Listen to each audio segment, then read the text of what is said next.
not here to beat me because every time I play him, he just slaughters me on Slaanesh. Dude, Slaanesh slaughters everybody all the time. That's true.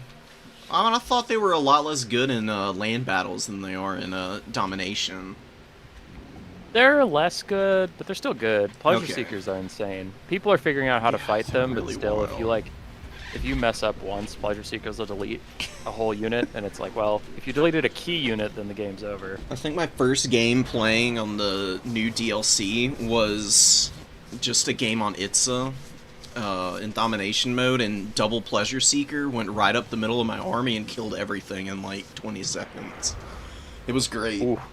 Yeah. That was I my was playing first early. time. I was playing early access. I took high elves, and I took like 8 archers, and I thought I could just pincushion the Pleasure Seekers, and they just tanked it. Didn't take very much damage at all because of their little serpentine bodies, and they killed all the archers by themselves. I was like, oh well, fuck. Dude, just how fast they are in the shield is way more survivable than you'd expect on them. But Yeah. that's like part and parcel for Slaanesh, I guess. I don't even know how to balance them if they were to go out there for it. Just take ITP away from all the infantry. Dude, the whole faction has ITP. I keep getting caught in that when I'm casting a replay. I'm like, well, there still is the Mutal Vortex Beast. It could tear around. Never mind. It's Yeah. not gonna do anything. All right, you got a lobby. Yeah, I got a lobby. You want to play our game first? Yes, sir. Streamer rubber match right off the start. You're gonna love this map, by the way. It's certainly an experience. Dude, okay, I have been playing some domination, not recently, but like, I don't know. I was helping some dom players when I had the early access. They were prepping for Turin's event, but then they didn't want to play each other because that would give away their builds to each other. So they were just beating up on me. So I have been playing some dom, but like, I'm doing okay with greenskins. I did okay with Norska and Beastmen. I just keep getting slaughtered as Skaven, but I was. Skaven have tricks. They're just a lot harder in Dom than any other mode, I think, because of how flimsy the leadership can be. Yeah. You can go for We're gonna some really nasty setups, though. we're gonna try. I did some theory crafting. I did some testing of some builds versus Khorne. It went fine. It went fine. Yeah, it's honestly not a bad matchup for Skaven, truly. They've got a lot of good tools against Khorne, actually. It's just that you can't make a lot of mistakes. It's the Blood God is in. It's kind of rough in melee. Yeah. We're gonna win. We're gonna be fine. We're gonna be fine. All right. I don't have my blocker up because I trust you. But, I'm not looking. I'm gonna feel like be sniping deep me. into the army building. Fair. That is good.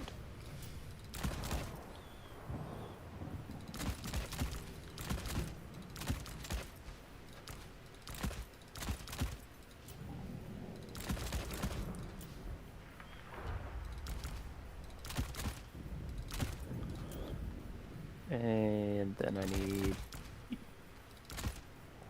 those.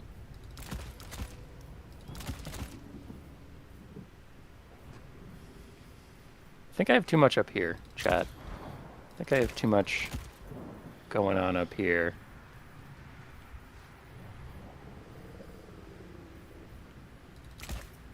If you're like me, you're in the midst of finding yourself at odds with the last 25 gold you've got left, and you wish that you could bring either one more good unit or just two more really shitty ones that you can throw out. Yeah. See, I was hovering those because I feel like I need more speed. I'm talking to chat, not you, which is not being vague. I want these for more speed, but I feel like Khorne has a ton of things that just murder them, so I'm wasting gold, I think. So maybe I should just try and save a little bit of money and get some more of these. I don't know, because I need a little more movies, but yeah. All right. We're gonna send it. We're just gonna try. I'll be ready when you are. You can take all the time you need. My ready up wasn't working for a second, but we got there. We're here. We're living. Wild times to live, and we're doing it. All right, chat. So why mortars? Now that it's too late for you to change your build. No, we have the lobby bug. Oh my god. Okay. I will save my build so I can just load it when we redo a lobby. Yeah, I'll do the same. Save. 100. All right, Pit of the Everchosen. That's it. I'll host. Failed to host game. Hey. Okay. I made a lobby. Beautiful. I'm coming. A password's just 123 if there even is a password. Pit of the Everchosen. There we go. Load my build. It's not 1, 2, 3. You lied. Did I? I don't know what it is. Hold on. It's 1, 2, 3. Try It again. is 1, 2, 3. LOF. What the hell? I'm out here putting spaces at the end of stuff. That's wrong. Okay, so why 2 mortars? I'm just gonna trust that he's not gonna change his build. I'm not changing it. It's here. In my practice games, the problem is I couldn't get globes close enough to the front line without furies or dogs or just bleed over of marauders or chaos warriors getting into them. So I wanted something that has like way more range. And I put them in my first army so they can be present and then I can summon around them. Whereas I found trying to save up money and summon them later, I have to leave their protectors in the backfield and it sucks. So yeah. But you did, okay, this is not unfair. You did warn me this map is chaotic. But oh my god, those spawn points are insane. I told you, man. I had the only time I've ever tied in this game was on this map, and I've loved it ever since then. What the hell is this? Okay, so now having the mortars is a little interesting because we are face to face right away, but we'll get there. You got a nice big summon point here in the middle. You got the other caps are like, where are they? Did they? Oh, they moved them back out to where they were. Okay, this map has changed like 50 times. It used to have like a objective like on the back side for both people, and then this hill was just where you deployed. But now they put an actual objective up here. Gotcha. Yeah. Okay. Okay, that's fine. I'll allow it. Don't worry, I'm going for something a little bit different.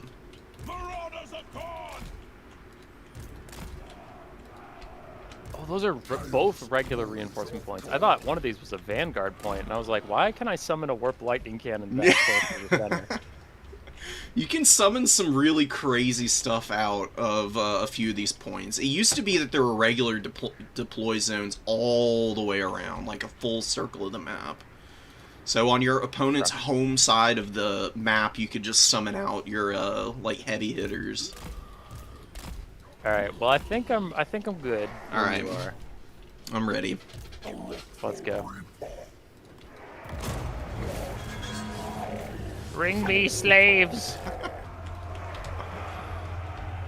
Alright, so we have slaves to protect our back.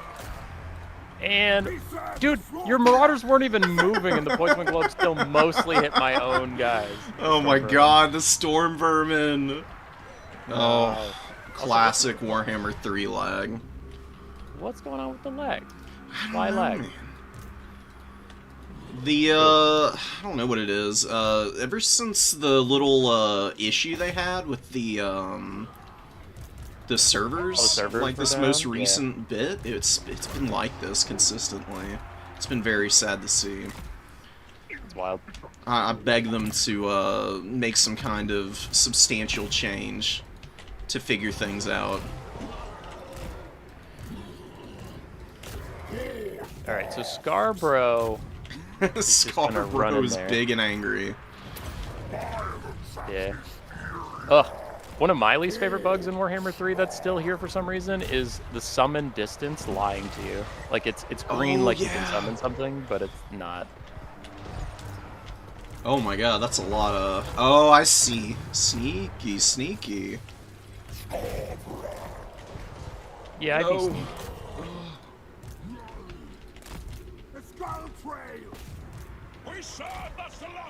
So this was roughly the plan, a weird map for it, but yeah, I could start the game and summon in 4 Skaven slaves to now just stand around my mortars. Just be a nuisance. That was the idea. I don't know if it's the right idea, chat, but it was the idea. It's going. It's definitely keeping some of my stuff off of them. I got my flesh hounds struggling back here. Skarbrand finally found his way onto one of them. Yeah, Scarborough Johansson is Fave Lord. Summoned. Oh my god, what's happening to my Chaos Warriors? Oh, Plague Monks. Plague Monks. Alright, fleshies, get in here. Alright. Make a name. So, we won the center fight. That's something. You're capturing the side. The ever rare Skaven win in the front line. Where is point 1? It's all the way on the back side here. I don't know if you can see me drawing on the map. Okay, there's point 1, point 3. Oh, point 2. Okay, so it's like a triangle. Got it. I was looking on the other side of the map, and I was not finding it. Oh, the poison wind. Alright, Skarbrand, you gotta come back now, buddy. Officially been on the lam too long now. I love the Skrulk pick. Oh my god. When I played land battles in Warhammer 2, Skrulk was the only lord that I could ever stomach to bring. He's a good boy. He's a good boy. Now that you have sufficient units to actually use this.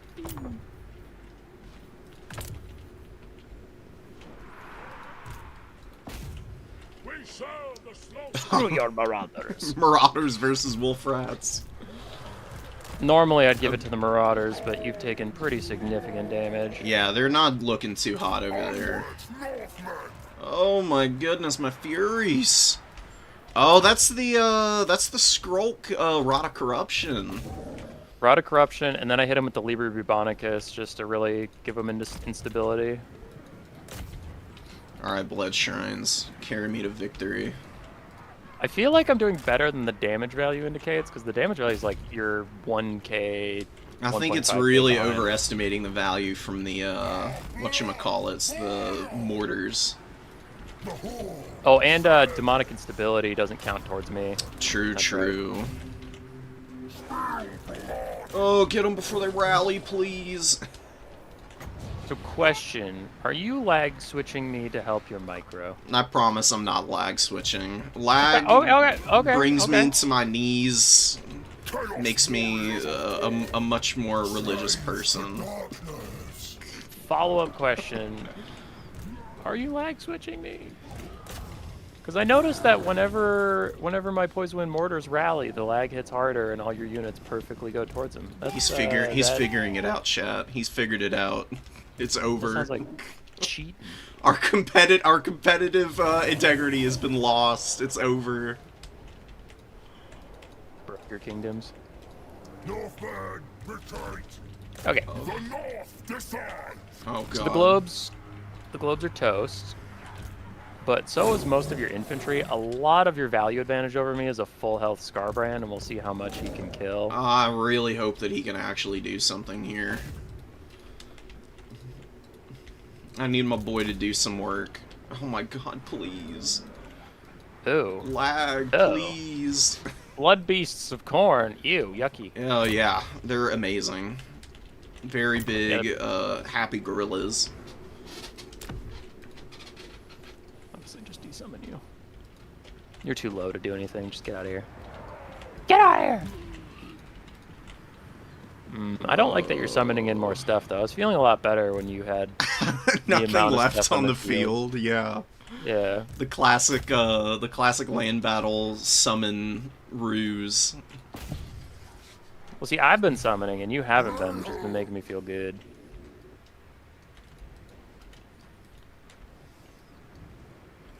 I think what I'm gonna do is message the degens.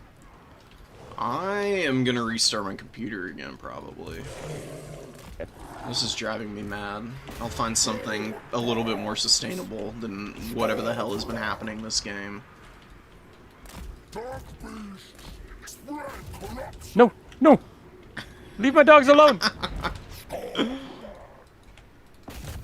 Go get him! Oh, now we can do the funny button. Marauders of Khan for the exile. The rampage funny button. The sort of corn funny button. Where sword? Where blob of clan rats. Oh, do they get murdered somewhere? Yeah. Okay. How do I, Chad? How do I tell them those were Skaven slaves? Oh no! The only unit that lost a significant amount of HP I saw was the Skaven slave spear. Rip. No, my marauders, please. Just stay alive over there, guys. We're busy. Damn, you are not missing Skrulk in that pile of rat ogres and. I don't know how the hell Skrulk is getting hammered so freaking hard by Skarbrand right here. Normally he misses every attack if there's anything next to him.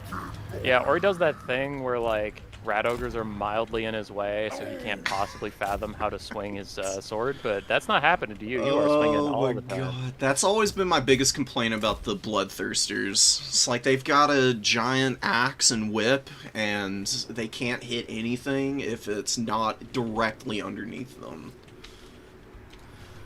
They could definitely stand to give them a little bit of reach, right?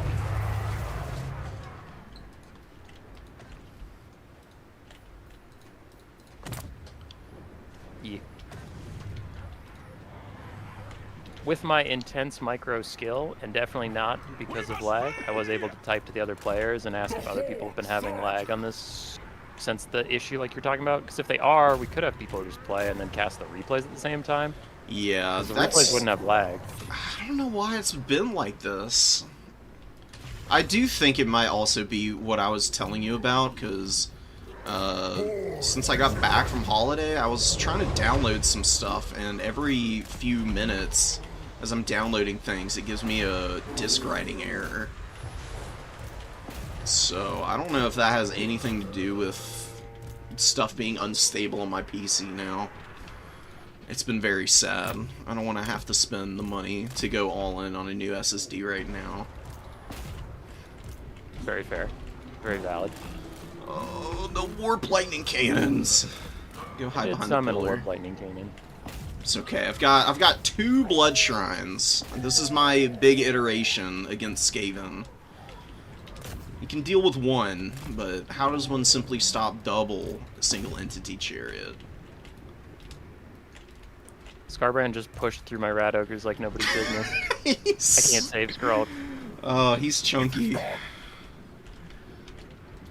Skrulk on, might kill be him!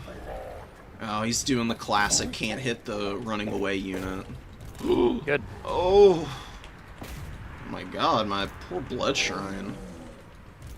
It is sitting on Stormvermin and Halberd surrounded by rat ogres. So horrifying.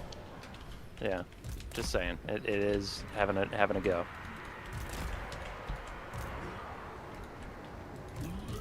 Alright. Chunky Skaven sandwich. What is what? What are you gonna do? Throw Skarbrand back into the real fight, or chase Skrulk for like an hour and a half? Don't know. I want him to just kill Skrulk. I want that juicy minus leadership on your whole army for the rest of the game, but I don't know if that's in the cards with what he's up to over here. He's just toying with his food. He's having a little bit too much fun, I think.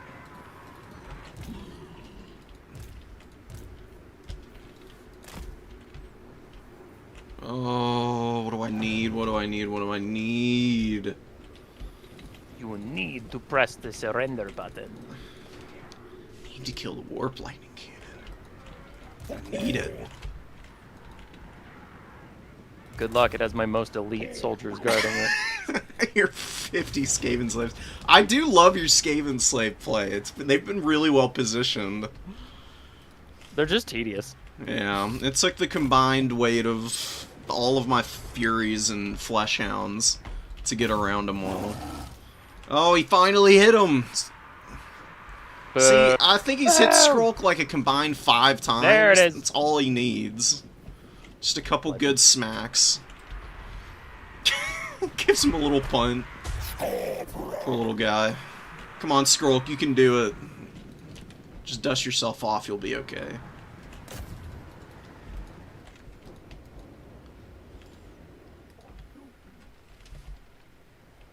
Oh my god. Okay. Message the players. Some of them are also hoping to play a little sooner than their matchup would indicate, so I did tell them to go ahead and find their opponent if they want to. Okay, that sounds good. That way we can do the replays so that we don't have this going on.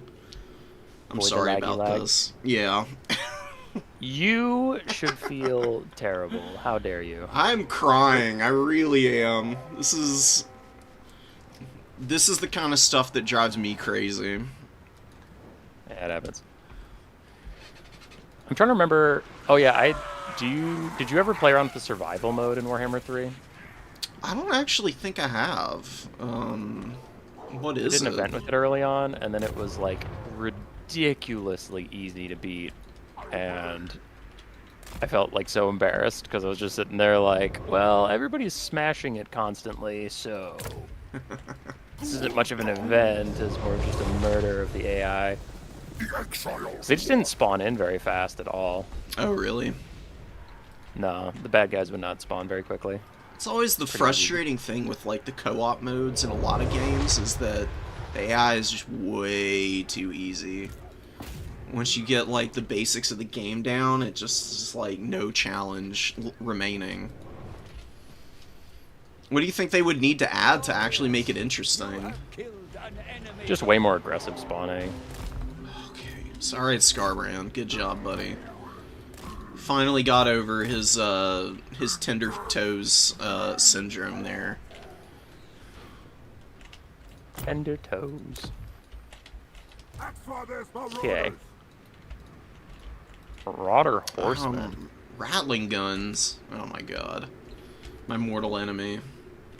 You haven't lived in the Khorne Skaven matchup until you've brought a flyer like Valkia and gotten Howling Warp Galed and then Rattling Gun to death.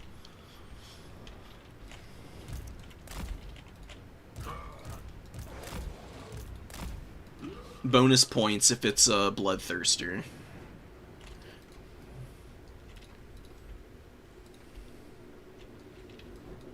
Why haven't you summoned a Bloodthirster? Blood the basic Bloodthirster is terrible. Oh, it's so sad. The Exalted one's situationally okay. Most everybody who plays Khorne right now just plays Skulltaker. Literally the only character that gets picked in 80% of matchups, seemingly. His debuff is good. I've actually It's been using it a so little crazy. It's wild. bit. I like it versus High Elves because they're crazy high melee defense. Yeah, and their Get already flesh bad on. armor just goes to 0, and then you just get to rip, run, and roar right over them. Yeah. Oh my goodness. Game, please. It has stopped. Just in its entirety. Okay. Yeah, I see I'm how this watching a is. Warp Lightning shot. It's not moving even a pixel. Hey, you go. You zip far and you kill Khorne. Eh? Oh, it's zipping Oh, far. it's going. We're finally seeing action. I'm following it. 5 frames a minute. Does it hit? Does it hit? Does it hit? Oh, it's gonna hit! I'm calling it now. Oh, Let's go. Beautiful. Yep. You love to see it. Come on, I'd love flesh to see hounds. it. Y'all can rotate back behind here, please. Alright, we're just gonna hide in the forest for a second. I have plans. camping I have detective. plans. Please get behind the pillar. I'm begging you. I really love my blood shrines. I don't like it when they're dead. I don't like it Oh. when they're dead. Yeah. You know, Khorne has this really bad leadership problem, where when they lose their frenzy, they turn into a worse version of pretty much everything. So they lost all their melee defense in exchange for this ability. Yeah, on release, didn't they literally get like less melee defense as part of their faction effect? Like, They still oh, have Cena less defeat- melee defense. It's That's wild. Yeah. Slanesh just gets ITP. It's so stupid. It's my biggest problem with Slanesh.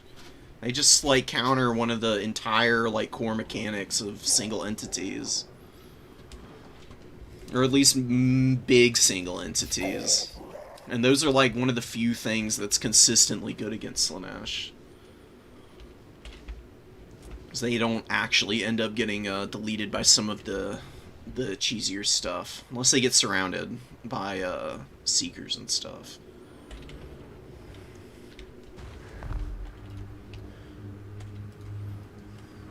Yes, come here, come closer.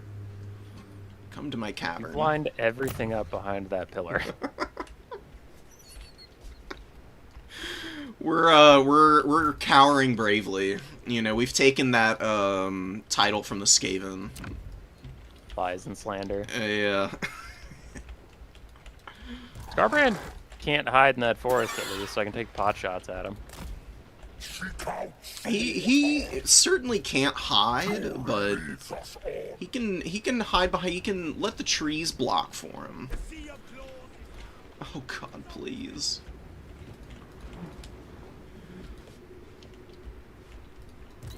All right, this is gonna be. I don't even think I can get in over there. All right, let's get the Pillar of Doom covering us. We got a nice little conga line back here. You know, since I've been able to... That is a very intense conga line you have going, my friend. Just because I've been able to click and, like, perfectly position these guys because of how much lag there's been. I'm going to take every opportunity I can to sit them behind it. We're partying, man, you know? I think of all the Chaos Gods, the one you would actually want to party with is Khorne. You know, like, Slanesh has the reputation, but it's not a good reputation, you know? I have thought about, like, if you took a personality quiz, which Chaos God are you or whatever, like... I don't know. There's a lot I don't want to be. I think I end up being Zinchian, but, like, I hate being sick. So, fuck Nurgle. I think... Not very Slaneshi. No, not me either. I think that, yeah, mine would have to be Nurgle. Even though, personally, Khorne is my favorite to play. Something about, the chillness of the Plague Father is just massively appealing and resonates most deeply with me on a personal level. Good boy. Oh, my Lord is Dead debuff on my just summoned Wolf Rats. It's Takes it down to so 26 leadership. Jeez. Alright. That's why I was fishing for it so hard. I was absolutely desperate to get that. I need to get Skrulk back, whatever the cost. Go, Furies. From every angle. Every angle. Yeah. I see two. I see two angles, man. Oh, now we're going... We've got more angles. You've seen first angle and second Are you angle. hiding Furies in trees? That's not a thing. That's not a thing. Don't lie. If only we could. That would be really busted, man. Just like if you could actually land flyers and hide them in trees. They've been slowly getting rid of that. You used to be able to do it with Valkia and Malagor, but they realized their error, so they got rid of that ability. Alright, Skarbrand, it's your turn to take one on the chin here, buddy. He's gonna be fine. Nah, we'll see. Be surprised how quickly Skarbrand has a tendency to fall apart in some games. I've seen some truly amazing collapses on his part before.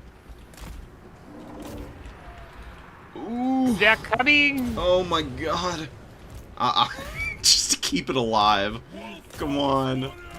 Stay upright. You used Relentless Rage on that thing? Oh, okay. You know I'm gonna use my army abilities. We love to use army abilities here. That's messed up. It was so close to dead. Relentless Rage is one of the better ones, too. I see a lot of people really only think Horn of Corn is good, but I've gotten some work out of Relentless Rage in the past. You just tear out at a full health wolf, right? I hope you tried it. Yeah, just instantly. Oh, get the... without Skrulk, I really just can't Get the hang. ogres. I will my tell God. you that the real secret is always have a chieftain in reserve with power grab, so you can just sit in a tree line somewhere, and then you get extra leadership when your lord dies. So then you punish your opponent for being duplicitous and going after the Skaven lords. What's this? Look at you with the words and stuff. It's that forbidden game knowledge that, you know, brings the new players to the yard.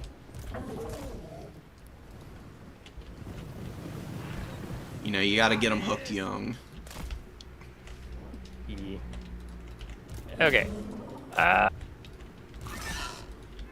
Probably gonna lose the Rattling Gun. You have a triple cap from this point.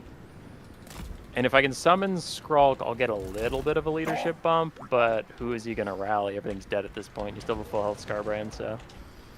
I My think big that boys. is GG in the long run. GG's. Because I'm 300 gold from summoning Skrulk, but it's like, okay, do I summon him right next to Skarbrand and we just watch that happen again? Can Liber Bubonicus into spell resistance. Yeah. Yeah. Why not? No, get the wolf rats. Good job, Skarbrand. Alright, I'll concede. GG.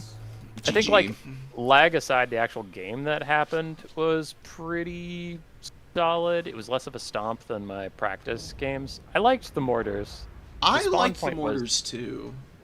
The spawn point was unfortunate, but they were good for just getting bloodletters nice and low so Plague Monks could finish them off. Yeah. Dude, I love Plague Monks. Skaven are actually my favorite faction thematically. I am obsessed with them and like all the lore books, and if I ever had a fantasy tabletop army, it would 100% be Skaven. The lore books are really fun. I was not expecting the War Shrines out of you. Those were a big disruption because it's like, oh, I don't have enough Rat Ogres to stop Skarbrand and 2 War Shrines from going wherever I they used want. to not even use blood shrines, but lately, everybody's like really geared up for like Skull Taker. So they like try to counterplay around him because he's on a shrine, right? So they bring like big single entities, and if you just go double shrine, which is cheaper than Skull Taker, you can bring another lord, and then they're suddenly massively underprepared for the job of dealing with that and somebody like Skarbrand. So that's been my big innovation on my own personal playstyle. Got it. Hey, did Torreson and his opponent send you the replay or just Yes, I need to download it real quick, and then we can go through it. me? Okay. I don't need a screen blocker for this because we're playing all the games regardless. So it doesn't Woo. matter. Did Ricochet did you see the replay title from Ricochet's game? Well, Torreson sent mine, so it just said autosave. Oh, okay. I'm looking at the builds right now. It's pretty intense.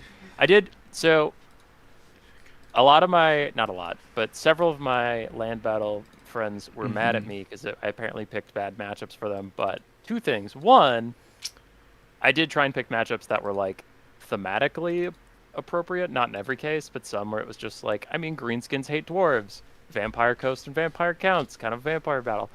And then I did run him past Sloth, and you were like, none of those are unplayably bad. So No, I think they're all like fairly decent matchups for the most part. I think the only one that I thought was like potentially massively foreboding is Counts versus Coast.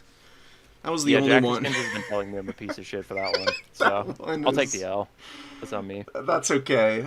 I mean, it's not undoable for Coast because they do have some really good big monsters that can kind of monster mash on top of the vampire counts who struggle with that sometimes.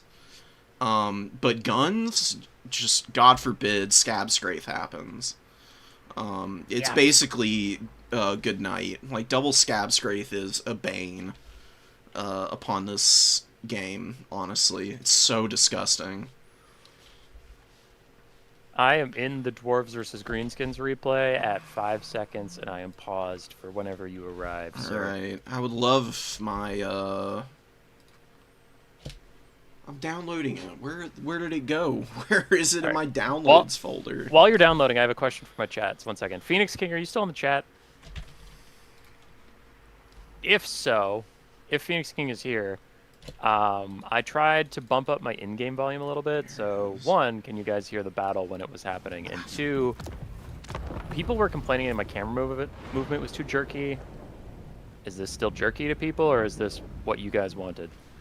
Because I think I smoothed it out a bit, but I didn't slow it down too much. Some people were telling me to slow it down, and I was like, I can try, but... Did they play the this on the debug camera beta? mod makes it weird. The, Torreson and Death by Ricochet? Is this... Yeah. They did? They did what? Sorry. Did they play it on the beta? Oh, no idea. Oh, okay. It's giving me the replay is on a different version. That's what I keep seeing, but I also see that when someone's on a different language than me. Okay. I don't know. All the Russian replays I've gotten since Warhammer 3 existed have told me it's the wrong game, and I'm like, it's not. That's so fucking weird. Like, literally, Berserk God. and I will play, and I'll be, I forgot to save that replay. Do you have it? You'll send it to me, and my game's like, yeah, this is a different version, King. And I'm like, it's not. We played it 20 minutes ago. Alright. I'm at 5 seconds. It's Berserk Bully you too. He just stomps me every time we play. Yeah, he's a good one. He's pretty good at the game. Yeah, but he's also, like, nice, and kind of like Daniken. He That's just kind of true. takes what he wants to, which makes him interesting to watch. He I doesn't know. always play meta. Oh, dude. Berserk has done some crazy Nurgle builds into factions I would never have thought he could make those like units work against. It's amazing to watch. Top 10 funnest player to see. Easy Yeah, he's peasy. great. So, Alright. 3, 2, 1, bam. We in. So Dwarves Greenskins. I thought the Greenskins would have a lot of armor-piercing infantry to match the Dwarves. Torreson was not excited for this matchup, but he did bring some nasty Skulkers, brought some Black Orcs, so he has good armor-piercing, good Vanguard stalking, and then he has a crap ton of archers in case of gyro spam. Yeah, So the archers are a necessity for the gyros, because they don't do amazing damage to the gyros, but they keep them in check, which is the most important part. Back when they used to be able to shoot on the move, it was really gross how easy this matchup was for the dwarves, and they would just go full Air Force. Just bomb everything into oblivion. It's a little less likely to happen nowadays, though. I like the double flame cannon pick, and you got the engineer, and he's got his little artillery master and the prospector's eyeglass buffs. more accuracy for those flame cannons. That stuff's interesting, but I wonder how much it helps because I feel like cannons almost never miss. And when they do miss, it's because they're aiming at like the side of an infantry instead of the middle, and that can't be fixed by accuracy. That's very true. Like, it really does depend on which side of the bed sheets the Dowie woke up on, if they've been dipping into the Bugmans a little too much. Skulkers were spotted. Flame cannons turning. Yeah, these Turning the other way. Skulkers are probably going to get hit by one little lick of flame and run right off the map, if I have ever known anything to be true in my life. It's bad leadership on Skulkers is a pain in the ass. They're scampering away from the side of the map as best they can. Oh, they're going to get a good side charge in the blasting charges here. These miners are going to fall apart. Yeah, I do like I like it's miners. True, but flame cannons can still rout them in a second. Ooh, they turned. true. Flame cannons got busy. Give the Night Goblins a little something to think about. Oh, good dodge. Yeah, and a good smoke bomb out here on the miners, off on the number 3 point. But there we get a nice blasting charge volley, and the flame cannon is introducing them to a little bit of fury. They immediately run away, of course they do. Yeah, they can't stand up to that. Wolf Riders are doing Blasting charges got nerfed a while ago, right? Yeah, they went. They lost, I think, 2 armor piercing on the charge and a little bit of base damage, but not that much. It was enough though. It definitely evened them out. I think that in conjunction with the gyro nerf may have been a little bit much. I think they could probably just put miners back to where they were. They were a strong unit, but they're just so bad in melee that, like, really the only thing you get out of them is the blasting charge. Fair. I feel like dwarves are still strong right now in Conquest and Land battles, but they're not as oppressive as some other stuff. After nerfs and DLC came out, they're still top tier, but they're not my like go-to ban anymore. Yeah, they had a moment in the Sun in domination mode where they were probably about that good. They've fallen off a lot as with all the nerfs and everything that have affected, you know, both sides of the coin. But they were always really slow, so if they got pushed back early, they could just get completely stuffed off points before, and that is an even bigger problem now. Skyhammer Squadron coming in. Goodbye, Blob. Yeah, Oh. He's going for the blob, and bombs are coming. God. Oh, dude, the Black Orcs, too, getting thumped, man. Oh, God. They had Here We Go and Wah procs. Those Black Orcs have 100 melee attack, and they just get bombed to death. Oh, somehow they're barely hanging in. That's bravery, Chilling for man. now. The Squig summons in the backfield are trying to take out the flame cannons, but they're not doing enough damage quickly enough, so the summon's going to wear out, and the flame cannons will still be here, it Yeah, I looks like. think so. That the Dowie artillery crews, man, like, not the sturdiest of folk, but that little bit of extra leadership compared to all the other arty crews is massive. Ooh, big mistake, though. Skyhammer Squadron's just in melee with a Wyvern. They didn't realize it. It was a beautiful summon. He brought it right out as it was going to hover over the Rugloods. Anytime you can bring a flyer against the dwarves, I feel like you kind of have to. Especially something quick like these Wyverns are with 110 speed.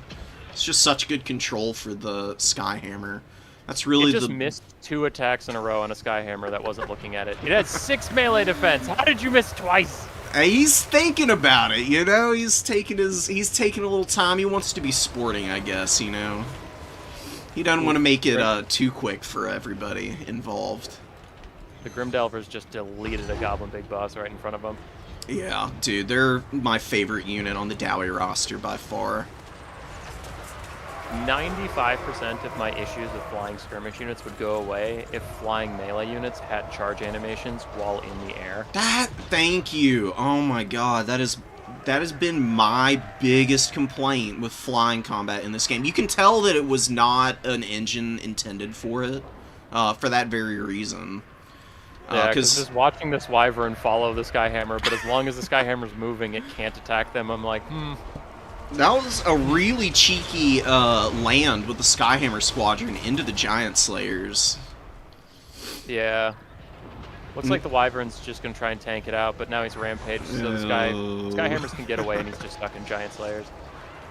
Go Slayers! Oh man, they're ripping them up. Oh, And yeah. the Grimdelvers occupying attention while the Flame Cannons getting a few good volleys off and all the units blobbed up on them. Yeah, decent damage on the Squig Herds, but not as much as it was doing to the Goblins, so I guess that's a little blessing. The Wyvern is shattered already, so it's gone. Torsen's down in value, but this is not the end of the world. It's just a shame the Flame Cannons being online is the biggest problem. If those had gotten shut down, I wouldn't even say that being down in value by this much against the Dwarves is even, like, an unmanageable position. Nah, dude, if the Wyvern had charge animations while it was in the air, and then those double Squig summons had been able to take out the Flame Cannon and the Grimdelvers, this game would be very different. But the summons not being able to even stop a single Flame Cannon was brutal. Yeah. That's the risk when you run the little, Night Goblin bosses. Is that the one with the Squig summon? Because they're not a bad unit. They're just kind of mediocre outside of that Squig. Who are the land battle players? Who are the Dom players? We listed it earlier, but we'll just be seeing as it goes along. This one, Torreson, the greenskin player, plays a lot of land battles, and Death by Ricochet is a domination player. Torreson got the Goblins in on the Flame Cannon crew, and it looks like the Goblin Wolf Rider archers are able to take the other one down. So we've got no artillery for the Dwarves now. Not really a good position for them to be in normally when they don't have anything to poke from super long range, just because of their slowness, but they do have a decent amount of Slayers on the field right now. They've got some positions to bunch up on at least. He summoned a super far back regular cannon just now. Ooh, where? Oh, I see. Sneaky. And he's got a Very, nice very little Slayer summon to protect. Master Engineer is stuck fighting Nasty Skulkers and the Goblin Big Boss. But, dude, he hit the Night Goblin Big Boss like 2 or 3 times in a row. What the hell? Bonked him on the head, and he's got him running now. Look at all of the greenskin units routing on the number 3 objective, too. All of them over here are wavering and whatnot. I think the cannon could turn and actually finish their leadership off. It's busy getting rid of Black Orcs. Oh, Greenskins have caught up I on value, see. though. That's huge. Yeah, I mean, that's the thing with the Dwarves, man. Once their shooting is gone, they are just so awful in melee, you can easily grind it back, usually. It's just outlasting all of the cheap cap weight they have with the Warriors and the Miners. That's going to be the big X factor for the later stage of this game. We have 8-peak loons on the high ground stopping Miners from sneaking out point 1 from the Greenskins. Greenskins still hold point 2 as well, so they're currently just trying to catch up on tickets. Do you have the bug where the 8-peak loonies just show as Night Goblins in-game? Like, it just says Night Goblins for me when I click on them. The only reason I can tell is the little purple sword in the corner. Well, even that, there's 2 Night Goblins that are purple, so you have to look at the unit card for the spinning loons animation, like, circle at the bottom, the ball and chain. Oh, yeah. Otherwise, it could be the other one. The other one's got Armor Sundering, right? I'm a little surprised I didn't see the Armor Sundering one. I've played a little bit of Greenskins Dowie, and I really love having those guys in the back pocket. It might be in the reserve. I don't remember on the loading screen. Answering someone in chat, is there a link to the brackets? There's no bracket. It was just kind of a community organized event. So, yeah. I have the tractor at the top of the screen, so... Shaman v. Lord. Shaman will do better there than you'd think, but the Lord will probably win it overall. He got his Fist of Gork, but he misses his attack and it wears off. Yeah, he's doing his best in there. Ruglin's Armored Orcs are also just in the fray. I mean, why not? Got good armor. Flame Cannon summon on the backfield, too. He's really trying to get shooting back on, which can be dangerous if you lose a lot of your front line this late in the game. And then you get stuck with just shooting, you can't capture anything, Yeah, so it's risky, but... I think he's got just enough to be able to justify going for it. Because he does have presence on the middle and a good amount on the number 3. Oh, but we got Pump Wagons going to answer the number 3. But if they get stuck in the Slayers, it's going to be GG. Pump Wagons are so flimsy, man. Pump wagons, pump. Oh, oh my god, the HP damage from them is so wild. Oh, but they get stuck immediately, and HP is just melting off these guys. Oh, yeah, they are getting destroyed. No. Rip in peace. I don't really know where Skyhammer's else down they to could one go. model. Yeah. Hey, I mean, it's hanging in there. It's still giving a damage by artillery debuff to the leadership of everything it's attacking, which is massive for against a faction like the Greenskins. I was a little surprised to not see flame gyros as well, just like one of them. Just for leadership. Yeah, just for the leadership, because it also imbues the damage of artillery and the burnt contact effect, which is another -8.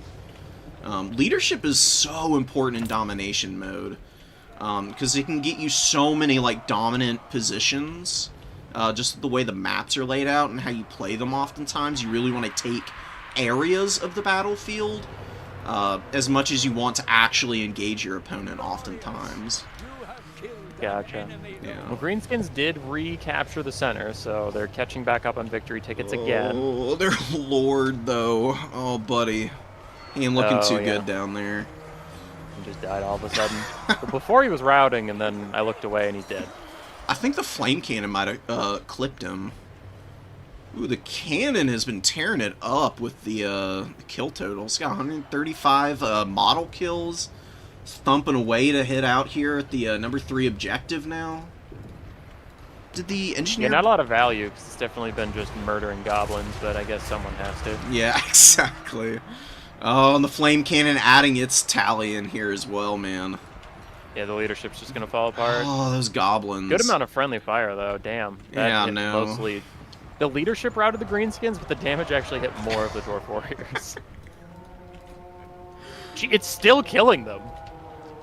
That flame cannon is piloted by Skaven. Yeah, for sure. That flat out hit way more dwarves.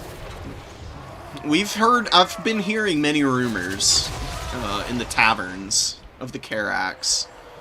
Word's been getting around that the Artillery Guild has been looking suspiciously fur-covered and a little smelly. Could be.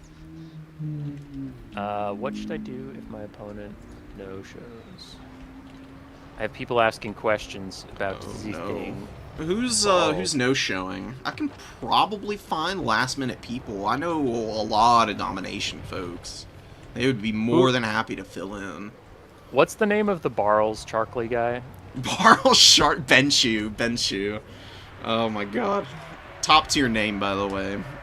Alright, Jackerskins is looking for him, and I can't find him, so maybe after this game, if you could Yeah, he was coordinate those two. One of my tentative yeses. I do believe I can rally him up. Got it. Azir is the one that Blood Penguin can't find. Azir. So the dwarves have a pretty commanding position at this point. It looks like they're triple capped. No, but they're about to be. Yeah. And they're up on tickets. So unless the Very Greenskins take close. something back, it's doomed. Torsten did really well. One thing that could be useful for the future against the dwarves, as good as the great weapons are for the Black Orcs, honestly, the shielded variant, just with their crazy high armor and the silver shield, make it really tough for Dowie to finish them. I don't know if it would have helped with how much artillery the dwarves had, per se, but I've seen them do some pretty nasty work as just like a bulwark on objectives. And oftentimes even coming from reserve, because the way you play against Dowie is very different from most factions, just because of how many bodies they have and missiles being the other big factor. Those flame cannons were vicious. Oh my god. 1300, 2100. Dom's up 2-0. We have some more replays that were submitted. Beautiful. Okay. I'm gonna take a second. Okay, Sharkley is here. Who's his opponent? Jacker skins. Okay. If they're not on my server, they should be both on Turin's server. So.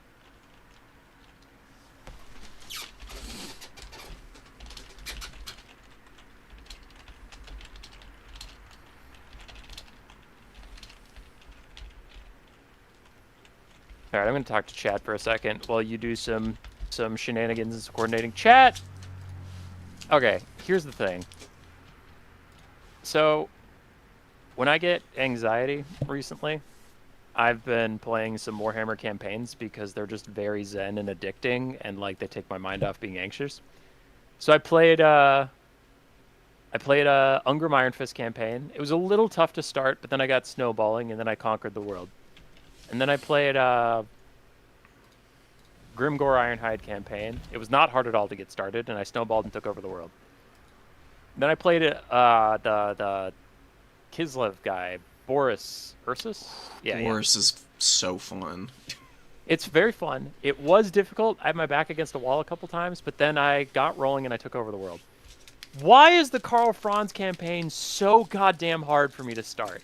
I am struggling. I started for the third or fourth time because first run, Festus murdered Talabecland, Vlad murdered Stirland, and they both declared war on me, and like Vlad was showing up 420 stacks. And this is like turn 11. I just beat the Secessionists, and already Stirland was gone. And I'm like, okay, I have to beat 320 stacks, and then whatever Festus bring to the party at turn 11. That's fucked up. Restart. Okay. Vlad murders Stirland instantly, declares war on me this time. I'm not even done with the Secessionists. He shows up at 220 stacks at turn 8. Okay, cool. Third time, start it. Vlad does not murder Stirland right away, so I use all of my Imperial prestige to send Stirland extra armies. He beats Stirland with the armies, and then I run into support. And then frickin' Elspeth secedes from the Empire, and I have two options. Spend money I literally don't have, so the option is grayed out, or declare war on her. And she has 320 stacks just sitting in Nuln waiting to cross the border. And I'm like, I don't want to declare war on her. Let her leave. Where's the option? Just let her go. It's not an option, so that I had to declare war on her. She instantly takes Grunberg from behind me. So now I got Vlad in front of me and her behind me. So okay. Then I'm starting my fourth run. And I just cleared out the Secessionists and saved. But the Franz campaign is actually the hardest thing I've played recently. Well, those Empire State Troopers, man, they're not made of stern stuff at all. Jackerskins, you should play a Drazoth game. I actually am playing Zatan the Black in my multiplayer campaign. I play with some friends every other week. We get together and play, but we took a break for Christmas, but we'll get that started. Anyway, yeah, so that stalling story aside, did you, one, save the replays from Milky Way and SEPA? Yep. And two, did we find Azir or his replacement? Sharkly I found. I have not gotten any word from Azir. I think I might need to... We might do one replay, and I'll give him a chance to find his way in. If and then I'll find a replacement. You do have Pope Patty from Azir's clan offering to take his place if he doesn't show up. I love Pope Patty. He's my boy. All right. Do I have your blessing to tell him to replace Azir if Azir doesn't show up? Yeah, I'm messaging Azir one final time to let him know. And you do have my blessing indeed. I bless you to pick the Pope.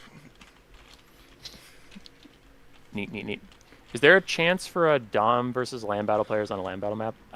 Maybe a future event. Yeah, I was actually thinking about that. I would definitely need to... I would have to train so hard. I haven't played land battles literally in like 2 years. I'm so obsessed with Dom. I heard a big crash upstairs. I loaded SEPA versus Daniken. I'm going to pause at 5 seconds. I'm going to go make sure my wife is alive. Okay, that sounds good. I'll be here. I'll be hoping that she is as well. Why would you hope that? You don't know her. You can hope she's dead. It's okay. I'm a great humanist, you know. I'm out here. I'm for everyone. All right, I'm at 5 seconds with Daniken, SEPA. I'll be right back. Cool.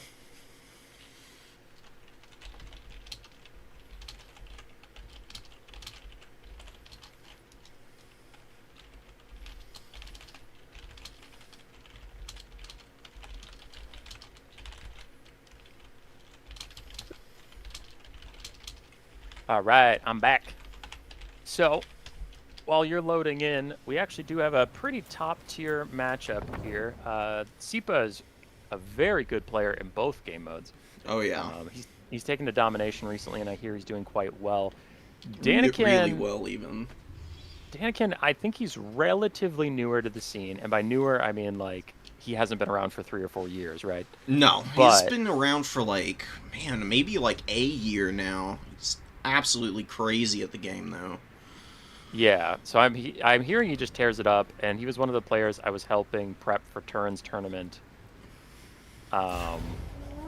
before the DLC came out, and it was more of can I give him a good game than can I beat him. So he's very, very good.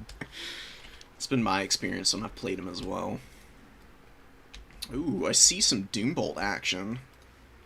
Yes, and this is not on the beta where they're nerfed, so... Oh, and I see it's Sipa brought it, of course. Dude, Doombolt really is one of those spells. It's so good. I love it. I was a little sad to see it banned so quickly, personally. I do understand why, though. Alright, you're at 5 seconds? At 5. 3, 2, 1, go! Beautiful. Waystalker with the Arrow of Kurnus, of course. Yeah, Sipa is definitely tryharding here. Yeah, Waystalker Arrow of Kurnus is strong, Doombolt's strong, so... His beloved Dark Elves were taken from him, so I know he was pretty pissed off about that. And Daniken, as we've mentioned, is an amazing player, so I think Sipa is going to try his best, just respecting his opponent. Well, this is also Daniken's main faction, the Dark Elves, so it's kind of an interesting little rubber match of sorts between the two, because Sipa's good at most of the factions, but especially the Elf factions. This is the first time I've seen him helming the Wood Elves, actually. Very to be fair, I curious to see gave what he him a does. list of the factions that hadn't been picked yet, and I said pick from these to fight Dark Elves, and he was like, "You son of a bitch." Because, like I said, he really wanted his Dark Elves, but we already gave it to another player. Oh, All right. is the Spellweaver in the? Oh, they're turning their horses away. They understand to respect one another. Well, I don't actually. It did look like they were about to get into fisticuffs, like right there. I love how they're both hidden. They just theoretically have outside no idea. range. That's crazy. Also, these trees aren't hiding anything. I'm looking at it right now, Oh, and it's no. like, yeah, I can see her. All right. So Wood Elves, early skirmish, and they're just getting to push up to the points for free, which I find is interesting. And they have a bunch of Glade Guards, so they really want to already be on the points. Dark Elves, I mean, it looks like they're doing that Tim the Wilder classic, build up and do one big push, but I don't know about giving the Wood Elves free reign to just set up on the points like this. Doombolt going down on the Supreme Sorceress. Oh my god, Daniken dodged it.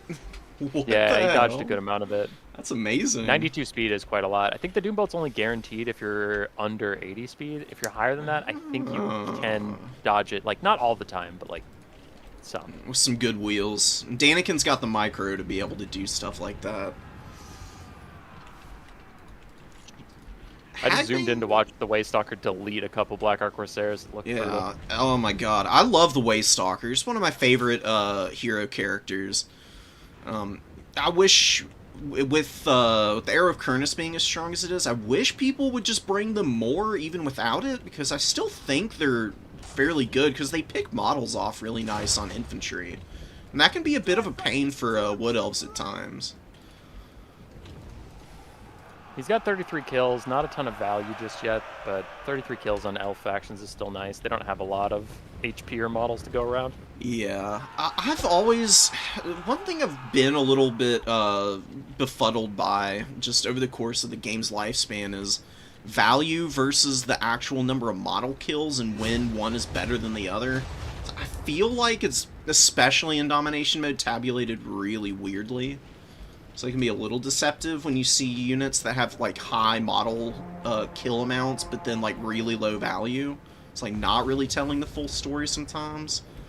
This is interesting. So do you know why Sipa's doing this? Because I don't. Why is he backing off? He's backing off so that his Glade Guard can get more time to shoot, because he wants to use the Glade Guard to shoot the Blackheart Corsairs. And the Dark Shards are going to just delete his archers, because they have a silver shield. So he's trying to give more room so that he can get a better engagement against Danny when Seepa decides to move in, because he'll have closer spawns now.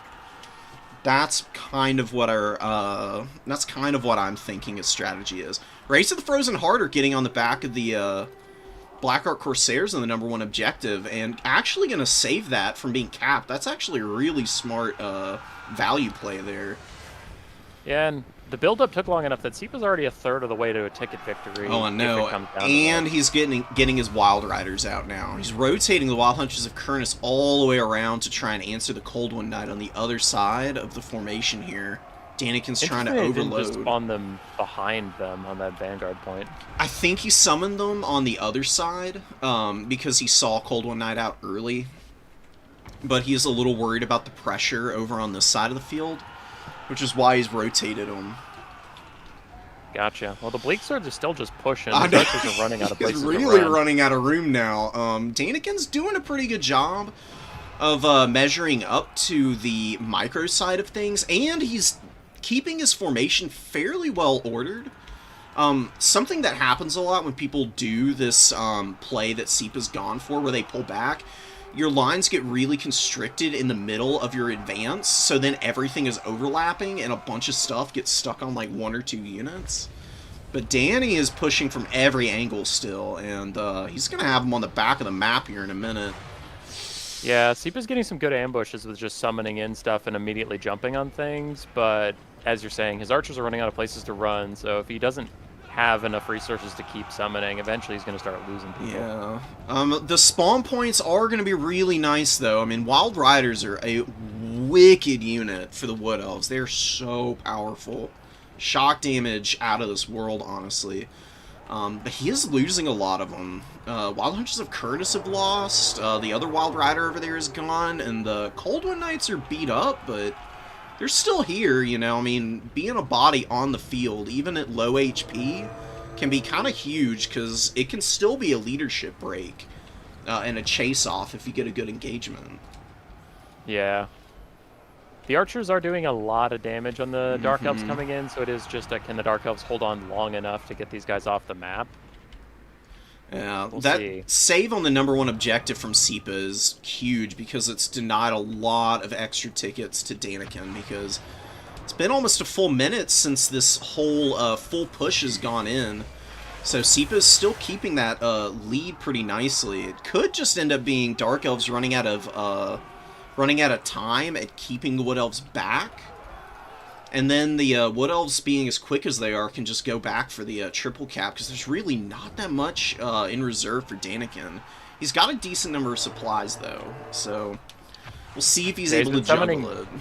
He's been summoning Doomfire Warlocks almost on cooldown just to get something that can get here in time. I imagine he might start spamming Dark Riders if he has them, but we'll see. He might also have to refresh his infantry, because eventually he's going to need to protect those points. It does look like the Wood Elves are winning out on the attrition. Yeah, those Glade Guard finally getting enough positioning and protection to be able to start really ripping shots into the remaining Dark Shards.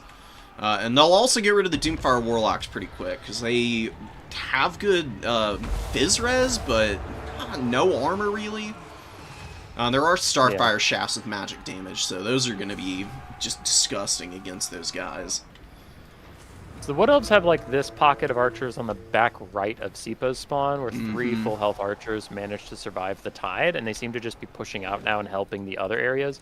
The center and the left fell apart, so Danny almost got the full push, but Seepa saved one side, and he's going to use it to leverage access. And I honestly think he's in a really dominant spot right now. Like, you can see the Dark Elves are pushed fully back, and he's just going to slow march his way back to the center of the map.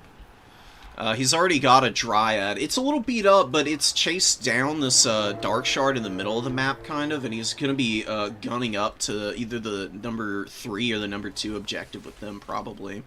They still have a decent number of models, so the cap weight is pretty ever-present. Yeah, Danny's down 3,000 damage value, which is pretty hard to come back from. It's a tall task for anybody. I would be shocked if he's able to, But there is a possibility that he could. He's grabbing this number 1 objective finally. I think Danny's probably really kicking himself for not having gotten it earlier. The Waystalker, with the last Arrow of Kurnus, has got the Supreme Sorceress down to 800 HP. Yeah, he's running up for a Doom Bolt right now. Yeah. He wants to finish it off. He really wants it. He smells the blood in the water, and he's gonna be... Needs to be careful, though. Those Cold One Knights could eat him alive. Yeah, he's backing off. Oh, but he got the Doom Bolt. Does it hit? He's slowed because he's wounded. I don't think he can dodge with that speed. Oh, and he's taking it into his Corsairs! Oh, extra damage! No!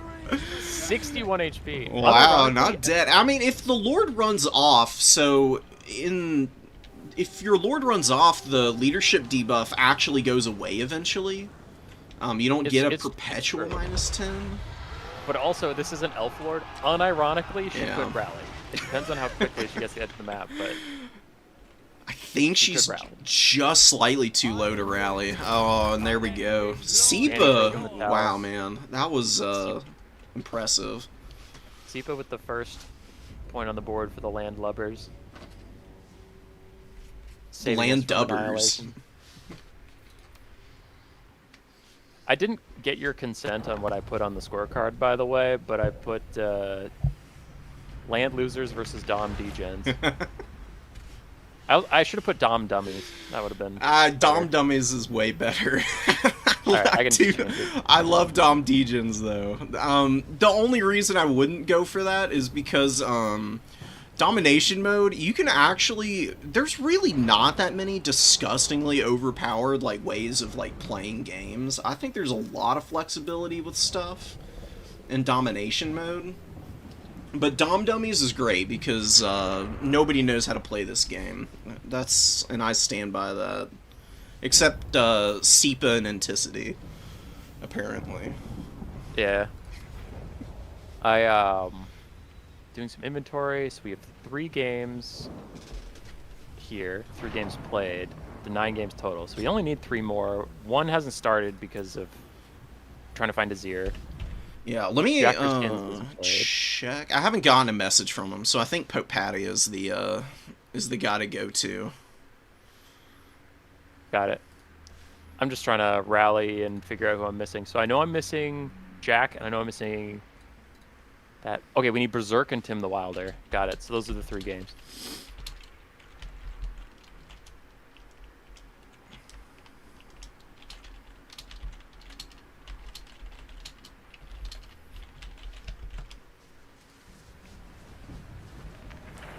Oh my god, a Saytang site? Oh, this is the wrong one. Whoops. Wait, is it? No, there is a Saytang. Milky Way took it versus Lizardman, right? Oh my god, yes! Dude, oh, I miss Saytang. He was so he was really dominant in domination mode for a little while. He got nerfed and then he just stopped getting brought. So here's the thing. Here's the thing about Anticity, Jet, and why I didn't invite Anticity to this. Why I didn't invite Anticity either. Probably. Here's why I didn't invite Anticity. He's a bully. He's a meanie. I don't like him. No. So sorry, someone asked a question. Map, yes. Beta, no. No. No beta. No. One, I just wanted to hang out with Maverick Sloth. I hear a lot of good things about him, so I was like, cool. I like a content collab. And then 2, Anticity derives enjoyment from the game by optimizing it, and that just wasn't the vibe for this kind of like players of different skill levels playing on domination, playing all the different factions. It's just kind of not his vibe to play bad factions or to like do that. So Anticity would be better for an event where it was like serious and you wanted to get every inch out of everything. And me knowing almost nothing about domination in general, like our match wouldn't have been particularly close, and I also think the team he fielded would have just been all of the best players, and it's like that was just a different vibe.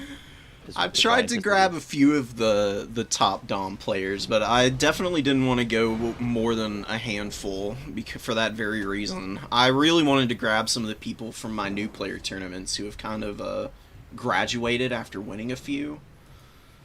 Speaking of the new players, I'm booting up Grand Cathay versus Lizardman if you want to start Yes. loading. Oh God, Yeah. please. So Intensity not here, but not because of like any distaste or drama. It's just like a different event, different vibe. Yeah, we like Inticity. He's cool.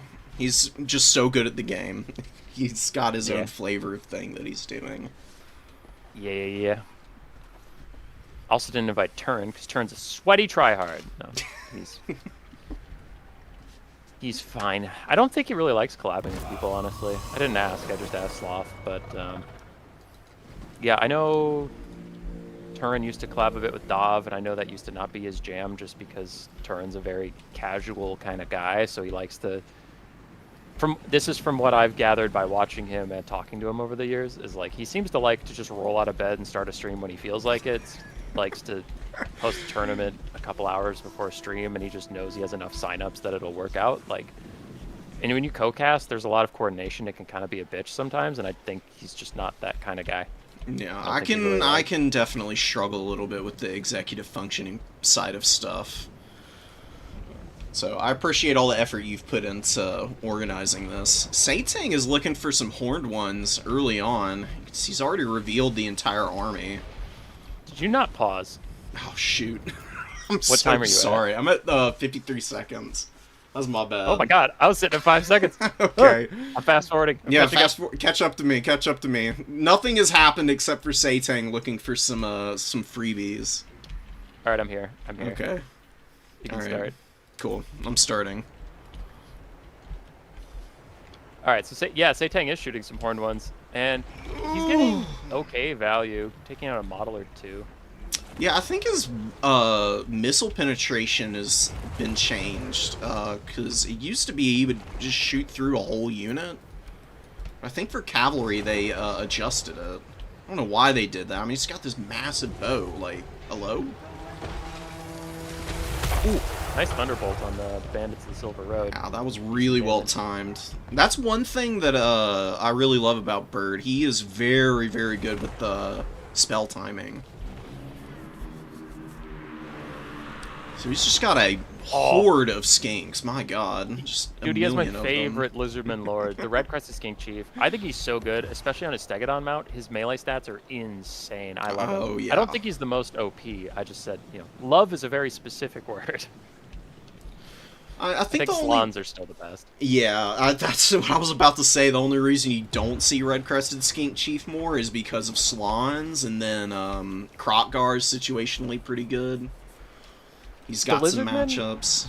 The Lizardmen have a lot of good lords that are overshadowed by some great lords. Like, Yep. if Slans just got deleted from the game, you would see so much Nakai, Krokgar, Red Crested Skink Chief, all very good. They're just outshined by Slans. Yeah. Well, against Khorne, you actually see Nakai pretty regularly because of his rampage or his rampage buffs and what is it? Perfect vigor, the golden tributes. That's what it is. Gives the ward save and everything. He's a very Who's the Dom common and Land sight. Battle player here? Milky Way is my boy, and Beard is not my boy. Yeah, Bird is my boy. We don't like Bird. Bird's mean. Ooh, nice little Uranus Thunderbolt on some Jade Warriors, and Peasant Archer's getting hammered by the Solar Engine. Solar Engine doesn't have great targets here, because nothing's very expensive, but it is debuffing, which is nice. Zaytang's under attack, my friend. I see the Ripper Dactyl's back here Wow. gooning him right now. He's actually holding his murdering own. them. I He's- think... Oh, it's his crazy high weapon strength, but normally he can't handle like cavalry and stuff because there's so many models, but Ripper Dactyl's small model count means all that damage goes into one model. And abysmal melee defense on Ripper Dactyls. 25 is pretty awful. Dude, he took that personally. He's now just shooting at them too. It's gonna keep him. It's gonna keep him honest here for sure. Oh, we got Zhao Ming finally going dragon mode here. He's about Did to you ever get. watch Jake something, the American Dragon? Yeah, I vaguely remember the show. What, it was on Toonami? Yeah. That was He's the just grown up. He's jam. just a grown-up boy now. Oh, we love to see it, man. Man, these Cold One Riders are like, hey, land, please. Yeah, please just Don't just fly over us, you you bad person. Come on, buddy. Come here. We've got some words to share with you. You got a So really deep Cold One Spear Rider right now, looking for the Crane Gunners in the back. yeah, Milky Way is having a bit of a Human Boy domination experience where Milky Way is trading really good in value, but they have no map presence and they're having a really difficult time getting it. Yeah, that's been probably the weak point of Cathay. I think Satang just shot Zhao Ming, trying to hit the Ripper Dactyls.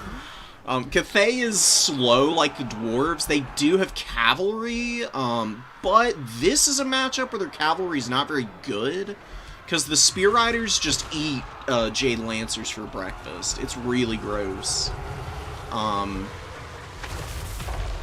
God damn, those Uranians are just killing all the Jade Warriors. Those are usually good enough to be able to hold points, but them getting nuked by this spell, it's been really tough. I really like that spell in land battles versus Cathay because they normally box. Yeah. And after the chaos starts, it's really hard to see that little blue circle on one unit and dodge in time. And it's only 6 wins of magic. So the thing is too many people try and use it when nothing's going on, and then you dodge it and they're like, wow, this spell sucks. It's like, no, you gotta wait for the chaos, then it's really good. Yep. All right, Zhao getting super low. Oh no, man. He transformed into human form before his heal. That's he's so routing. sad. No, Terracotta Sentinel's trying to save him. Oh, the Colossedon Sentinel's Hunters looking to are work. in here. That's why. Oh my god. I mean, Zhao Ming going human form is going to make him a lot harder to kill for the Lizardmen, but his heal only procs when he's a dragon, is what we're talking about. But Milky Way's lead on the damage value has evaporated. It's now swung over to Bird, and Bird has better battlefield presence, so Cathay are really on the back foot right now. Game's not over, I'm just saying they are down. Yeah, and he's bringing out red-crested skinks now. He's got the Code of Sotek going for the #1 objective. Those guys are going to shred the peasants and the Jade Warriors over there. Ooh, Satang with a great shot on the Colossedon Hunters, though. He just took 2 models off of them. Then the Horned Ones tie him up, though. I honestly think Zhao Ming is going to rally. These guys are having a real difficult time killing him, and his leadership is fine, so he's going to be able to get to safety. Unless he runs straight at Skink. Dude, where are you going? Of course he's going to do that. It wouldn't be domination mode if the retreat pathing wasn't a complete shambles. Oh my god. They're filling him full of arrows, too. Yeah, there was plenty of open space he could have gone towards. He just chose not to. Colossedon Hunters bail from fighting the Terracotta Sentinel. They're going to chase him, so I guess he won't rally. And Skinks yeah, are... Cathay's in a bad way. Yeah, Skinks are really crazy because they're stupid fast. Their cap weight is full, and they cost like 325 for the melee variant, and the javelins, which are really strong, and I actually think are in just superior version in every way, are only 425. They thump, man, with their three shots from the javelins they carry. They do a deceptive amount of damage. It's really rough running into a whole wall of them. That Thunderbolt caster has to have insane value. Wow, only 600. Yeah, There's but 122 kills. It's those model kills, man. I'm telling you, that's the weird thing about domination mode. It just tabulates the kills so funny. I don't know. It's weird. I don't like it. I Yeah, think he's done better. for probably about the better part of a year, I've been telling everybody, especially in the new player tournament streams, do not pay attention to the value at the top. You are never going to get a very accurate estimation out of it. It is reflective if you're winning huge, kind of like how Bird is now, where he's just clearly got a dominant battlefield position, but oftentimes, even in even games, especially depending on the factions, like if it's Beastmen or somebody like that, you can be in a losing position and have the same value as your opponent. It just really depends on so many different factors. I don't want more powerful single entities in this game. There's already plenty. But the Terracotta Sentinel is pretty terrible. It has been, like, since release. Yeah, well, there's been a few matchups where people have used the Terracotta Sentinel to good effect. I don't think the Lizardmen are it, though, because it's just so big and cumbersome, and they have so many good tools to shoot at big stuff. it just did more damage falling on the red precious skink with its death animation than it did the entire time fighting him. So Oh man, you love to see it. yeah. I had a game where... Personally, Oh, go ahead. Personally, I just make them a little cheaper. I think their price point's too high, but like, hey, Zhang Ming died. Yeah. Hate to see it. Iron Hill Gunners! Iron Hill Gunners! Get them! Oh, they're gonna delete Air the Brothers. Colossadons. Oh, they survived that better than I thought they would. They get in. Oh, but Peasant Horsemen. Well, this is just a pile. Yeah, a proper pile. I feel like the, I can't help but feel like this Fire Rain Rocket would have been the best summon in for Milky Way early in the game. Like his first summon. Because there were so many skink bodies, and those things have such a huge cone of fire. They would have been guaranteed to get tons of collateral damage early in this match. Here at the Here's the thing, end, though. Where are the cannon would Poison have Wind been Mortars? stronger. Yeah, where are they? Poison Wind Mortars. Boo. Well, it looks to be wrapped up. There's Yeah. a lot more lizardmen on the map. They have all 3 points. They can't get to the point. And the Bastildodon is leading a little skink cohort around in the back line now. Just a little goon squad. Look at them go. Oh, and another Uranans. God, they've been so crispy. This one's getting dodged, though. Milky Way is obviously attuned to that one there. So he's able to move, but they really have done good pressure. Cathay is one of the harder domination factions to play correctly, so I hear. So Milky Way is a champion for taking him on. I agree. Ow. I just watched the Bastildon run through some Jade Warriors up close. How heavy do you think the Bastildodon is? It's gotta be like an elephant and a half. Well, I would say, like, just with how, like, heavily armored it is, just, like, gotta be, like, 7 or 8 tons. You know? See, I went with animal weight because I don't know how much an elephant is, but I'm like, I can think about how an elephant compares to it, but I'm not actually great at just being like, yeah, elephants are Just like- 785 pounds exactly. Don't know how heavy an elephant is. I'm sure my uncle would know. He's, like, a huge environmentalist person. He actually lives in South Africa. So he knows a lot about all of the flora and fauna there.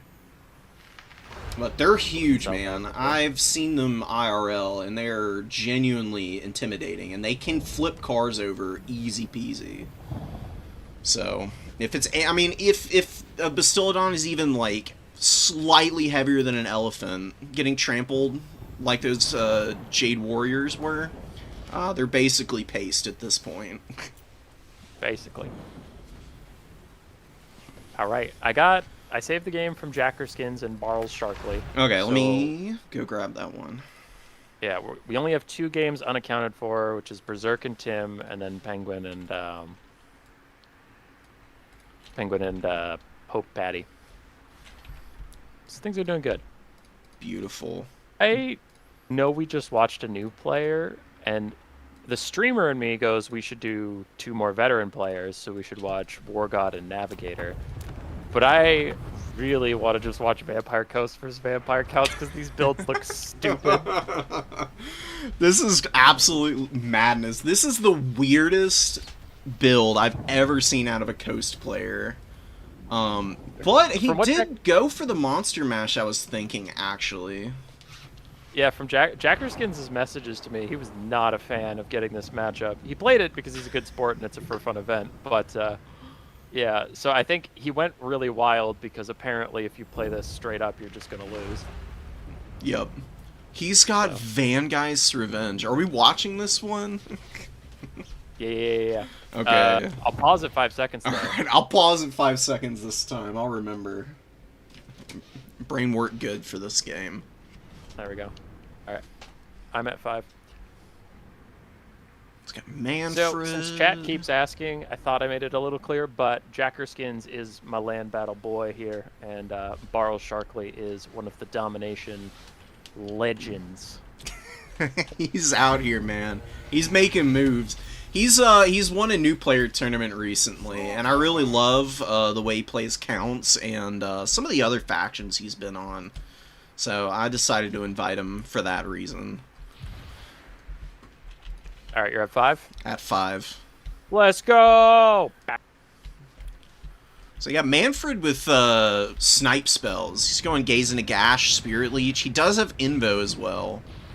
And Sword of Unholy Power for the recharge. He's gonna have a hard time finding someone to sit on, though. I know. That he could harass. The Depth Guard are scary. Honestly, this isn't too unfamiliar to how Khorne goes about this matchup. Like, Khorne goes with Scarbrand a lot of the time, and then Chosen Dual Axes. I mean, I guess Depth Guard are kind of like a... I don't know, like a bootleg version of the Khorne dual weapon Chosen. And they do have a heal. I mean, they got the hunger. It's going to do something.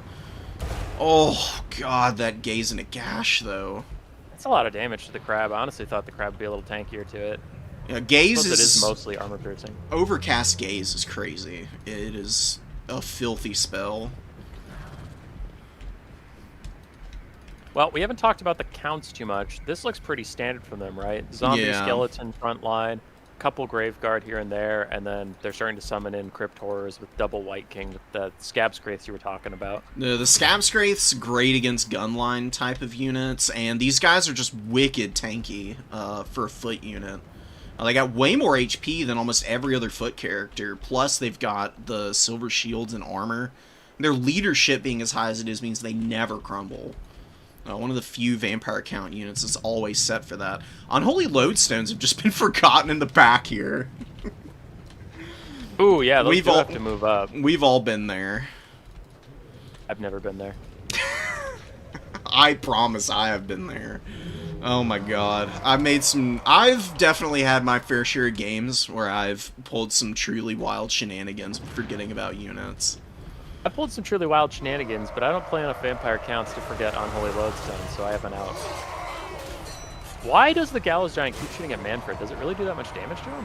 It doesn't do a ton of damage, but he's doing a decent amount. I think it's just to wear down Lord with a very low amount of HP. Because a lot of the time the Lords for the vampire counts are on like the Terrorgeists or the Dragons. So him being on the Hellsteed... and the fact that he's just Case of Nagashing Silostra on cooldown, I think is the reason why we're seeing the Gallows Giant going for him.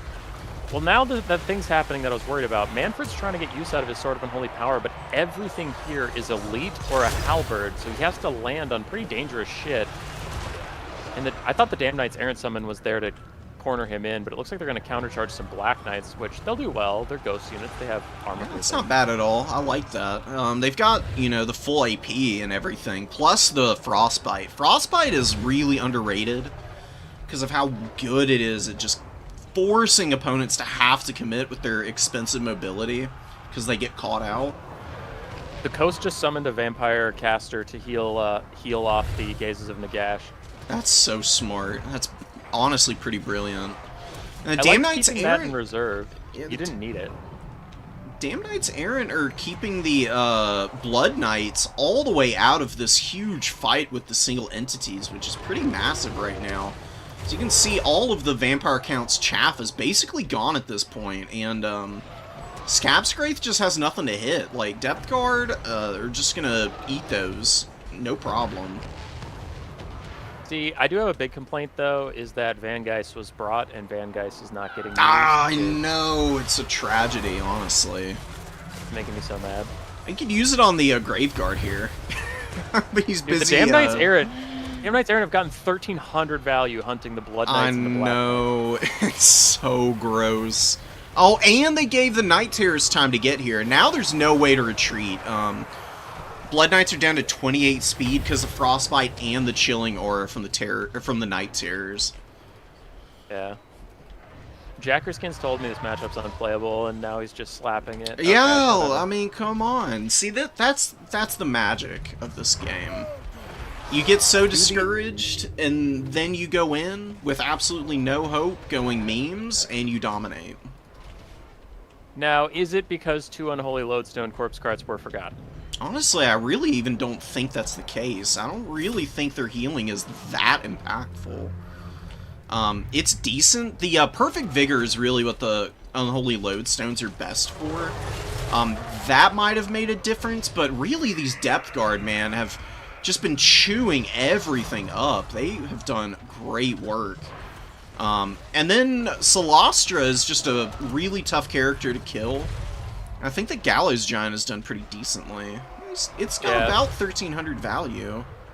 So I'm hovering Manfred right now as he's standing in Depth Guard, and he's lost about 300 HP while I've been watching, so... Yeah. Ooh, that was a really bad overcast. He took so much damage. Oh, man. Poor guy. And the Morgul Haunter is a really nice tech, because it's an anti-infantry monster. So White Kings, you know, they're gonna hang in here. They're always solid. But they're in a losing fight now with Giant Crab and Morgul together, and pulling them both apart. When the White Kings get to fight together, they're unstoppable because they always have a good double team. They'll just poke people to death, but now they're up against proper counters, and they just don't have the sauce there. Morgul's trying to hunt Manfred too. They really just want to put any damage on him they can to force that heal cap to not really matter. Yeah, I think that's the right call. Anytime you see the Hellsteed characters, you really want to make sure that they have to stay honest in the late game. So the last thing you want is Vampire Count's Lords healthy for the end of matches where they can just take over. I've seen it happen way too many times to myself.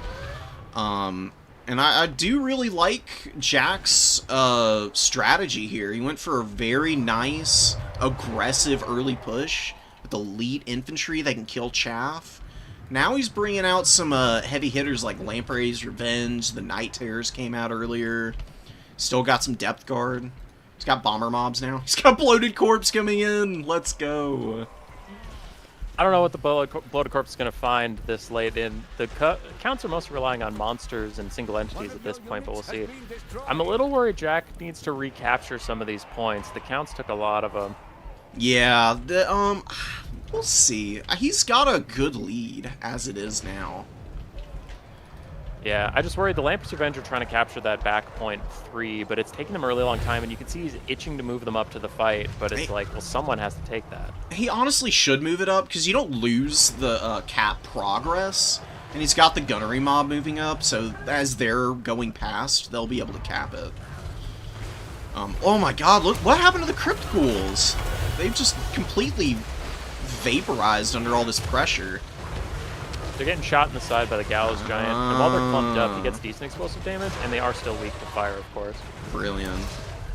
Wow, 1,900 value on it. Yeah, and the Rhotic Promethean summons, I haven't paid attention to them, but this one that's just been thrown down is getting some decent value. Curious what the other one did. Dude, look at how big the battlefield is. The entire fight is happening on this single tiny square. The joys of undead matchups. Yeah, Solastra needs a heal soon. She's starting to crumble with that Spirit Leech. Yeah, Manfred has been hanging in somehow. I mean, he keeps getting that hunger proc and then extra magic. He's proving to be deceptively difficult to take down here, and the White Kings are still alive. Actually, the Bloated Corpse is thinking about it. By the way, I would throw it in. I don't care. I'd blow the whole fight up. I mean, the only thing of yours that's going to die is an already dead Depth Guard and a summon. Oh no, he's going for the Grave Guard. He's forcing the Grave Guard back with it. Oh, but it's going to get hit. He's got to get in there. Oh no. Decent value. All right. Acceptable. This is fine. All right, and he did take point 3 by walking through it, so he's back on the victory point lead. More Depth Guards summoned into the distance. They're going to take a long time to get here, though. Yeah, they're really only scared of the Graveguard Great Weapons, and I think the Saltlord Scuttlers are coming in to deal with those guys. Plus, you've still got Lamprey's Revenge in here, so I really like the odds on Jack's army here. Okay, I've watched Solastra and the Morgul Haunter miss. Double Scab's Wraith deleted the bombers, by the way, but I've seen those guys miss Manfred like 70 times. His overcasts have done more damage to him than these lords. Figures. They are not very well suited for fighting big stuff. They don't have great melee attack. Manfred is a really good duelist. I mean, he doesn't do a lot of damage in melee, but he's just got 50 melee defense, which is and perfect vigor from being next to saucy. corpse cards a lot. Yep.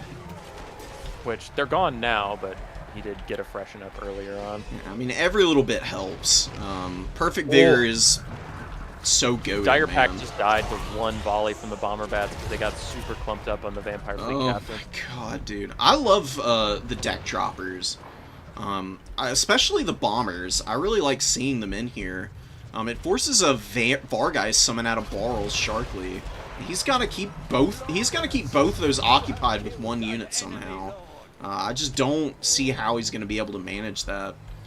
I'm getting a little worried for the coast, though. They're still in a leading position, but things are starting to, like, catch up to them. They're about to lose their Vampire's Caster. They lost Solastra. They've lost all the infantry near point 1. Manfred's still alive. So it's like, I can see things getting a little better for the Counts, maybe. This depth guard is going to be the big problem, because they're really going to wreck these Skeleton Warriors, and the Vargeist can't really land on that, because deck choppers can do decent damage to stuff like that. It's not like amazing damage, but the profile is high enough that a Vargeist would definitely melt under their fire. Yeah, okay, I guess he just cleaned out everything by point 1. I thought the Vargeist would commit more. And I'm not saying they should have, I'm just saying I thought they would. So then when they bailed out, it's like, oh, that area's dead. Alright, maybe the Counts are still pretty far back. Oh, Lamprey's Revenge have surrounded poor Manfred here. Wow, and they've got 2,300 value. Oh, I love to see Lamprey's Revenge do well. They're such a fun, cool unit.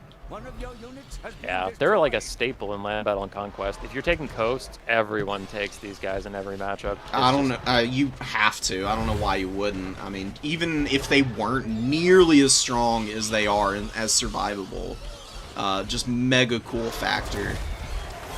Counts tried to sneak a dog onto point 3. I didn't even notice it, but there was a bomber bat just harassing them away. See, this is how you use flyers from Jack here. Even when they can't, like, directly intervene on a cap and, like, use their cap weight, just the damage potential, being able to, like, force units off is enough sometimes. One of the reasons why the Corn Furies are so good, because their DPS and melee is just ridiculous, so lots of little Hound-type units that are usually pretty good for stealing back points can just get absolutely rolled by flyers. Jip Ardu is mad at you for implying the Lamprey's Revenge aren't good in every single game. You know what? I mean, I'm not saying that they're bad in more than like 2 or 3 matchups. The only weakness that they have is the regeneration, so they can fall apart in a couple. Chaos Dowie, Corn, and I'm trying to think of what other matchup. I know I'm missing one where I think they're actively bad. I honestly don't think they're that good versus Cathay. Ooh, yeah, that's a pretty good one. I guess the shooting potential that Cathay has would definitely put him on the back foot pretty quick. I've just had a lot of issues where it's like, they're good against Zhao Ming, but that's about it, because Iron Hail Gunners delete them with just mass armor-piercing fire. Celestial Dragon Crossbows can have armor-piercing and fire damage. If, the ROR is fire damage, right? Or is it just magic? Which ROR is it? Celestial Dragon Crossbow ROR. Oh, yeah, they've got fire damage as well. Yeah, so they can do armor piercing and fire. Cannons do armor piercing and fire. So it's just like, there's a lot of fire damage and then a lot of armor piercing shooting. And it's like, sure, if Zhao Ming dives into them and gets wrecked, then they're great, but that's his fault. Everything else, they just kind of don't do that well against, in my experience.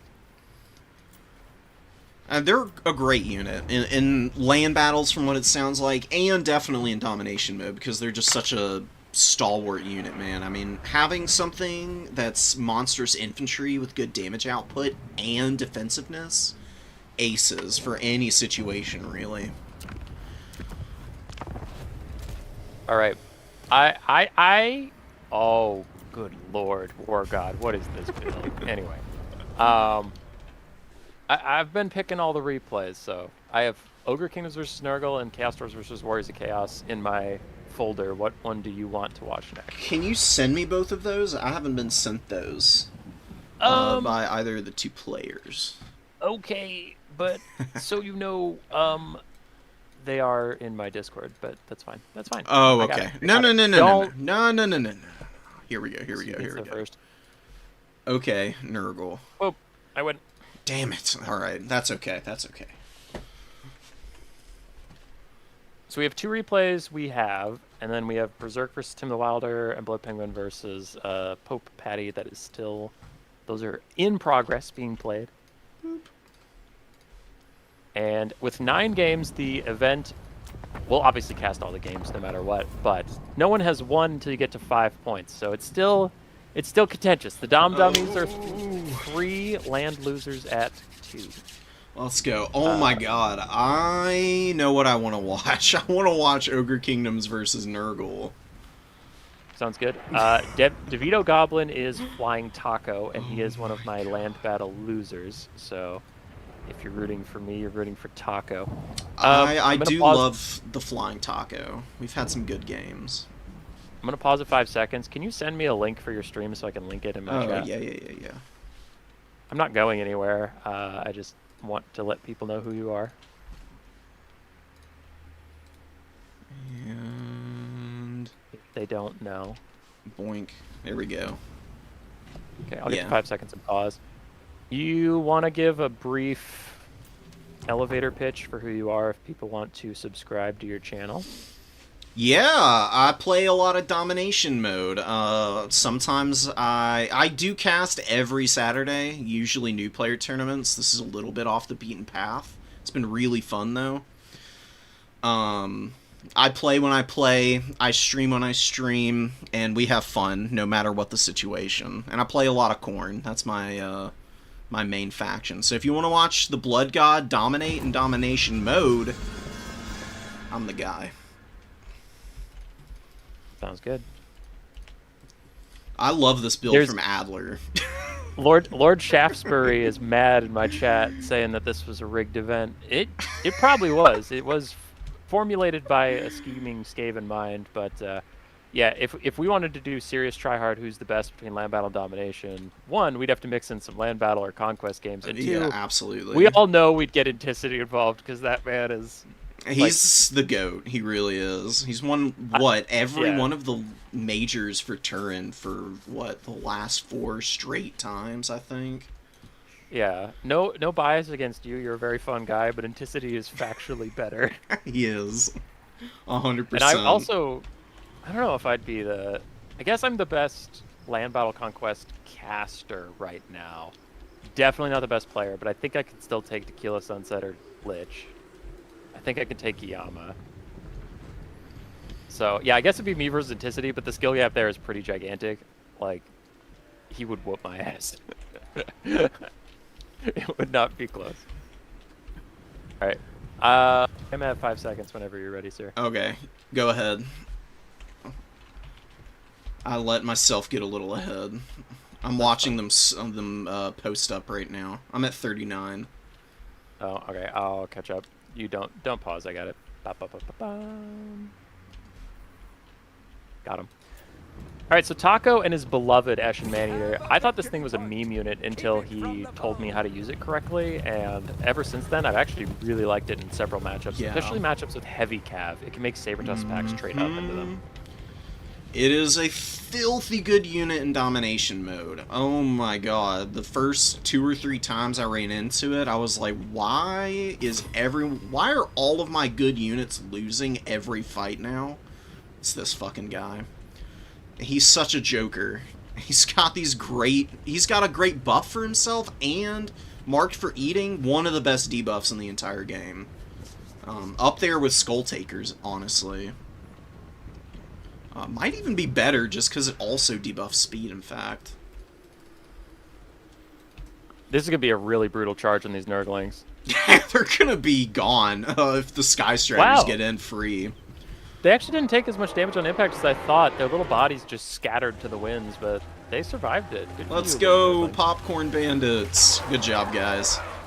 So you were excited about this Nurgle build. I don't know what the meta is for Nurgle, so you seemed excited, which would tell me this is not usable. So, Nurgle usually goes just a billion infantry units, and I'm not even exaggerating. They just go max Nurglings, max Pestigors, max Warriors, max Marauders, and they just stuff points until the end of days. Adler's brought triple Plague Ogre Great Weapon in the opening with Bile Trolls. All of these are good units against the Ogre Kingdoms.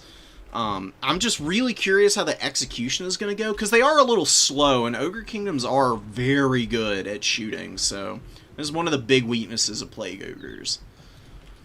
He's got more Bile Trolls coming in, some spawn. I would imagine Adler's just going to summon Nurglings for cap weight and let it ride with everything else. Oh my god, we got a giant sighting. I have not seen a giant in ages. We do have a giant. So for Taco, I mean, he already has 2 capture points. They're both doing build up, but Ogres is one of the original factions that likes to build up. So yeah, I hope Adler's got a good plan. Otherwise, this could end up being a rough game if they just trade. You know, if they just set up a line and start trading value for value, but Taco has 2 points and he has 1. Obviously, that's not going to go well. So, the Ogre Kingdoms are really strong, but I would say of all the factions that are on average, like, upper tier in terms of their, like, general power level, Ogre Kingdoms are probably the most susceptible of all of those to build-up strategies because their Noblars have such bad leadership. If your opponent's able to just summon in their cheaper units and they have a good baseline of strength in the anti-large department like Adler has, you can kind of get flattened and run over as Ogre Kingdoms. Because once your Noblars run away, your Ogre Bulls are useless. They trade down so bad without Noblars. Now, question, why isn't Taco moving his Lead Belchers up to get free damage? Like, that is clearly intentional, so I'm wondering why you wouldn't want to just get in range for that damage. It's just spacing. The farther forward you get, the more opportunity your opponent has to, like, filter units behind you, like through tree lines or shot blockers, and it just gives them less space they have to cover as they're summoning fresher units out.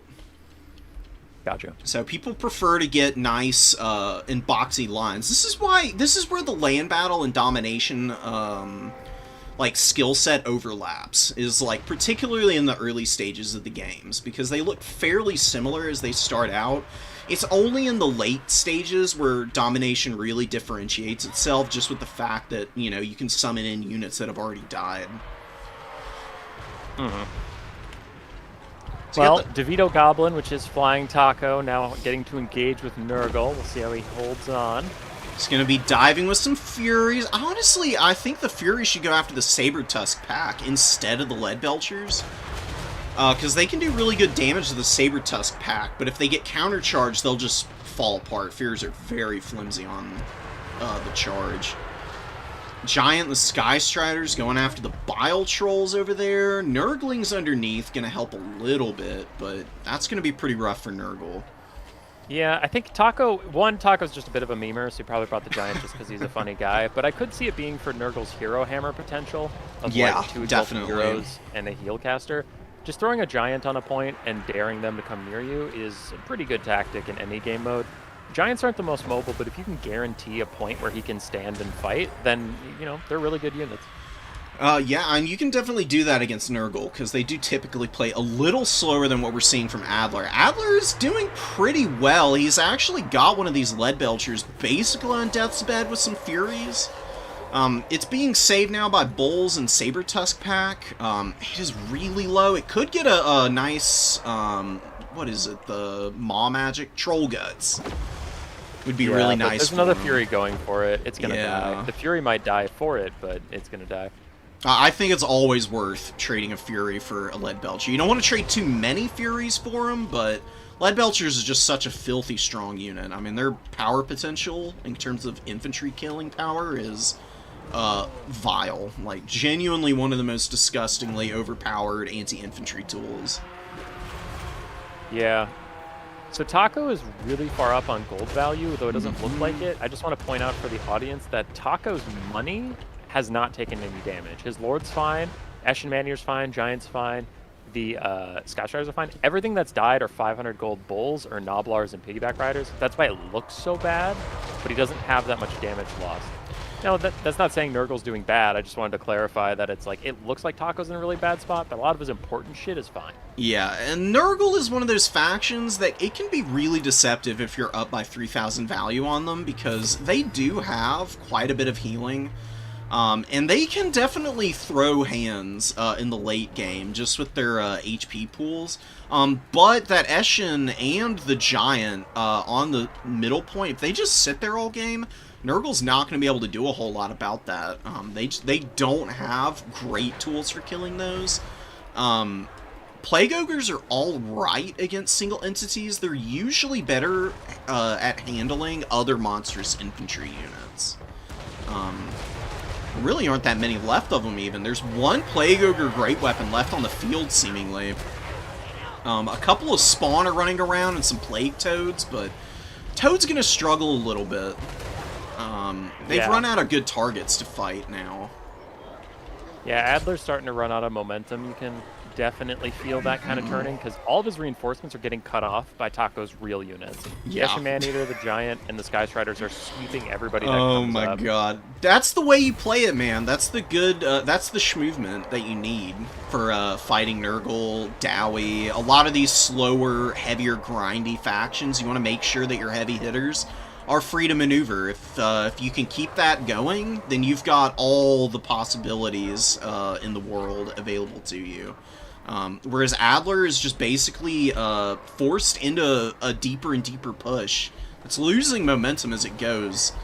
See, it's coming up now, but in land battles at least, Forsaken are the key to this matchup for me. Like, Forsaken do very well despite not having anti-large versus all the Ogres units. So I was kind of surprised to see Nurglings versus Forsaken, but we see the Forsaken getting 7 now. Maybe those guys could have been better, but I still think the Sky Striders would have just been ripping through them, so... Yeah, the Sky Striders, they're a gamble unit. Like, you bring them, and you hope that your opponent doesn't get a good engagement on them. Taco's done a really good job keeping them freed up, which is why they've done so well. They're definitely not the pound-for-pound best unit in terms of value trading, just because they're so expensive.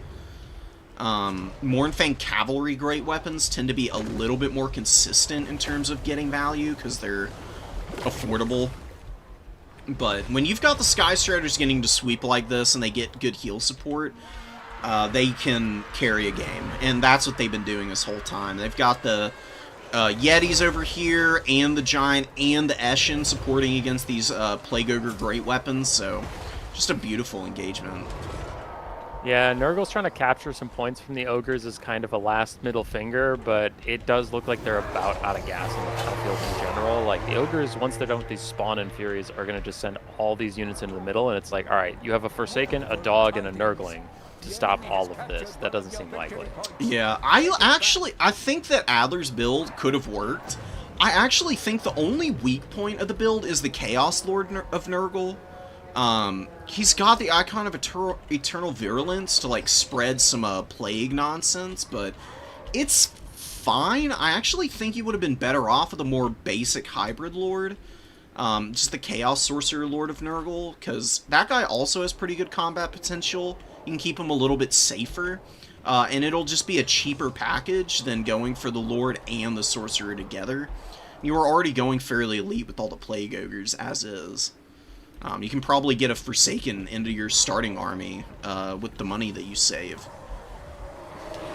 I think Plague Ogres are a really cool unit, but I've struggled to get them to, like, truly be good. They usually only pay for themselves if I throw a ton of healing at them, and it's like, alright, if I throw a ton of healing at you, I want you to, like, do way more than pay for yourself. Yeah, that's fair. Rotting Riders tend to be the best Nurgle unit at all anti-large fighting, like single entities and otherwise, because they have a lot of models, and they have crazy durability with the regen and heavy armor.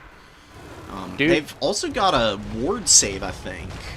Like they do have a ward 15%. save until the first time they route, yeah. Dude, I I occasionally go on these mini rants where like I am not saying the game works differently for other people. The word feels is doing a lot of work in the Oh sentence. yeah. But my Rotting Riders feel so different than everybody else's. Like I'll throw my Rotting Riders at fucking Illyrian Reavers and I'll look back and they died, and other people's Rotting Riders like kill my one Hellpit shot Abomination. them. Yeah. Yeah, take 50 globe volleys and they're fine. Kill my lord. Come to my house. Take my wife. Throw her down the street. And I'm like, okay, I guess they're good. And then I'll take them again and they'll die again. And I'm like, this unit, I can't. Yeah, I honestly think there is a grand conspiracy where every version of the game is slightly different. They've hidden it behind all these stat cards. They're showing you everything that you think you need to know, but then the reality is just ever so different. That's also true in a lot of other ways, because there are units I like that other people think are garbage, and I'm like, I don't know, they always work for me. And like, we have a guy, Hayseed, who used to take Kolek Suneater in every new player tournament, and he made him look good. Yo, and like, Kolek, this is the Kolek I want. Yeah. I like Kolek. When I play Warriors of Chaos, I bring Kolek a lot. It's either Sartorial or Kolek who I usually gravitate towards. Most other Warriors of Chaos players will just run Archeon every time. Kolek's a fun guy. It's really hard to not take Archeon. Sartorial is good too. I think it's kind of like what I said about the Lizardmen, where it's like Warriors of Chaos have a lot of A-tier lords, Yep. but the S-tiers are just sitting there staring at you, and like Archeon's crazy good. I feel like there's another one on the Warriors of Chaos roster that I'm just blanking on. They have Valkia, right? Mm-hmm. Okay, yeah, then Valkia's there. Dude, Valkia, oh my god. I like bringing Valkia all the time against Skaven. She's but so damn annoying. I know, I just wanted to do something different, which is why I went Scarbrand, but she's my girl boss for my heart. Amazing character. So strong. Demon Shield is broken if you know how to use it right. It's really good. We did get a replay submitted from Blund Penguin in that chat, so if you grab that, then we're only missing one, and I'm going to message Berserk and just check on them, because Okay. he was under the understanding these were going to be live, and he's last, so I know he wanted to play later. Okay. And we've been casting games for a while, so it's probably soon. I'm just going to make sure that like he's okay. Okay.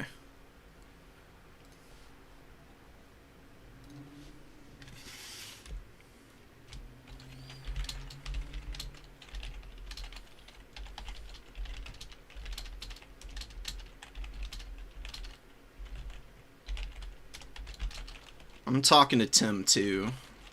That's fine.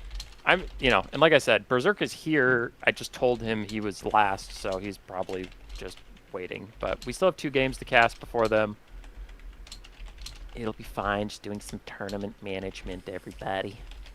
Did I update the score? No, I didn't, because Taco tied it up.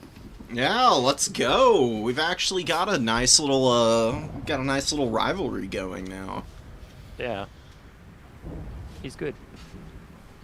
I have a theory that Nagash DLC will be a single faction DLC like Chaos Dwarves, but adding a 4th undead faction. That would be hope cool. That's not true. I wouldn't mind. See, I'm down with the 4th faction, but I hope it's not a single faction thing, because I feel like the Tomb Kings and the Coast could use like just a little bit more units, and this is a perfect excuse for Nagash to like like the Beastmen and Warriors of Chaos getting a DLC every DLC. Like I just kind of want that, like, oh hey, if you get the Nagash DLC, you also get these 3 units for the Coast and these 3 units for the Tomb King. Yeah, hey, I mean, Beastmen are my other faction if I'm not playing Khorne, so every DLC having a little something new, super awesome. I love it. Yeah, so if you add a 4th faction, that's fine, as long as some of the units bleed over, but... Yeah, Tomb Kings definitely need a little bit of milk. They're like a good faction, they're just like solid all the way around, but they definitely get a little bit stale. Yeah, they definitely don't need the DLC for strength, they need it for flavor. Yeah, big time. I can only see so many Ushabti Greybows and Sepulchral Stalkers before my eyes start to get crossed, and I'm just like, okay, I've seen this build before, I'll see it again. for me, that's Dark Elves. They have such an expansive roster, but like only 1/5 of it is competitive. So I'm like, Yeah. oh god, Cold Knights, Scourge Chariots, Doomfire Warlocks, and Bleak Swords. Oh Every game. Scourge Runner Chariots are, they're a nightmare. They're one of the reasons that Dark Elves dominate Khorne in Dom mode for the most part. Now, I will give credit where credit is due. CA did shift the meta, because if you remember, well, maybe it was different in Dom, but like in land battles, it was just Malekith on a Dragon with Soul Stealer, then Malekith got nerfed, so it just became the Sorceress on a Dragon with Soul Stealer, and then that got nerfed, so it just became Marathi with Soul Stealer, and I'm like, at least Soul Stealer has disappeared. Yeah, would you believe it if I told you that was the same case in Domination mode? I believe it. I really think of all the factions in the game, Dark Elves probably play the least differently between both game modes. I really think that it's basically the same game plan every time for the most part. Because they just do the skirmish game so well. It's so hard to try and do anything else with them because it just feels so much weaker in comparison. I have seen people bringing Crone Hellebron lately to some huge success. She's like sneakily good now in domination mode, at least. I was gonna think that maybe surprised. throwing down her rampages on point fights would be pretty good, because the problem in land battles is usually the battle is focused enough that's similar to what you're talking about with the Renan's Thunderbolt, except on a larger scale. It's like, well, if you see the giant mist show up, you can just walk away, Yeah. and then like it wears off and you turn around and fight again. And maybe you lose some chaff. I'm not saying you won't take any damage, but Dom is a little more chaotic, so I could see you just kind of missing that it's happening, and then it's also too late to do anything about it, where you're like, well, it's half over. If I back off now, I'm just going to take rear attacks. Never mind, I'll just take it. So. Well, she's also got that little Mortis engine that's like a win extra button, because it activates when you're winning in combat, so for the Dark Elves being quick, you can intercept reinforcements and just break position so quickly with her. I've seen a lot of that, and then yeah, the rampages are really strong if you can get a few really decent units into a nice fight. We have 2 games sitting here. Do you want to do High Elves Brett or Chaos Dwarves Warriors of Chaos? I don't think we have any newer players left. I think because it's Berserk and Tim, who are both very top tier. They're left to play. Blood Penguin, I don't know about Pope Patty, but I know Penguin's a pretty high tier land battle and Dom player. Not like tournament winning, but like definitely veteran. And then War God and Navigator. I know War God plays a ton of land battles. I don't know how much Dom he's been playing, but my main point is all 3 of our games left are pretty strong players. I would really like to see some High Elves Bretts, because it's a matchup that I've seen go back and forth a lot lately. Alright. I'm loading her up. Okay. We've got our boy Alberic here, of course. He's such a menace, dude. Oh my god. I'll pause at 5 seconds. Okay. The High Elves... Dude, I don't want to be that bummer. The High Elf campaign got so many buffs. It's crazy, it's fun, it's positive, nothing negative to say in single player. Man, in multiplayer, they got the ship's company, and then everything else is toxic. It's just like, here's this unbreakable, perfect vigor, giant SEM, and then here's this flying chariot with 2 different versions that likes to skirmish, and we made your blobs better, we made all this stuff better, and I'm like... Yeah, you got Karadrin, too, who's just a wicked strong character from what I've seen. Yeah, and I'm like... Either this stuff sucks, like the Merworm, or it's even if it's not OP, I don't see the Sea Elemental being like...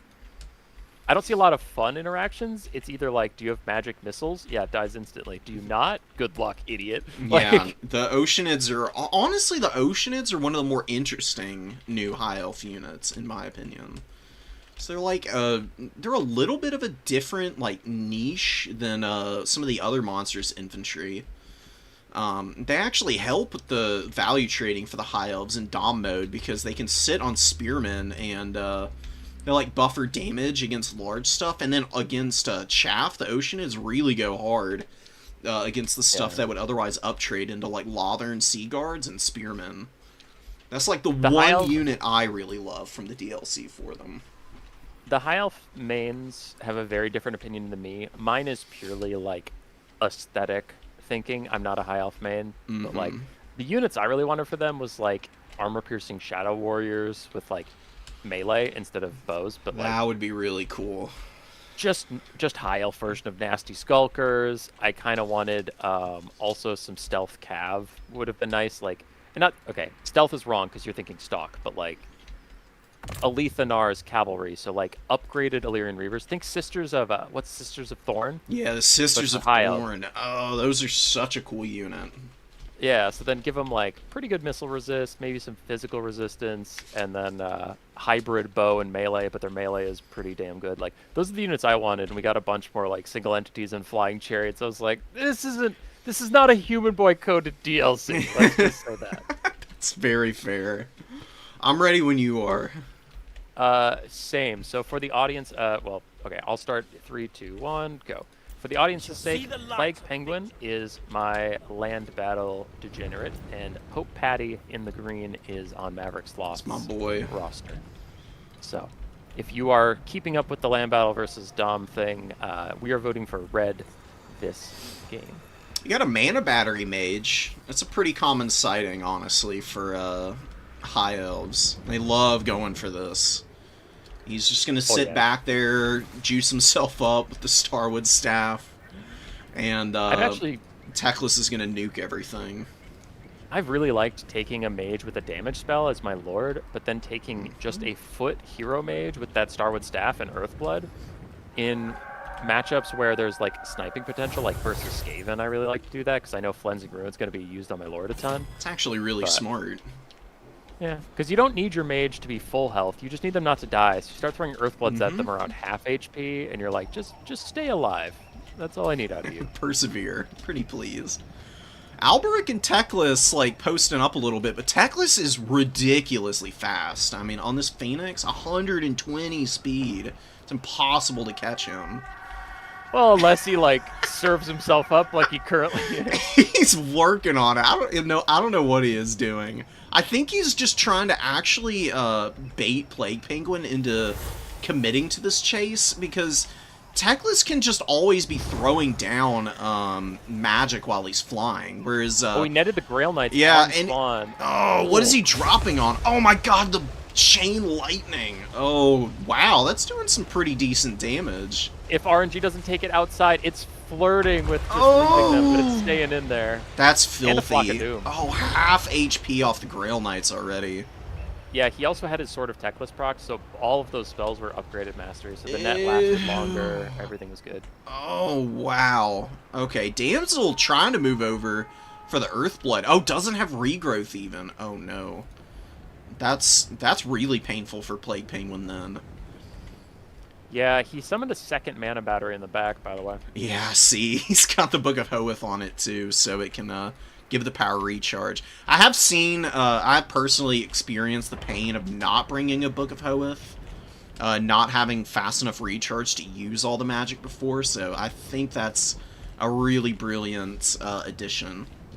Oh, the Book of Hoeth is cracked. Nuts. It's amazing. So strong. Really short cooldown, too, for the amount of recharge that it gives. Ooh, no, Alberic getting in against Teclis. Teclis is going to peel out. We got a Field Trebuchet pounding some of the Lotherns. Here comes the Trident. Oh, it's going to hurt. Yeah, down the Spearman, that's going to be really good damage. Oh, man. Now those peasant mobs will surely get through. Right, exactly. Wow, okay, I thought the Trident was going to hit both those Spearmen, but actually ends up Nah, not. it- Oh, and we get a revenge. I mean, it roasts a bunch of peasant mob, but, hey, it looked good. We got a nice pirate convo. Yeah, that's kind of like when you dropped a Sword of Corn on 2 Skaven slaves, and I was like, I mean, yeah, you technically killed a lot of things, but Yeah. It was about the violence of the play, not necessarily about the viability of the play. yeah, that Fireborn charge on the back of these Spearmen at Arms on the right flank was kind of limp. I thought it would do a lot more damage. Yeah, I think it'll be okay for them because they're just so good at everything. I mean, they've dumb stats. I mean, 53, 53. They can go all freaking day, but they're getting a little deep. Oh, Grail Knight's gonna get a nice coming in, side baby. charge. Oh no, Pope Patty, don't let it happen. And the other Their stats Grail are so Knight. good. Oh, the Fireborn can't be stopped. Gets side charged by Grail Knights and instantly I wrecked. know. Oh wow, the Grail Knights just got hammered by their own Trebuchet. Oh, but the Fireborn are done here. They've got 2 Grail Knights on them now. Grail Knight's getting hit with Flesh and Stone. Fireborn don't have magic damage. My That's God. actually insane. And Alberic jumps in too. Nice little chain lightning on the Foot Squires. Teclis has a lot of value, but this is like the tried and true fail point of the High Elves, is just super expensive, not necessarily all that good in melee. If they get outflanked, they can kind of fall apart.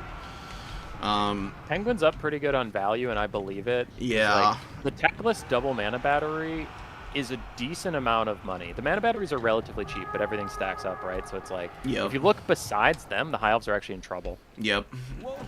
Uh-oh. Teclis is on the ground. He's on the ground against Alberic with Knight Errant support and some Grail Knights coming in now. A really decent net in terms of saving himself, but Oh, yeah. what's the follow-through in terms of damage? That's always the question with this spell. There, 'Cause, yeah, there like- was none. He was just using it to bail. Yeah, that's always really rough when you're put in that position. Another bound Convocation, not going to get a whole Friendly lot of fire! damage. Friendly Ooh, Oh God! No. Oh, that was rough. Yeah, big time not worth, unfortunately. Oh, and the Knights of the Realm piling in behind the Lothern Sea Guard as they're unbraced. I've seen Plague Penguin do this to me before. He's really good. Once he starts getting a value lead on you, he's one of the best at just continuing to pile it on. He has absolutely no chill on the micro. It's 100% all the time. If you beat Plague Penguin, you've got to do it by just wearing down his forces slowly and surely. Okay, cool point. Yeah, whatever. Nice. Hope Patty did just summon Swordmaster, so I feel like your point is irrelevant. Absolutely. Swordmaster's going to go hard here. We'll see if they can actually get anything done. The Oceanids just get caught out by magic damage, and we were talking about it. It's similar to the Sea Elemental. There's magic damage. Oceanids are a terrible unit. They're surprisingly good versus magic damage infantry because they knock the models around so much, but cavalry can wreck magic damage. Well, you got a nice little blob going there with a beautiful chain lightning. Yeah, that was really good damage Yeah. on the chain lightning. Bye-bye Knights of the Realm and a Knights Errant. So, I mean, Teclis has been doing all the work. This happens all the time with Teclis, though, man. He will get, like, 4,000 value, and then the rest of the High Elf army is just dead. There's nothing left. I just watched Grail Knights pile through the Swordmasters and then just run out like nothing, and Swordmasters were flying in every direction. Yeah, those mobility buffs with the cavalry, how many patches ago was that now? It's a while back. Oh, at this that was point. a long time ago. Yeah, ever since then, though, Bretonia really actually has been a really strong faction because it helped them so much. Teclis netted all these Grail Knights into Swordmasters. He's doing it! That's sexy. Oh, but he's gonna die to Alberic here. Look at That Alberic doesn't matter. The pummeling Swordmasters him. killing Grail Knights. Fuck you! Go, come on. No, they tear around it. Why? Tear Why does all of Slaanesh get ITP and the Swordmasters and Phoenix Guards out? dude. Hey, thousands of years of combat is nothing next to a couple bare-naked ladies and their whips of despair. Oh my god, dude. Unbelievable. Alright. Penguin putting the land battle degenerates on match point. I need either Pigman or Berserk to come through. Those are pretty good players to bet on, but you have Tim and Navigator, so Tim when he plays is probably top 3, just in terms of his win rate and his game knowledge. He just does not make many mistakes. It is very rare to see him like flub something. Phoenix Guard have ITP. Oh, I think they added that actually pretty recently, but for a long time they didn't. The Phoenix Guard actually seem good now. Yeah, they got ITP. You're right. You're right. Okay, my memes are outdated because there was a long time where there was a meme about the Phoenix Guard literally have seen their death coming and yet they still tear her out. Yeah, it's a little bit ridiculous. Listen, I know exactly how I die, and I know it's not here, but I'm gonna run. Well, it's because I'm running that I'll die in the future, you know. You know what? You got it. You got me there. Still feels kind of messed up. Yeah, that's like monkey's paw logic, you know. So Berserk DM'd me the replay. Okay. Did Tim DM you, or do you want me to share it? Can you just share it with me? He didn't I DM got me you. it. Okay. It's fine. It's fine. I also have to update the score, which I will do as Beautiful. soon as All right. I send you the thing. Come on, Tim. Save us. So, I think it would be pretty hype to have Tim versus Berserk be the finale, especially if it's match point. So I would vote we watch this Chaos Dwarf replay we've been sitting on. Agree. I think that's really cool. The Chaos Dowie game does look like a pretty rollicking time. Yeah, the double Dreadmaw. I can't say too much because of I have the medical one on my brain, so I'm thinking HIPAA, but it's like confidentiality. But like in the content creator feedback, Turin came in hot about Dreadmaws, and like every other content creator was like, "Yeah, screw Dreadmaws." And we're all piling on them. So seeing two of them, I'm like, I've heard these are scary and dumb. In land battles, they're definitely annoying, but I don't think they're like, I don't know. The way Turin came in hot, and Turin, his feedback is usually like, oh, I think maybe 2 or 3 melee defense off this unit would be good. He came in, he was like, this unit needs to be shot. And I was like, oh. Get rid of All right. He hates it. I honestly agree in some respects with that. I think they're pretty gross.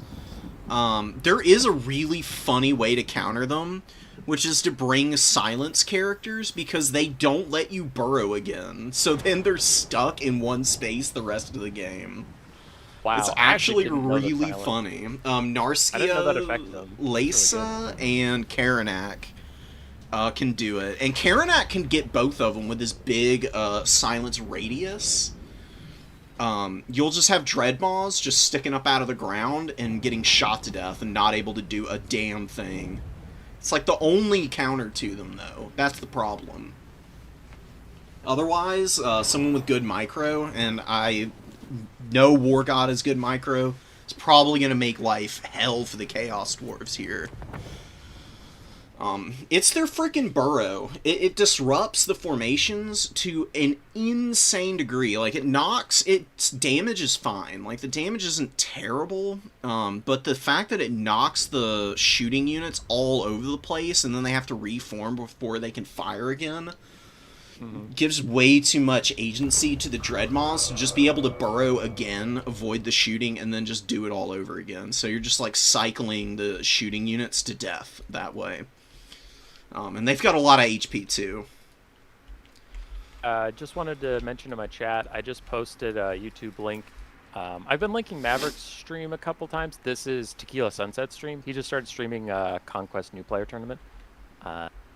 So I know some people on my channel aren't Domination fans. If you're looking for Conquest or Land Battle content, our fellow content creators that we love to support are also streaming them. So feel free to check that out. You won't hurt my feelings. All right. I am at 5 seconds in the Chaos Dwarf game. Ditto. I'm trying to look through the Magma Cannon binoculars right now. I can't actually see anything out of them, though. If you are still keeping track, War God YouTube is on my team of the Land Battle Fools, and Navigator on the Chaos Dwarves is the Domination Hope. Let's go, Navigator. If you're in for a good stream and you just want the hype, you want the Chaos Dwarves to win, so our match point is the decider. If you just want the land battle team clearly superior to just win and get it over with, root for the Warriors of Chaos. I am ready to start when you are. Beautiful. I'm starting now. Let's go. Got Pleasure Guard. I love to see them. They're a cool little unit. They're very cool. I think they're super well designed because they're strong and everyone takes them, but also like they're super expensive. Yep. They take a decent amount of damage if you like charge them or shoot them. So it's just like it's one of those healthy strong units where it's like this is good, but it's manageable. Yeah, unlike Pleasure Seekers, with 100 speed and poison like every other Slaanesh unit, seemingly.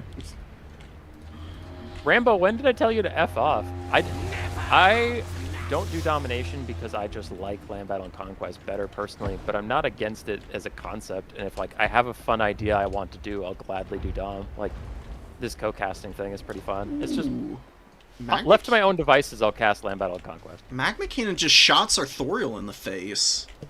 Yeah, actually knocked off the rest of his barrier too. It's really nice.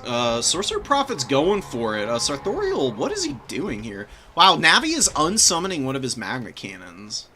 What? Why? Just to keep it away from the Tread Maws. Oh no, but the other one gets caught by the Hellstriders.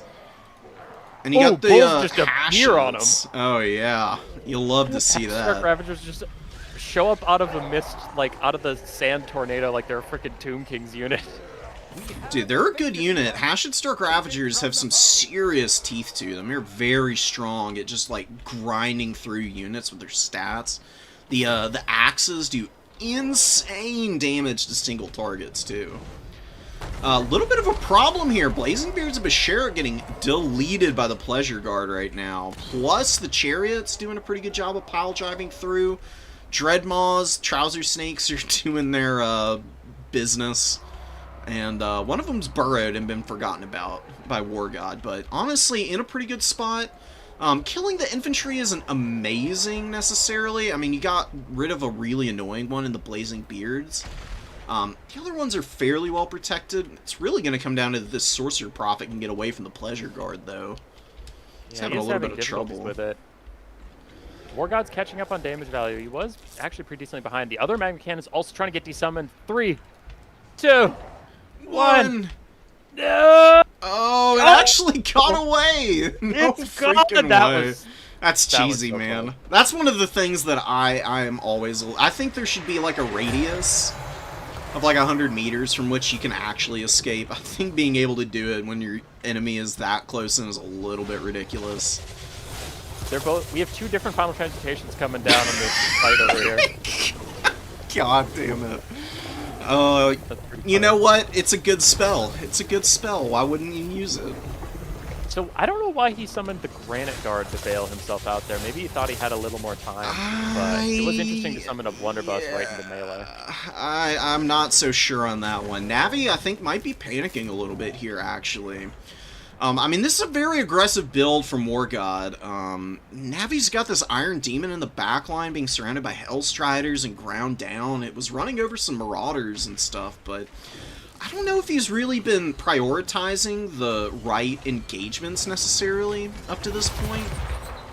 Really good Kadai Fireborn summon, though. Yeah, really nice. And that was a pretty good Searing Doom. The problem for him now is the Sorcerer Prophet is in danger of dying here. He's got Chalice. He has healing. Yeah, it's such a small range now, relatively. I mean, used Here's to be the thing. map I'm totally on board, but I think Pigman. Oh, sorry, I'm used to his old name. War God fucked up a little bit. Like his Pleasure Guard getting caught here. Zarthoriel's taking a lot of damage. It's true. Like, normally I'd agree, but I think this exact situation is actually really favoring the Chaos Dwarves and going to help them get some high-value units off the oh my field. god, the Pleasure Guard have 3,000 value right now. They're doing all the heavy lifting, apparently. Jeez Louise. Yeah. All right, Sorcerer Prophet, you just got to stay on the ground. Oh Mountain my Trent's coming god. in. Oh, he's gonna die! Sartorial's gonna get him! Get him, chicken! Heals up in 1 second. Oh my god. All right, he's healing. Can the Hashut Stark Ravagers get Sartorial, though? That's my main question. If they do, Sorcerer Prophet... Oh, he dies! Oh, huge. That's massive. That's a huge leadership debuff. Yeah, it is. And Sartorial barely lived. Yeah, Granite Guard no. are back. Maybe they could turn and shoot at him. Or these Hobgoblins. The fire Hashuts upward. might be able to kill him, too, with their throwing axes. This is really bad for the Chaos Dwarves. Out their Lord now, they love magic support from those Bale Taurus characters. I am really afeared here. Ooh, beautiful! Oh my goodness! Okay. So, the Chaos Dwarves, rallied a bit in this backfield, and they're moving up. I am worried about how I have not been watching the center because that corner fight was so important. I know, for the game. I've barely been watching this one as well. All I know is that there was an Iron Demon over there that's dead now. It took like a Hellstrider and a bunch of infantry surrounding it, though. And you've lost your two best units, I would say. I mean, the Dreadmaws are not bad, but they're not going to provide a lot of value with what's on the field, so... Navi has got some good units left. Really should have done some of the Granite Guard, I think. For sure, I definitely agree with that. The Kadai Fireborn and Hash's Dark Ravagers cannot be ignored in melee. Hobgoblin Sneaky Gits are okay. So it really depends. I think this game's still up in the air. Navi has a slight supply advantage. Yep. If he can utilize his Wolf Raider bow cab as well here, he's going to have a pretty dominant time. He can't let the Hellstriders get them for free, though. The Hobgoblin Wolf Raiders are a god-tier unit in domination mode, by the way. I don't know how they are in land battle. Kadai just got a huge trade onto the Hellstriders. Kadai Fireborn are actually really good against cavalry, as long as their melee defense isn't too high. I don't know what it is about their animations, but they seem to actually do pretty well that way. Yeah, so here's what I was thinking the Chaos Dwarves would really like, is that those Dreadmaws are not over here, so like the Kadai Fireborn and the Hash's Dark Ravagers can kill infinite amounts of infantry if they charge effectively. And we have another Iron Demon out, so Pigman, I gotta stop doing that. He changed his name. War God's summoning just so many Marauders, but the Chaos Dwarves are summoning stuff that kills infinite amounts of them. You can't take too long. Obviously, you eventually need to recapture these points, but these are units perfect at killing what War God has on the field. True. Trouser Snake is attacking the Wolf Raider bows right now, doing some burrowing shenanigans. They're running away from it. They're doing alright. The leadership for the Chaos Dwarves is going to be really hard to juggle. That -10 really hurts all of their Hobgoblins, and those guys, man, they're really, honestly, pretty expensive for what they provide. They can get good value, they just have to be able to grind it out, and I'm a little worried about that. Man, the Chaos Dwarves are not giving up on the Granite Guard, by the way. No, there are 11 of them left, and they're holding pat. You gotta love it, man. The throwing axes are struggling. Really? Oh my god, dude. This is, you know, this is my one little pet peeve for Chaos Dowie games. Iron Demons for days. They're ridiculously strong, man. How are they in land battle? They're okay. Usually see one in most games, but it's usually the Regiment of Renown, and that's about it. Maybe Skullcrackers versus like Grand Cathay, but yeah, not as many. Basic Iron Demons in Dom are a scourge upon the meta, honestly. Their little shotgun is really good against Skirmish Cav, plus they blob stuff up really nicely for all the shooting. And then you've got your Hobgoblin Wolf Raider bows. Chaos Dowie actually have a really gnarly mobility game in domination mode. If they just full commit to it with summons of like Chaos Dowie behind, they've got some really, really strong counterpunch opportunities. So both sides have just decided not to resummon their Lord at this point. Well, maybe War God. He's saving up 2,000 stuff, so maybe he's going to grab Sartorial. I think that's definitely a tell for Sartorial. I do think he really needs Sartorial as well, because he needs something to be able to like beat up on these Iron Demons, or they're going to just kill all of his Bearmen. And they're killing the throwing axes. You see them with the shotgun cannon just blasting away at them as these guys are like trying to drive away, and it's kind of an even trade out, honestly. So by the time the throwing axes use all of their ammo, they'll probably have killed the Iron Demon, but they'll have taken a bunch of damage in the process, and they're not like cheap. 600 gold each. Can the Earthworm cap? No, they have no capture weight. No, that's a really rough situation for War God for sure. If they had cap weight, I think you'd probably see even more outrage about them than you already do. They really haven't been that impactful this game, just because there haven't been a lot of great targets for them to burrow onto. Navigator's starting to make me really mad with the Granite Guard just sitting on that point, and I'm like, just get rid of them, dude. They're so dead. They're chilling. They're an important part of a winning strategy, obviously. Oh, the throwing axes got caught. The throwing axes were kind of the X factor for the Iron Demons, and they're all gone now, and both of them are very healthy still, with 2,731. Pleasure Guard are back in, actually not doing Sartorial, going for the Pleasure Guard instead. That's what I was going to bring up. That was crazy to see them spawn. I'm like, you saved up all that, we didn't get Sartorial back. The Pleasure Guard did, you noted they got 3,000 value on their first summon, so they're clearly up to the task of killing some single entities. Maybe he is low on Winds of Magic. There were a lot of Final Transmutations thrown out, so maybe he's like, well, if I have one Final Transmutation in Sartorial, I'd rather have a Pleasure Guard instead. That's probably what it is, and I mean, they're going to be good for securing points because they are really fast, and they have full cap, or oh, they don't? They have 3? I thought they had 5 cap weight. I guess they are a monstrous infantry unit, so it makes sense. But 65 speed, they can still maneuver nice. I think they'll be better against the Kadai and the Hashets than the Demons, honestly. I think if they can find a fight, they'll want it. Oh yeah, 100%. Their main problem is people are just going to be avoiding them. Ooh, Chaos Storms are committing though. They're putting a ton of stuff at the Pleasure Guard right now. Pleasure Guard fighting the Hashett Stark Ravagers. We've got a nice little pit fight there. Kadai Fireborn are nearby. They're trying to stop the Hellstriders from ripping apart the Bulls, because Bulls do have pretty low armor, so Hellstriders are really strong against those guys. But more Kadai, Chaos Orbs here, though. Yeah, more Kadai coming in is going to make this unmanageable with the Chowie Warrior support underneath it all. I mean, I imagine the Pleasure Guard are going to hold here really nicely. They're not getting 3,000 value this time around, though. No. Iron Demons are nearly taxed out, and War God did have a double cap a little bit ago. It looks like it's... No, he still has a double cap, so... He's building up tickets as long as he can hold. He is stealing the side point that the Chowie have currently, the number 3. The number 1 is going to flip here, probably. It just needs to get a little bit more on there. The Pleasure Guard holding up the cap for a long time, though, and... I mean, Navi is up, but if it turns into a triple cap for War God for, like, even a minute, that can just turn into an absolute clown show for Navi. It's going to be really hard to come back from and get these points away, because he does have Bearmen just all over the place on the other side of the battlefield now. I feel like War God is having an incredibly hard time making the Dreadmaws do much in this, like...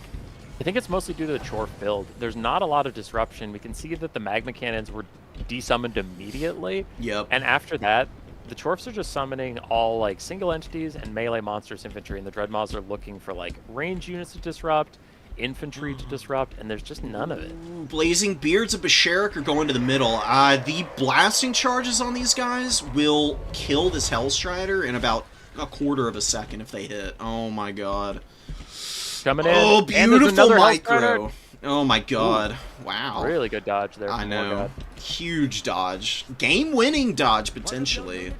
We'll see if he's able to hold this. I think it's just outside of single cap range for the Chaos Dowie. I think they do need to get another objective. Pleasure Guard didn't get 3,000 value, but they've gotten about 1,000 since they respawned, so despite the ambush they got stuck in, they still fought their way out. The holding power for them was huge, because they've given a lot of time for War God to grab these other points, and I don't know how the Chow are going to manage this. An Iron Demon on the way in. Surprise, surprise. I think that's, what, the 4th? The 4th Iron Demon we've seen this game? Yeah, 4th or 5th. I don't think they've both died twice, so yeah, I think it's the 4th. Yeah, this is the reason why Iron Demons are such a terror in this mode, is that they're really cheap for what they do, and they're pretty guaranteed value. Even if you shut them down quick, they're still getting 700-800 value at the least, probably, and it's a big investment trying to deal with them. They're just really obnoxious at times. And I think they're probably going to secure this middle objective for Navigator. He's got Sneaky Gits and Chowie Warriors, Kadai Fireborn over here now. All of the infantry's running. Oh no. He needs 200 points. War God needs 360. So it's like Chaos Dwarves need a second point at some juncture. So this can probably secure them the game if they can now just hold position. I am honestly amazed that Navigator was able to hold on, losing the Bale Taurus that early in the game. But trading out Sartorial, I guess, man. And getting these Iron Demons into a position to succeed has really just been enough. He does grab the middle. I think that's game set match. I don't think that Chaos Warriors can bring enough out to grab any of these objectives. And I think it's single cap time now, even. If Navigator loses the middle, he can still just sit on the number 1 and grind out the objectives. War God's up. I know you said the domination numbers are fraudulent, but he is up damage value, and I believe it. Looking around, the Chorfs definitely have less going on than Chaos, but those two Dreadmaws having no capture weight is really hurting this late Yeah, game. I do think he's probably up about 1,000 value. Here's the thing about subsequent summons of units in domination mode. It stops counting value entirely once a unit's come out multiple times. So, yeah, it'll look really stagnant. So, like, Navi has probably killed multiple Bearmen over that just aren't represented in his value, and then War God is just, like, killing stuff that he's already killed before. He's not getting any value shown. So, it's just a shambolic mess at this point in terms of counting what's happening on the field. I think it's just been the cap weight of the Chaos Dwarves. The Iron Demons just bulldozed all the Bearmen, and then it was just Cutthroat, Sneaky Gits, and Chowy melee warriors holding those objectives for just that little bit longer than War God was able to. Yeah, I paused. You're probably done. I paused it at the last tick because I just wanted to point out something to chat. So, like, even though the damage numbers are fraudulent, what I'm looking at is, like, this Hobgoblin's about to get murdered. It's going to get recharged by Hellstriders and Chaos Knights. That Iron Demon's almost dead. Hobgoblin at half health. Chaos Dwarf's about to run. So it's like the Chaos Dwarves are attritioned out while Chaos has... They've also taken a lot of damage, but a full health Chaos Knight, full health Hellstriders, 2 Dreadmaws that are still very healthy. So it's like, if this was a 2,000 point game, a 2,500 point game, I think War God could definitely bring it back. Or Navigator could still win. But this is one of those games where I think you could probably play it out to 5,000 points, and they would be neck and neck all the way through it.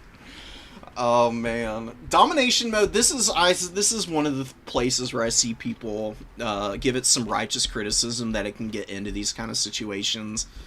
I think there should definitely be like a limit on the number of times you can summon a unit in. Just the fact that you can endlessly resummon them is a little silly. Like 2 or 3 times at most, I think would keep a nice little handle on most units. the Hellstrider constant summon was pretty funny. It's like Hellstrider after Hellstrider after Hellstrider. And I look at his build and he only has 3. Hellstriders, Iron Demons, Furies. Those are the units that people point to, and rightfully so, as being the primary beneficiaries of the multiple summon shenanigans, because you can just throw them out in the field for minimal investment, usually, with pretty guaranteed value for the most part, and with no restriction on how many times you can summon them in. You're going to see them all game. Because they're always good, because of their speed and damage potential, or just how frustrating they are to handle, like those damn Iron Demons. They did a lot for the Chaos Dwarves there. Now, I'm impressed with Navi's persistence. I think I would have tapped after my Bale Taurus went down, honestly. Hey, dude. It happened. It happened. To my viewers, I promise we didn't plan this. I have known none of the results ahead of time, except for I did know the Greenskins Dwarves because they had to play it ahead of time because Torresen's not available today. So that one I knew going into the event. Every other replay has been blind, and we ended up at 4-4, coming down to a very sweaty matchup. 2 strong factions with 2 top-tier players playing them. A perfect way to end this. So there's no... As far as I know, there's no memes here. Beastman and Norska are both incredibly strong in domination mode right now. Very. Top 2, probably. Right, especially with the Chimeras. Pause it 5 seconds whenever you get here. Okay, I'm downloading it. That's fine. But yeah, this is it, final match. And then Mr. Sloth told me he was going to be streaming some more after I log off about a new player tournament that happened. Yup. So I'll post his link again when we're done. You can hop over there. And I think Tequila Sunset has raiding turned on. So if you want some more Conquest action, I will raid towards Sunset if you don't want the content to stop. But I will be done after this game. Oh, this is going to be a good... Look at Burrs with the double Chimera. He's going for it all, man. That's the super sweaty Norska way right now. You just bring these two beasties and just breath attack everybody and then get away with murder with their immune to flanking. They can dive so hard with that attribute. Neutral guy, we did have a good mix of players today, as was the intent of the event. We had a very silly Vampire Coast versus Vampire Counts game, and, you know, some people like sweaty games, some people like not. There was a little bit of everything, but this is definitely going to be a sweaty game. Oh, so yeah. Yes, you're seeing the double Chimera, but hopefully, if you're not into sweaty builds, there was enough silly games for you today. Hey, I mean, it's a sweaty build, but this is a sweaty Beastman build. Beastmen are the ultimate value traders. Every one of their units, I seriously do believe that Beastmen, every one of the units on their roster just about is cost effective. They're good.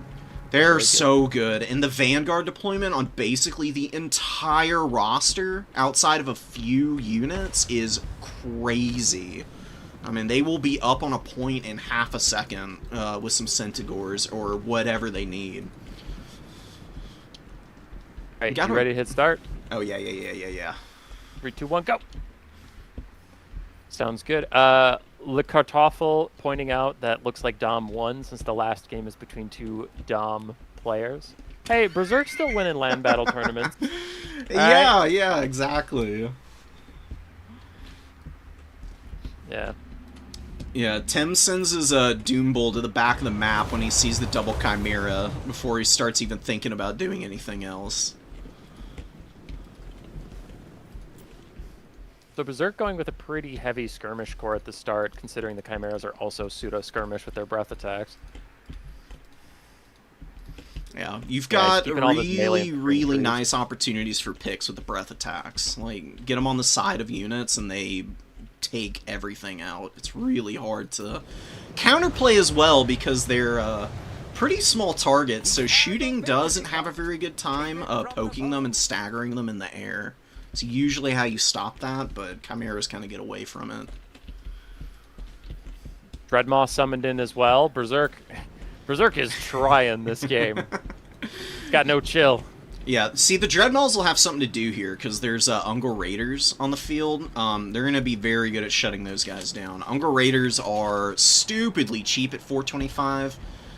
Good way to fire. They don't do, like, crazy damage, but every little bit that they get is just extra chip that it's really hard to pass up, and honestly to sustain through, depending on what your armor situation looks like against Beastmen, because Beastmen are pretty good at anti-armor stuff, so a lot of people go light armor, and then stuff like Berserkers get destroyed by Ungor Raider fire.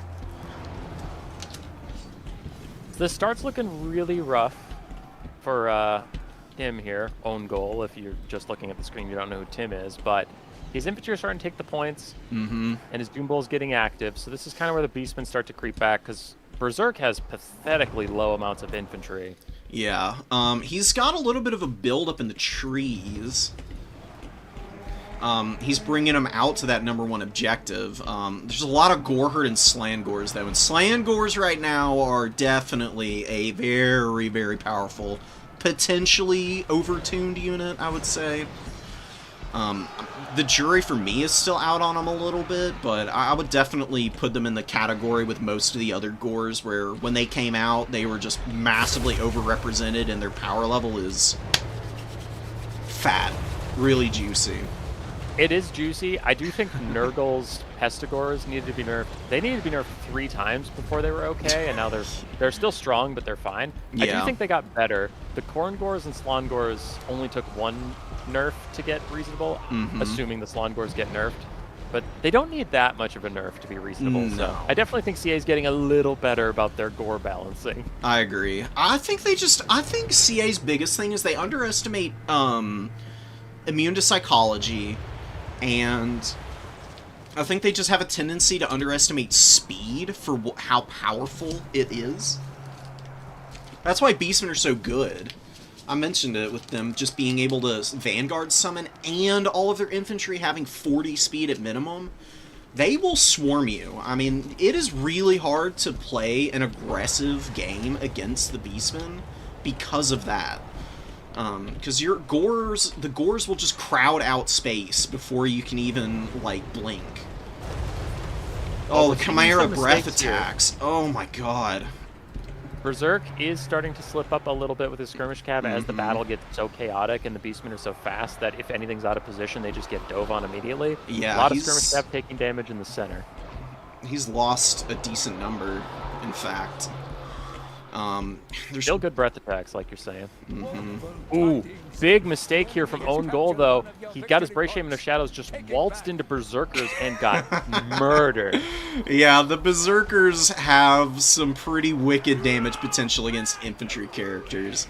I've really enjoyed the changes to the infantry character, like, mechanics, because they used to be impossible to deal damage to, but now they're in a really nice spot where it's much more even. They don't get to just bully everybody. Sail is... have a triple cap. That's nice. Oh, nope!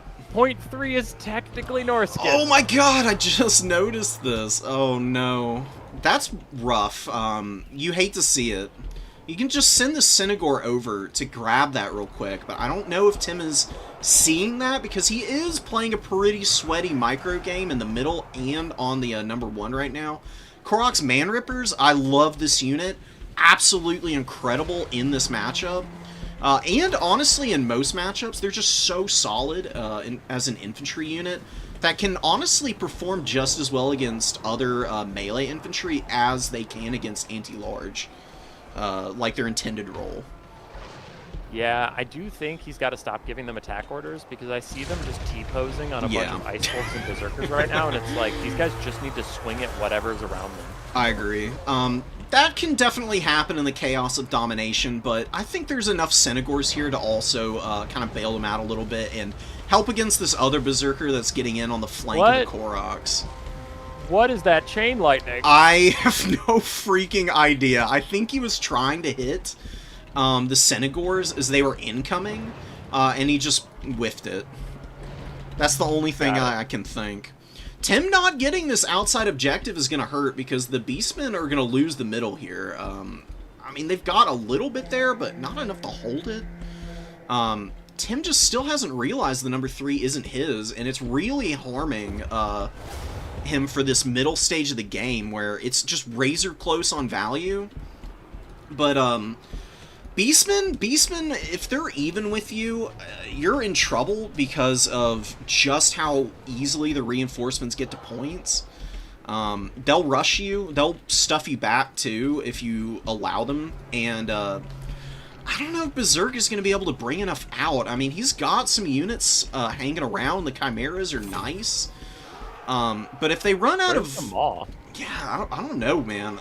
That's what I'm wondering as well. I don't even see it under the map anywhere. Did it die? I guess it did, unless he moved it to the edge of the map somewhere, which I don't see it. There's no way he desummoned it. I think it died. That's crazy. What killed it then? The Gorbel? No, Gorbel has no value right now. Oh, Doombull also has no value. The throwing axes? I have no idea. He may have unsummoned it in error, potentially. Doombull's bullying the Chimera right now. Dude, Doombull's in domination mode. Amazing. Great control character for a pretty cheap price, and with a Doombull together, with Slaughter's Call as well, they've got great leadership and great melee attack together. The dazed contact effect is keeping this Chimera on the ground a lot longer than Berserk wants. It's looking real rough for that thing. Someone in chat is saying Berserk might have fallen for a bug that the Dreadmaw cannot unburrow if you summon it later, like if it's not in your main army. Really? Maybe. Yeah, multiple people are saying that right now. So I saw him summon it, so it no. came out of the reserve, so it must have just been bugged, and then he had to unsummon it. No. You get most of your money back, right, though? You, if it's at full health, you get like, I think 70% of your money back. Okay. It's bad, but it's not like... Yeah, it's not you game wasted a ruining. whole- What's game ruining is Sale getting caught by these Senegors in the Doom Bowl now. Oh no. Yeah. Oh, Symbols coming in. Jesus Do we have any breath attacks left for the Chimeras? Probably not. Ooh, there is one on the one that's just landing. I wonder if he should have thrown that on the giant blob that's forming. Yeah, I think he's still got an opportunity to. There's Chimeras, though, with no cap weight. He's summoning out a lot of dual weapon Kurgans. I really love the Kurgan Horsemen, but once they start having to face check people, and they can get devastating flanker, they fall off so badly. Their damage potential is just a little bit whack, honestly. To answer Chunguska, aren't these both domination players? Berserk wins a lot of land battle tournaments. He plays a lot of land battles. He also just plays a lot of domination. What the hell just happened? Did the replay just suddenly end for you? It ended and it said Norska close victory. What? Hold on, okay. Why would Tim tap there? Gonna... I don't think he did. I have a question for Berserk.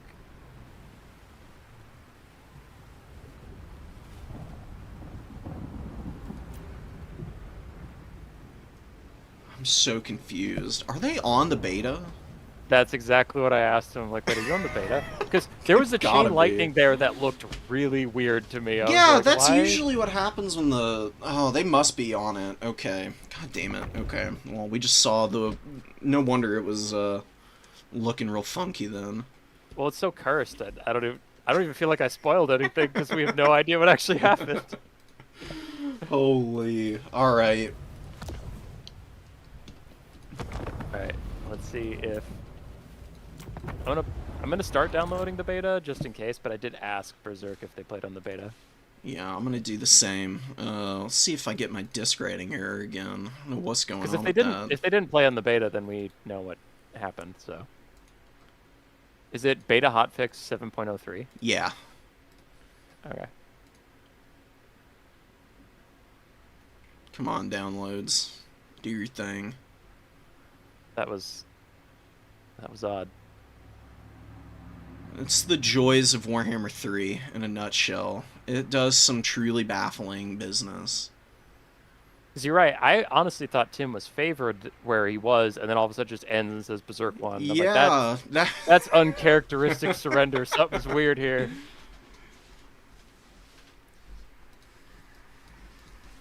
Alright, the beta is downloaded. bonus shenanigans game.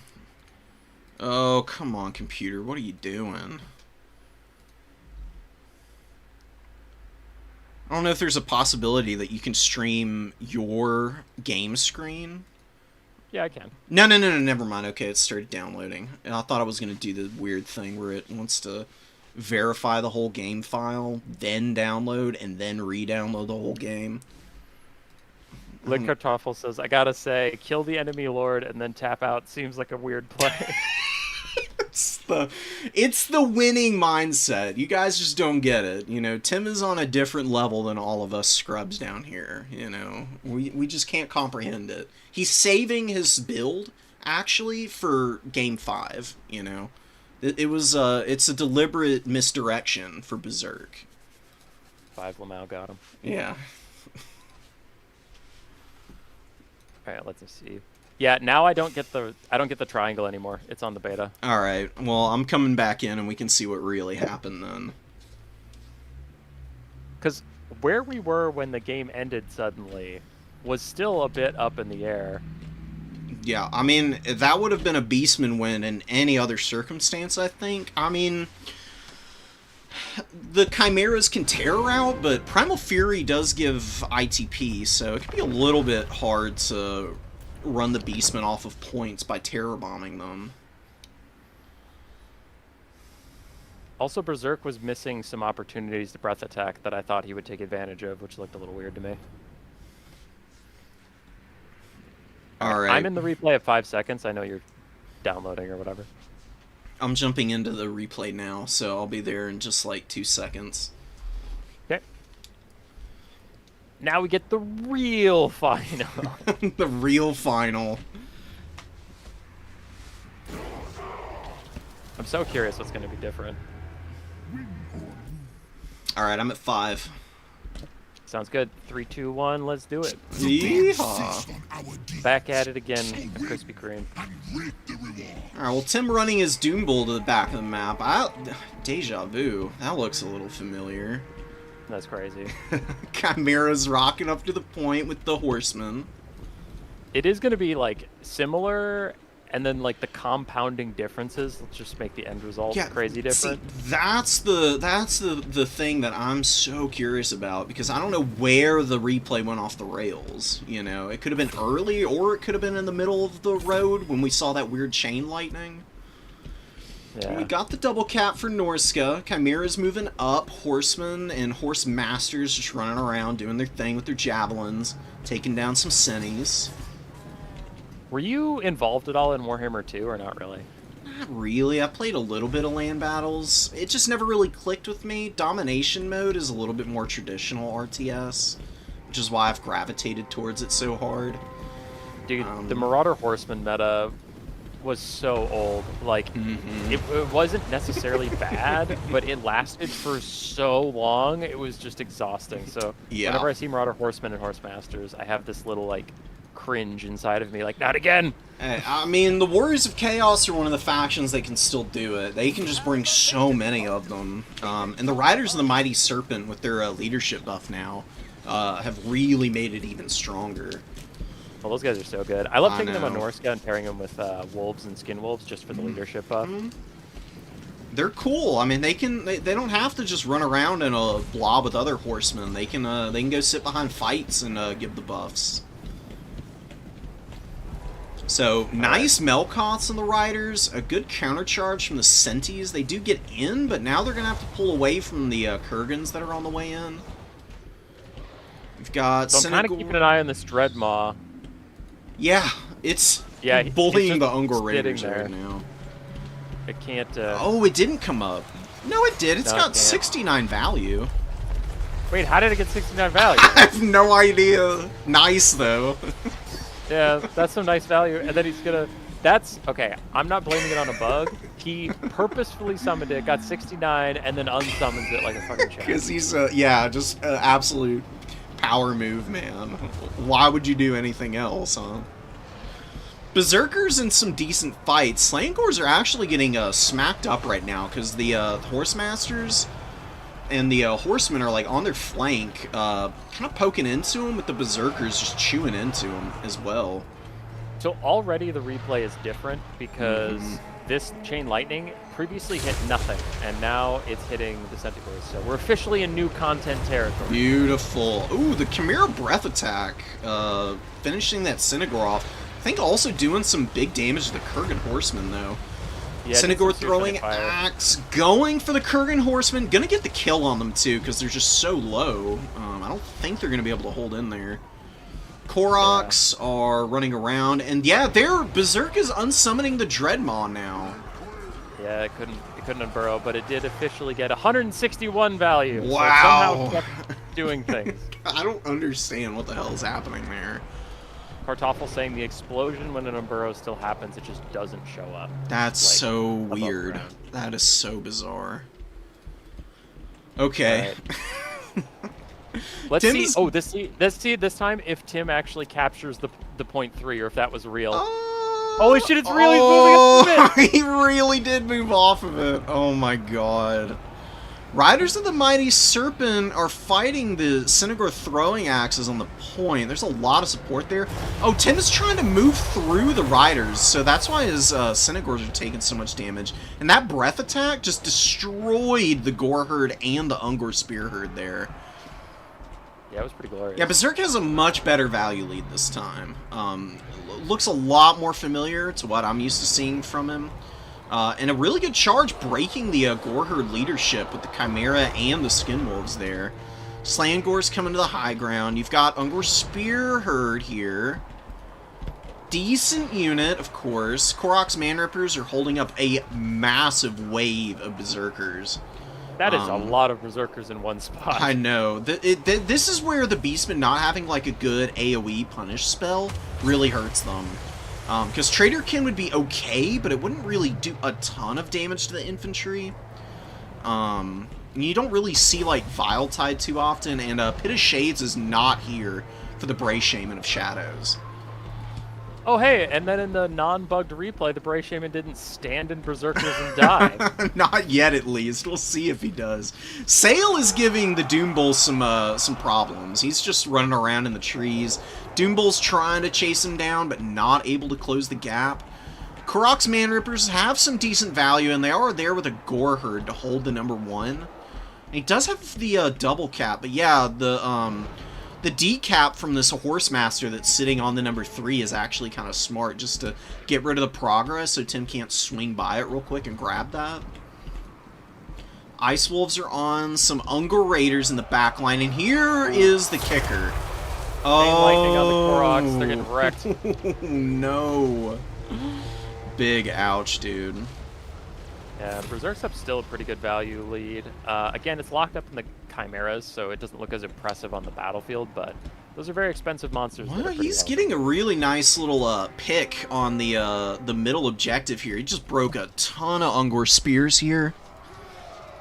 It's not the most valuable unit in the world, but it does leave the Senegors vulnerable to the Skin Wolves. Nice, Wolf slowing them down so they can't get away. Yeah, the Wind Wolves for the win. Doombull and Gorebull helping clean up point 1, but I'd definitely rather be Norska cleaning up most of the rest of the map. Oh, definitely, definitely. Yeah, the Skin Wolf and Ice Wolf combo going to be really hard to do anything about right now. You got a Senegor looking to get that number 3 objective. It wants to go and help this Ungor Spear Herd that's repositioned over there. And you can see the Kurgan dual weapon horseman, and oh, sneaky, sneaky. Was that a enfeebling foe from Sail? Oh, enfeebling foe went down and gave them the win there. Yeah, I've been doing that a lot versus Beastmen as well, and sometimes Slaanesh because of Hellstriders. But like, those units that just rely so much on their charge bonus, if you give them 0 melee attack, then they just do nothing. And by the time the enfeebling foe wears off, their charge wears off, so then they still have middling melee stats. Yeah, that was really smart. I'm really thinking that Tim is wishing he had something other than Melkoths right now, because, I mean, it's done some pretty decent damage, but I think you have to pair it up with Pit of Shades or something a little heavy-hitting, just in case you get a chance to hit some Marauders, like we saw earlier, that were stuck on the Koroks.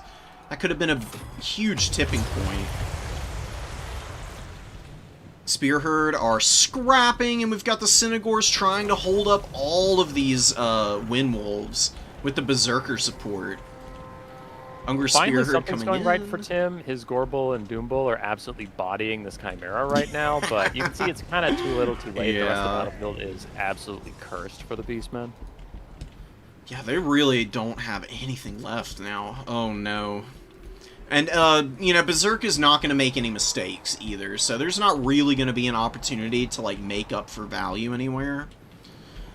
Oh, the breath attacks again, dude. Yeah, see, these breath attacks have been so much more on point. I think this replay is about to end any second now, because in the original one, Sail got caught there and died. This time he escaped, and then the replay ended. So I think it's honestly, in the next 5 seconds, I'm betting he's going to call it. Yeah, well, these Kurgan Horsemen have been doing some serious heavy lifting. Oh, and the terror routes again from the Chimera. Damn it, 5 seconds passed and I wasn't right. There's some Slangors getting summoned, there's some Ungor Spearmen, but it's not enough. Look at all these Norscan bodies still full HP. And this is what Berserk was lacking in that other replay, right? He didn't have the bodies, and this time, with the replay looking right, I'm starting to see why it ended up being a tap out around this point. And you've got the Doombull surrounded by dual axes, actually, taking a ton of damage over there. Dude, it's so funny how much the beta changed that, because last time it was like, man, Berserk's still in this game, but Tim's definitely got it, and he conceded, look weird. And then it turns into like, oh yeah, when he conceded, he was toast. Like, yeah, he got cooked here at the end. Those Chimeras are just so violent. Oh my god. And he made it through with the Dread Mob bugging out. The YOLO swag. Dude, look at the Dreadmaw's at half HP in the post-game screen, even though it never emerged. Why? It didn't get hurt. Well done, CA. Killing it. I think it takes the HP away if you unsummon it from full health to like reflect the value you get back. Maybe I have no idea though. That's really bizarre. I don't know if I've ever really seen that before. The Javelin Horsemen did well. The Berserkers were crazy good. Only a single summon on each of them. They all got their value back. That's what you need, man. I mean, the Beastmen will do that same thing back to you and just completely roll over you. So, the fact that Berserk got the more even value across his entire army is tells the whole tale. Tells the whole tale. Yeah. All of it. All of it. Every last little bit. Cover to cover. If Tequila Sunset set up his redirect. I think he did, yeah. Alright, so the redirect set up for that when I end my stream, which I have not yet, so everyone calm down. That was the finale of our event. The Land Losers versus the Dom Dummies came down to the final game. 5-4. The Land Losers take it home. Land now, winners. If you're a stickler and you're like, well, you had some pretty good domination players in there too for the land battle side. Whatever, bro. It's just a fun stream. Calm down. Absolutely. Calm yourself. We had great games. Yeah, it was a pleasure to cast with Maverick. We had a bunch of different player skill levels, a bunch of different factions that don't always get represented because we just, if you weren't paying attention, there were no repeat factions. We set it up ahead of time, so good variety in the stream. Mr. Sloth is going to keep streaming after I log off, so I will link his stream one more time. Yep. If you do literally nothing, you will get blasted over to Tequila Sunset. Watch my stream if you want to learn domination. If you don't want to learn domination, then go about your day and have a good one. Yeah, so click the link in the chat if you want to continue with Maverick Sloth's stream.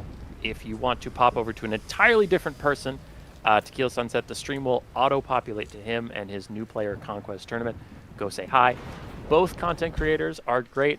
All content creators deserve more subscribers, and if you subscribe to them, they get recommended to more people. The hardest part about content creation is getting from, like, obviously 0 is hard, but, like, getting from, like, 1,000 up to, like, 5,000 is really fucking tough. But once you get to 5,000, I feel like you start to get some momentum, so don't be stingy with your subscriptions. It costs you nothing, and it really helps people's algorithms. So feel free to give Maverick and Tequila Sunset both a subscribe if you enjoy their content at all. If you don't enjoy it and you don't want it on your feed, fair, fine. But like, yeah, I don't post it. I don't really even post too terribly often because I've been so busy with other life stuff. But you know, I mean, I'm around. It's just nice for some new player Dom content more than anything. It's a good place to start. We've had a lot of players from our new player tournaments that I'll be doing now that have gone on and been winning a lot of tournaments on the Dom side of things. So I promise you'll learn a thing or two. And it's all transferable. Lane battles can benefit a lot from learning from Dom. And obviously Dom players were the real dummies because we lost today. How dare you? All right, dude. It was fun. I gotta go, but we'll have to do some more co-streaming sometime. Yeah, man. Thanks for the games. Thank you, man. Take care. Yar. Yar.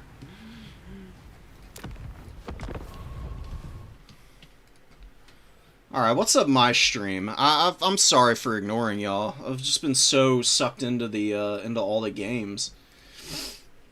Yes, please. I would actually love to do that. That's a really great transition over to the semis for the new player tournament, because I've been looking forward to that. I missed it last week. I was a little sad that I wasn't able to get in there for it.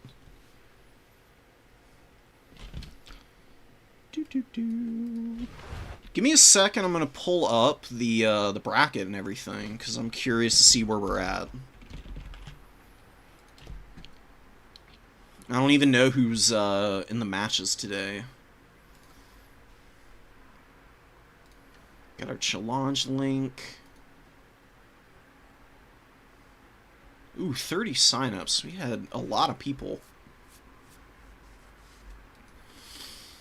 And round 5. Had some people drop. We've got a couple of people finishing the last game.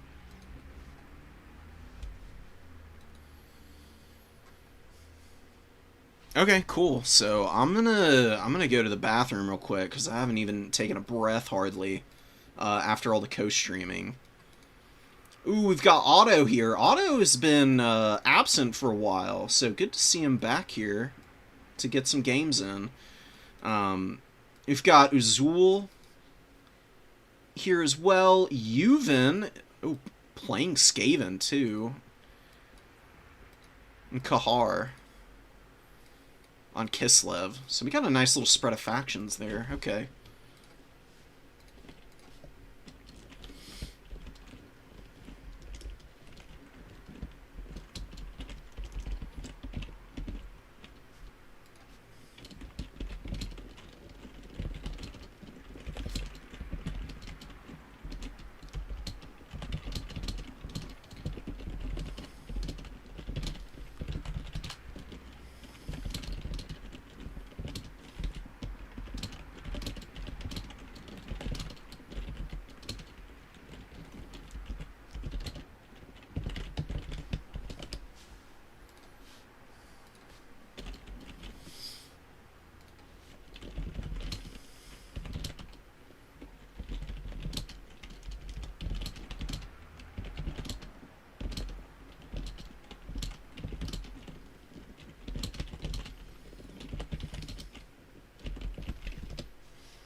Alright, we'll leave it on Tides of Torment. I'm going to go for just a minute, and I'll be right back, and we'll jump into our semis games.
Alright, we're back.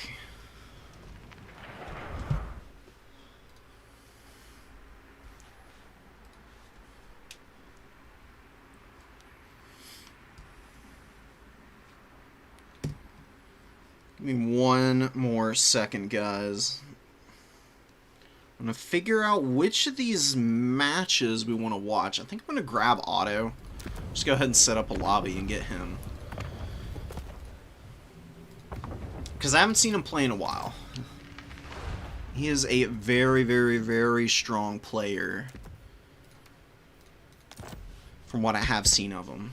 He's been hosting a lot of tournaments. Which is awesome to see. Some really cool formats, too. I'm a little sad I haven't been able to find time to jump into all of them.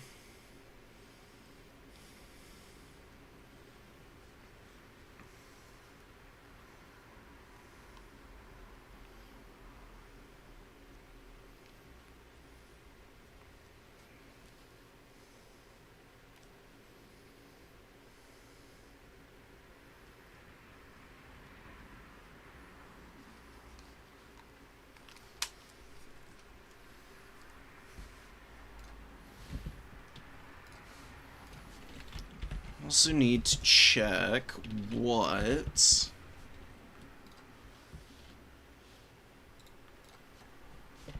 Whoop. Wrong thing to link. Let's invite him again. There we go.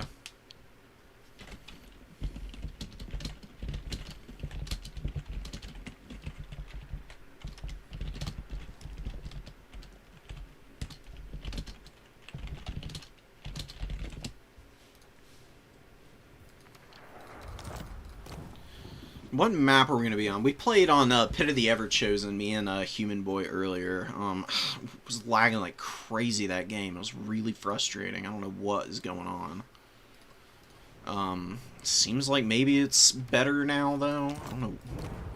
I don't know. We'll see. We'll see if we can host. If not, we can always get replays and just watch something else in the meantime.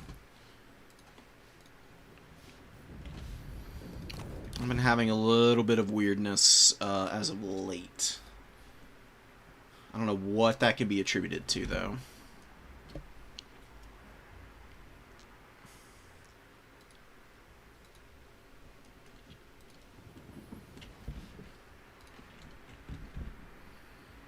We're on maps. Ooh, Decrepit Moor. I love Decrepit Moor. It's a really nice, even map with decent lines of advance for both sides.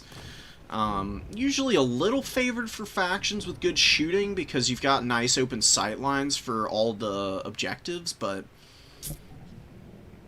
it is big and open, so there are ways to flank around formations at the very least, regardless of who you're playing.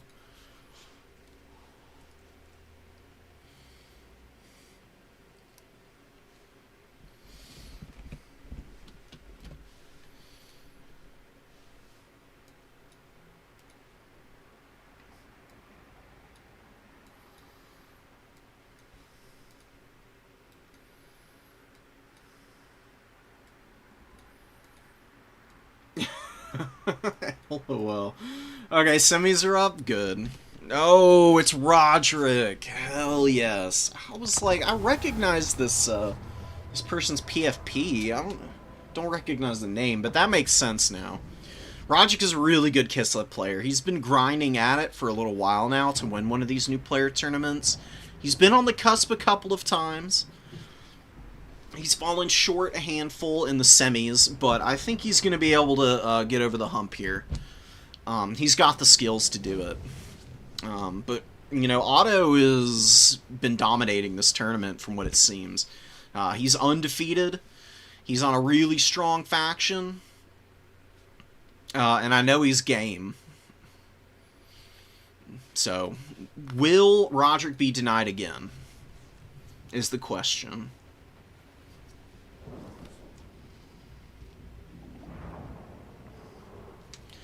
Also, for all of you who were in the who were playing in the event Human Boy and I just went for, thank you. Thank you for joining us and for playing in the tournament. It was super fun.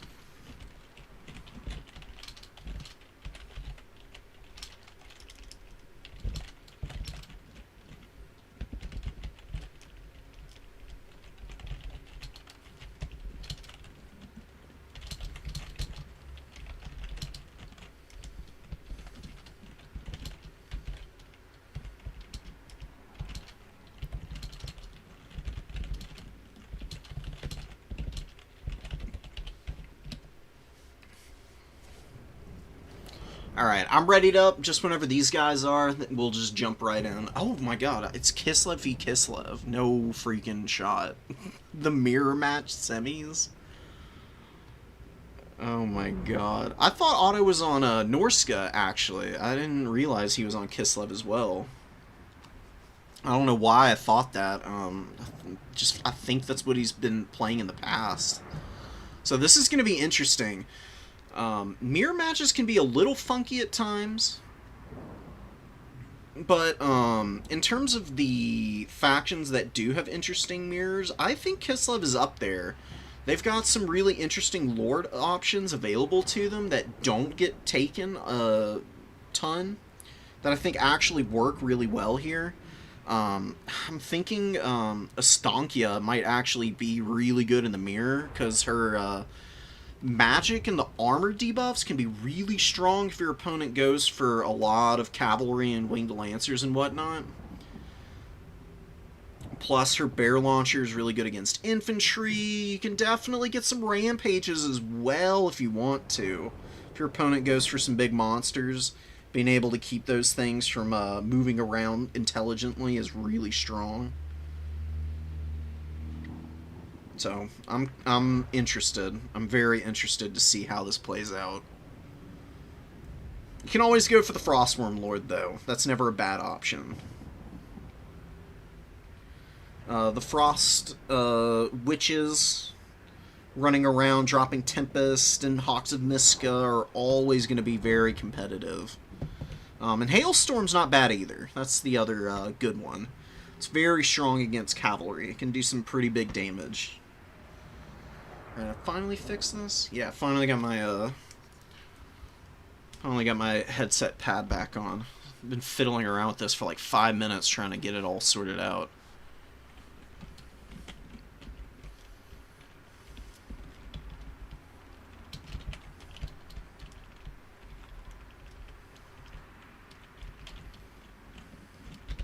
Oh, and these guys have already played before. Oh. Hell yes. So it's a rematch in the semis.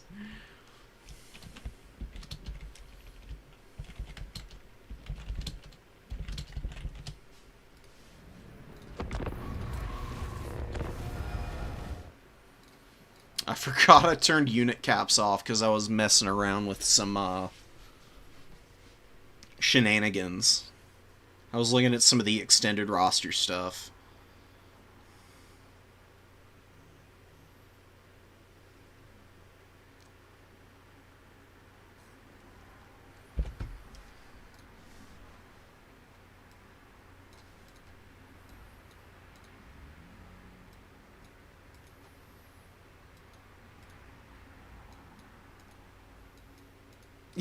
Yeah, you're thinking of his twin brother. Hazardous won a tournament? Really? I don't know, man. I didn't know that. I hadn't thought he did. That's funny, man. Jeez Louise. Where is the... Where's the moderator? Moderator? This guy, right here. He did it. It was him. I don't know. I think it's fine. I mean, we really need to have some intermediate tournaments to get people into games. There's just not enough of them, honestly. Which I think is a big shame. Because they're just so damn fun. I need to host some, and some other people need to host them as well. Because it's a really good place for... you know, not Anticity and Tim and Danikin to get some games in. And they don't have to count for the leaderboard or anything. I think you can limit it to just... If somebody has won tournaments with certain factions, then you can ban them off that, and then they can just practice others or something. Got nice wide infantry lines. 13 units for both players. Who's the one that brought the little Groms? Roderick has Little Grom. Double Little Grom here. Which I think is great. I love Double Little Grom. It's like my favorite Kislev playstyle, actually. These things thump, they do a ridiculous amount of damage, they control tons of space, and they're kind of hard to snipe. You can't just run in and jump on top of them and rip them apart like you can some of the other artillery pieces in the game. Because they have 105 armor, 70 leadership, plus Buyer Blood, so really hard to break. Melee defense is really not terrible, honestly, at 28. I mean, it's low, but you compare that to a Death Shriek rocket, which I think has like 10 melee defense, and you're looking at a unit with a respectable amount. I mean, about the same as a Kossar, actually. In fact, they have more melee defense than a Kossar with bows. Their weapon strength is pretty bad, but, you know, I mean, it's an anti-infantry thing, so it can fight infantry if they're on top of it. And if there's any characters that get to these things, you can just have your Ice Witch or Frost Worms go over to help it out. Neither of the Ice Witches are on the worms, which is a little surprising. But I don't hate it. This Ice Witch is actually on foot. You got Blizzard, Hailstorm, and on the other side we've got Gust of True Flight, which has a new tooltip, and Blizzard. Kislev, greatest of kingdoms, purest of heart, we do not fail. Absolutely. So I think Gust of True Flight is here just if there were an artillery duel. Roderick was going to drop that so his little Groms could actually hit a little bit more accurately and earlier, which can make a big difference in those kind of engagements. It can be a huge winning edge. He's not really going to need it, though. He can just save up and drop the Blizzards from here. And I think Otto is just going to hide his Lord behind the pillar here.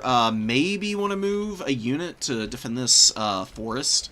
Like a Zargard up in that forest could be really nice just to defend the edge of the trees there. And drop the Blizzards and the Hailstorms from there. It's got pretty good reach. So 200 meters out, you get behind the pillar here. You can hit the objective. I think you can hit the whole thing too. I think 200 meters... That circle is what, 55 or 65 or something? Yeah, you should be able to hit every corner at this point. You can just Hailstorm all of the Kossars and bows and whatnot. Hailstorm does really good damage to just about everything. Single entities and monsters infantry are the only exception. Little Grom's getting some really nice early shots on the Zargard. So Otto forgoes the artillery in favor of getting a higher quality front line, which is currently getting absolutely annihilated by the artillery of Roderick, who's going to have a nice early edge here. This is a lot of Kossar bows, and there's a few Kossar great weapons scattered in here too. Just 2 of them. But they can definitely provide some utility here by rushing in and scrapping against the Zargard once they've used all their ammo. Nice shots. We've got more shots on the way in. Really painful stuff. Otto could commit to a full push. This is going to be really hazardous, though. You've got a long way to run to bring your reinforcements forward, and Roderick is getting much better early value from the shooting, and he's going to be able to kill these Kossars pretty fast, probably. The Armored Kossars will be a nice unit to have, though. They do have the Silver Shield, obviously, and 80 armor. They're getting set up, and they'll be able to blast away at the Kossar Spears of Roderick here with some pretty good effect. We just need to see what it looks like in the later stages. Streltsy getting into range also. I would actually have the Streltsy hammering the Armored Kossar great weapons there. That'd be a really good target for them. Winged Lancers moving to the trees. Oh, Things in the Woods. Oh, man, that's huge. Things in the Woods actually getting the Ice Witch with the Tempest Magic of Otto. And she does end up on her butt, and instead of them continuing the fight there, they're going to run away. And the Winged Lancer's going to be moving up to try and get some damage in now. Kossar's retreating. I actually don't think you need to pull back here. You could commit the sword and board Kossar, or not really the sword and board, just the bow and sword Kossar, and then have the Kossar spears kind of blasting away. But the things in the woods will get a nice rear charge here. That is going to stop these guys' momentum, and now we get a beautiful wheel in from Roderick. Winged Lancers closing the gaps on the things in the woods, though. We've got a Snow Leopard coming up. Oh, and a Winged Lancer for Roderick now to defend the flanks. Good charge from Riz here. He's going to get good damage on the things in the woods, but his Armored Kossar's leadership is already broken. Frontline fight is looking fine. I mean, the thing is are the Little Groms going to be shut down or not? It's going to be really tough. They are really, really, really well protected right now, and they're just thumping the Streltsy. The Streltsy have been getting absolutely hammered up to this point. Beautiful Hailstorm. Nice targeting, and a beautiful Blizzard on the other side. Both players getting some good spellcasting work done here. Oh, and we get a fat Blizzard.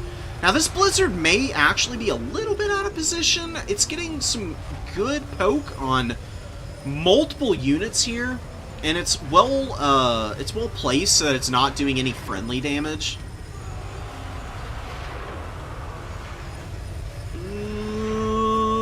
I just don't see that being nearly as effective as the one Roderick got off up here.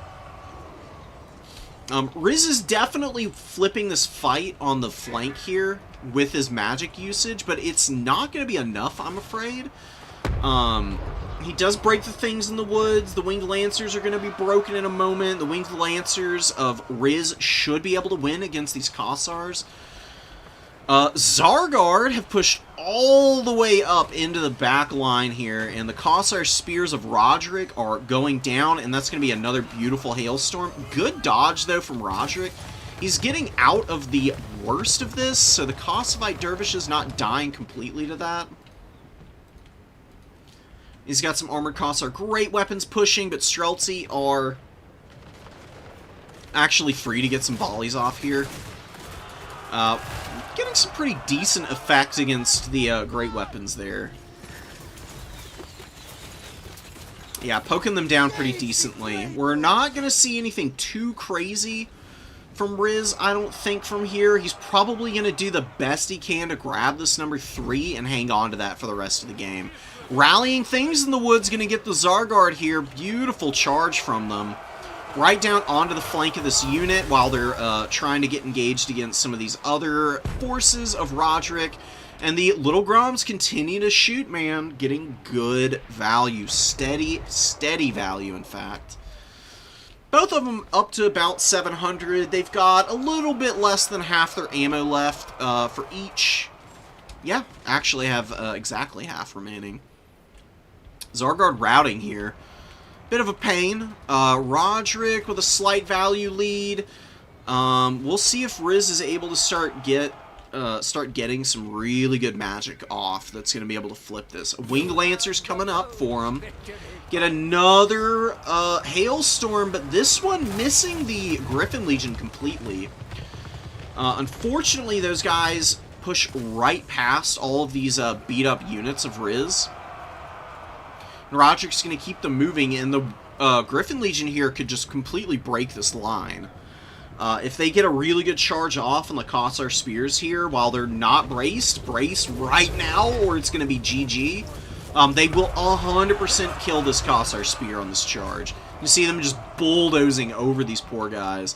And they get up into the other Kossar as well. They're going to be disrupting this entire formation here, and there's no real way to punish them with Hailstorm on cooldown.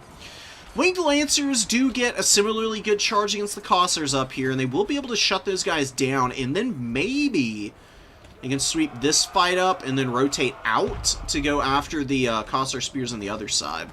Or they can turn around and maybe go after the Griffin Legion, who look to be rallying back and want to help against this Winged Lancer up here.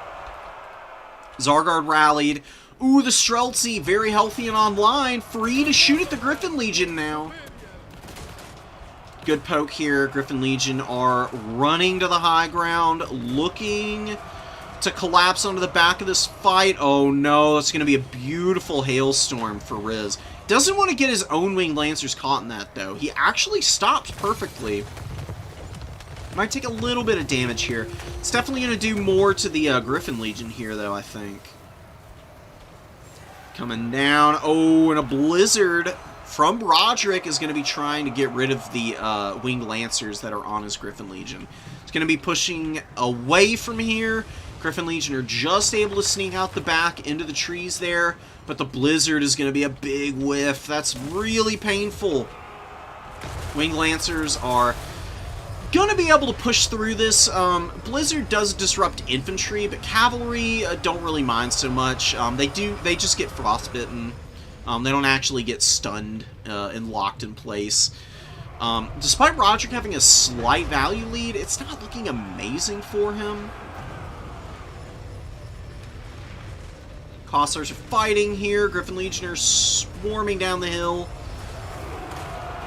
Armored Cossars are getting tossed by the Griffin Legion. You've got the Snow Leopard hounding the things in the woods and the little Grom in the trees here. Getting some nice damage. It is a pretty decent little monster. Even though it doesn't have Strider or anything, it'll still be able to do some good chip damage to this artillery piece. And keeping it offline for the time being is going to be pretty huge.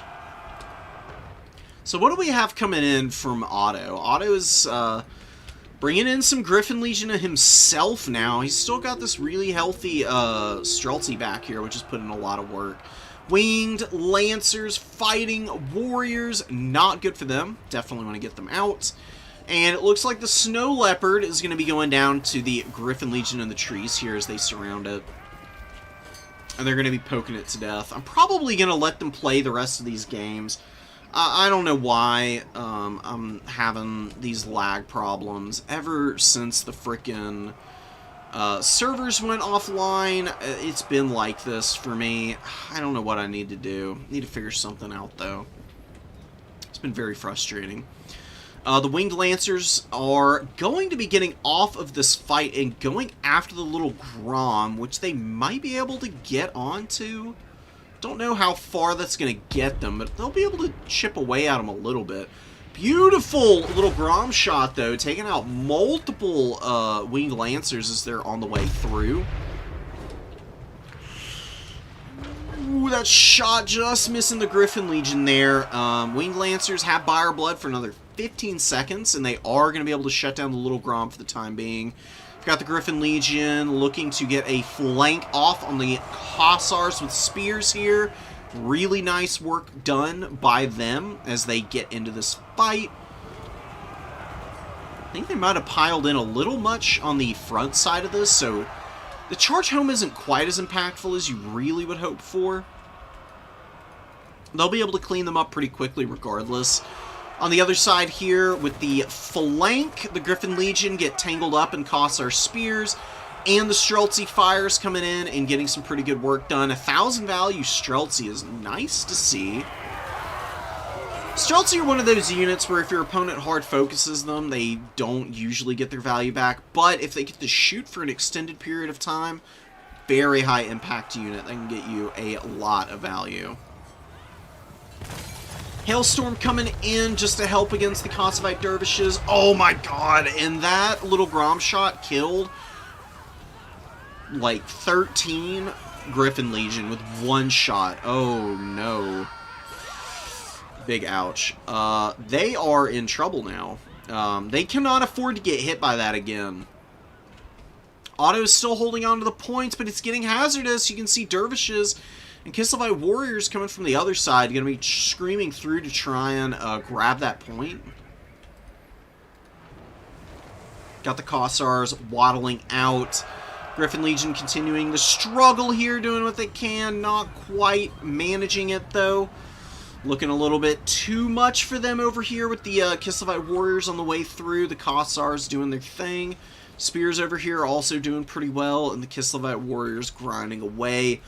And holding on to the number 3 objective, getting filled with arrows from the remaining Kossar line here. See how beat up Riz Otto's army is at this point. Really doesn't have a whole lot to be able to hang on to this number 1 objective now. With all this fighting on the number 3 also, don't know what he's going to do to be able to resecure the number 1. Looks like the Streltsy are going to get free. The Griffin Legion here finally going down. Really good value on those guys. So I think the Streltsy are going to pull back. They're going to try and get set up to shoot onto the Kislev warriors or the dervishes. The Griffin Legion are going to have to get over here and do some cycle charging, I think. Griffin Legion getting up into the Kossars, getting a charge onto them, but not quite making the excellent impact that they're known for. Most of them are trying to get on top of Little Grom and keep it shut down. See the Little Grom here. For Roderick is still thumping away. It's got about 1,000 value, 1,300 on the other. Classic, decent value all the way around on them. He's held the double cap for a long time. It is really rough for Roderick currently. You just don't want to overplay your hand on the number 3. As Otto here, you just want to make sure you can keep something over there to keep things in check. And the Rallying Winged Lancers were able to shut down Little Grom for just a second there. Maybe give the Streltsy some time to get into a nice position to open fire. You can see the number 1 objective is going to be taken in mere moments. Dervishes and the Kislevite warriors going to be able to grab that. Winged Lancers for Otto on the way out. We'll do the next semis replay, and then we'll get the finals replay from whoever makes it through here.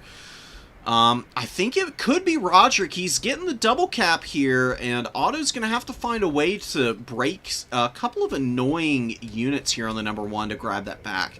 Kislev with Buyer of Blood are very good at holding points just because they last so long. Add on to the fact that the situation for Otto elsewhere on the field is looking as grim as it is. You could see this Kislevite warrior push the number 2 pretty quick here. And because Otto has not been unsummoning units, you see there's a lot routing off back here. There's a lot of units that are on death's bed. I don't think he's got any infantry in reserve. This Zargard needed to get unsummoned earlier. Griffin Legion back here need to be unsummoned. Another Zargard in the trees here that needed to be unsummoned so that you could have something to bring out. Good rear charge from the Griffin Legion. Winged Lancers from the other side. You gotta pull these guys out right quick. Don't want to leave them there too long. You've broken the leadership on this Kislevite warrior. You pull out now with both these cavalry units. And you can sit and cap this point away and then do the exact same sandwich, except that this next time, the Kislevite warriors will actually run away. And they won't hold. And then maybe you can save your back objective over here with a timely summon or two. Snow Leopard coming up. Roderick is starting to summon out some more Kossars. Streltsy are shooting away. Not a lot of value on this one. This Streltsy still with 1100. Firing into trees now, though. Not going to be the best value generator. See how inaccurate the shots are? Just firing into trees scatters your shots, not to mention the fact that trees themselves do block damage. Kislevite warriors are going to lose their nerve here. Beautiful timing on that. You're going to get the sandwich off, and that's going to be a big GG for these poor little warriors. Not able to hang in there the way that they want, for sure. They do get broken.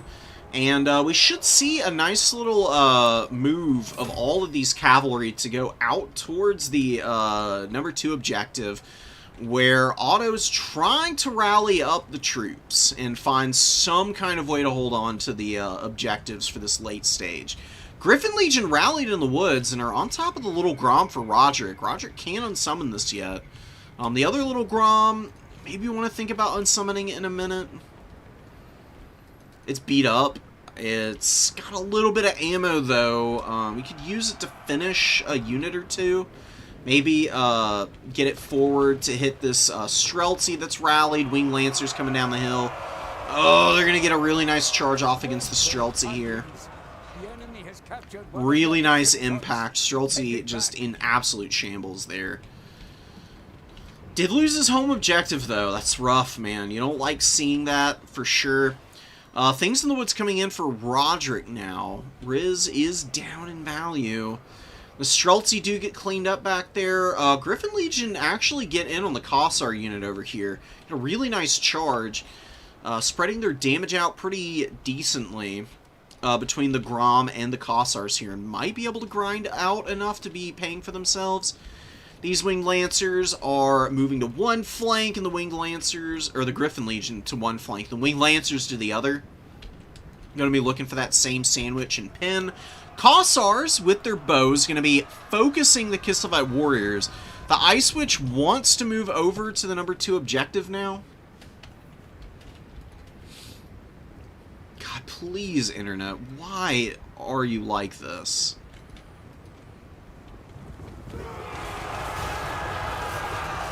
Most ungodly frustrating thing ever.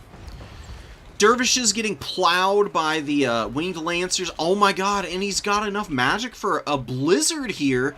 Now that's definitely going to be able to get him back into the game on the number 2 objective.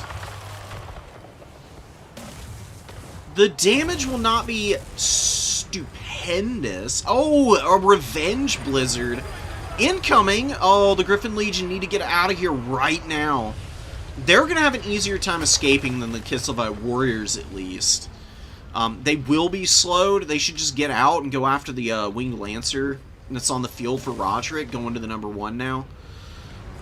Just all the blizzards in the world going off in one localized area. Aurora Borealis in this climate at this time of year.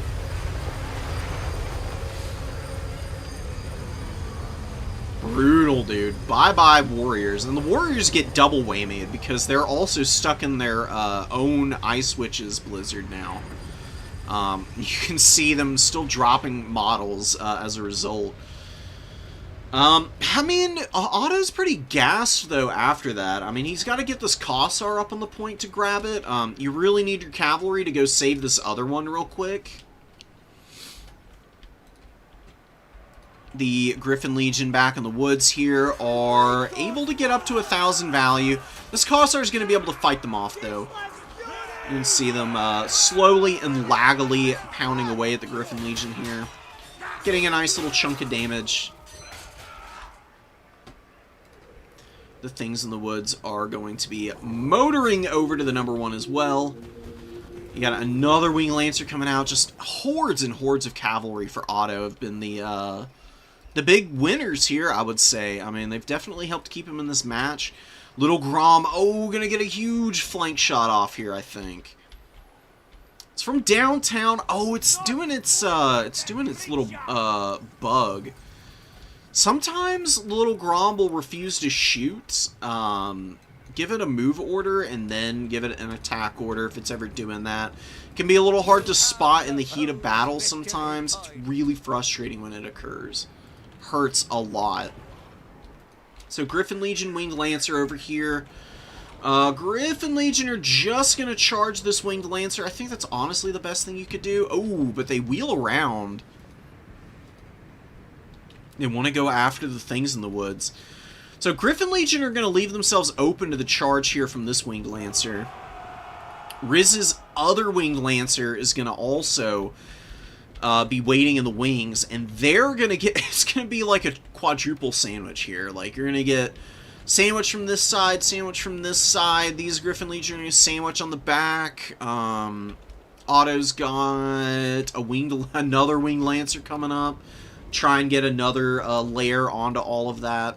Got quadruple stuff Oreos over here, man. So Griffin Legion are fighting the Things in the Woods.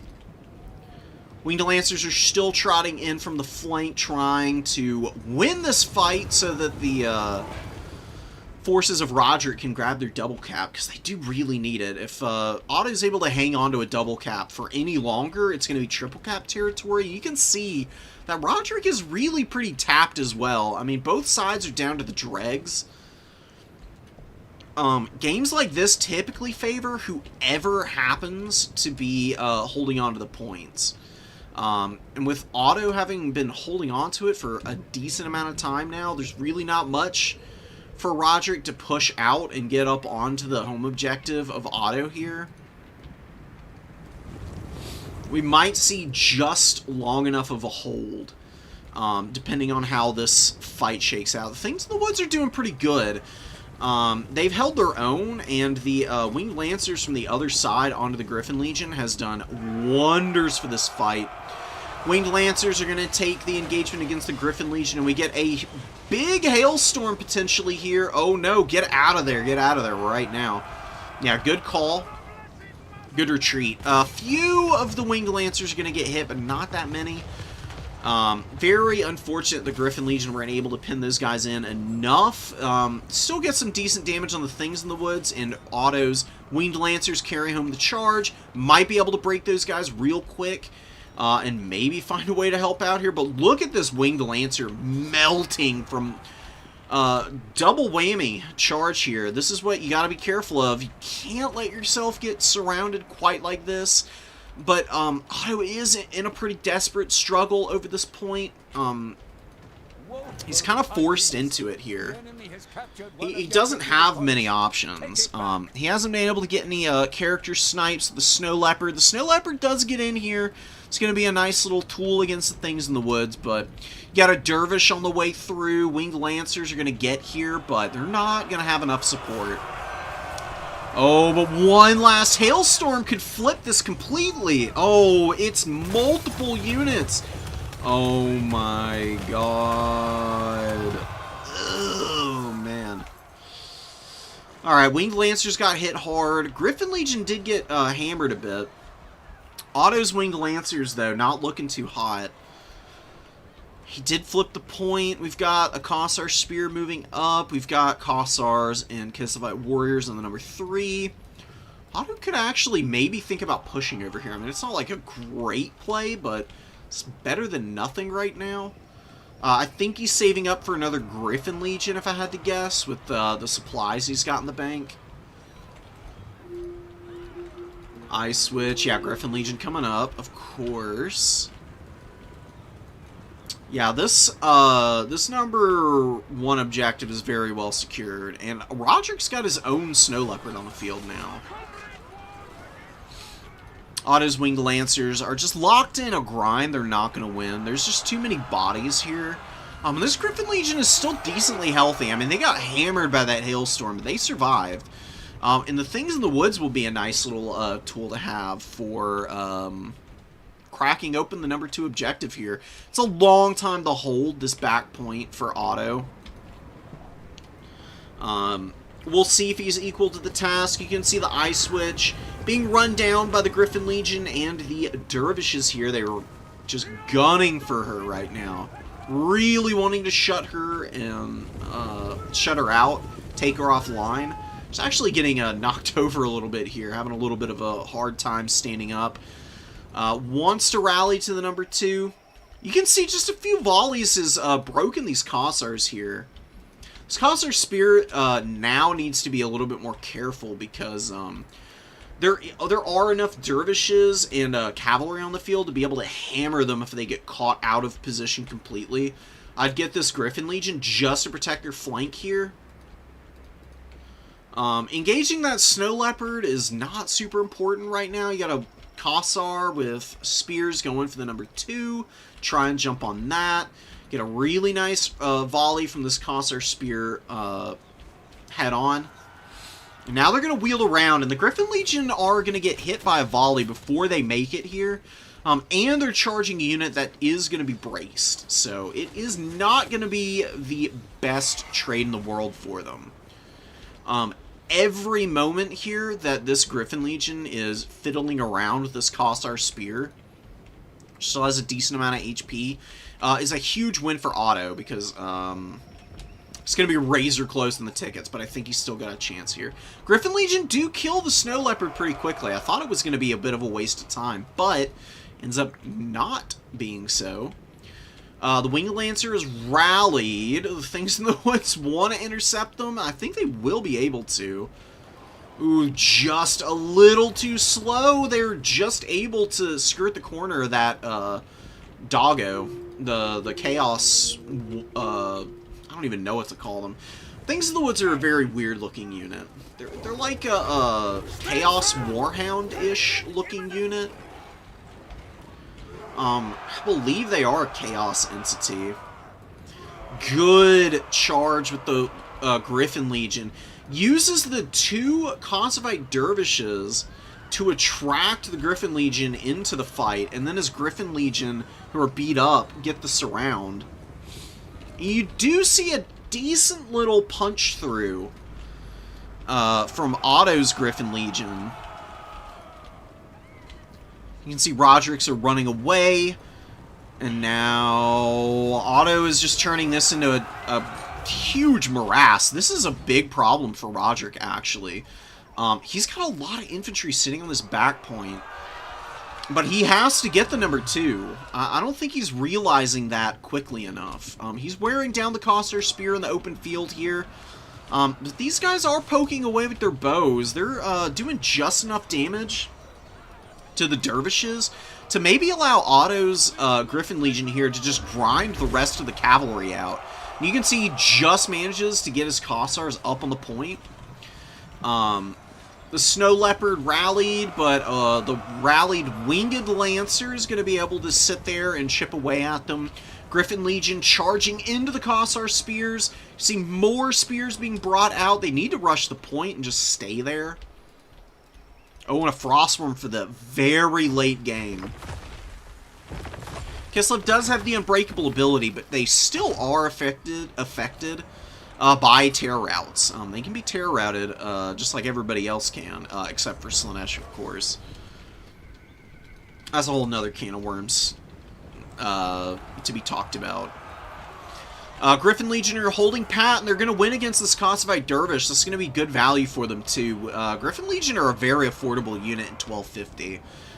They are so strong. They thump cavalry. They thump infantry. They're even good against less heavily armored single entities. See them trying to intercept the Frostworm here. Are they able to? Kind of. They get on them. I don't think it's worth staying there. I actually think the Griffin Legion should go out here and start sweeping up these beat-up infantry. Because there's nothing to protect them mobility-wise back here. Roderick is saving up supplies. Your Griffin Legion are just not going to be able to do anything to the Frostworm.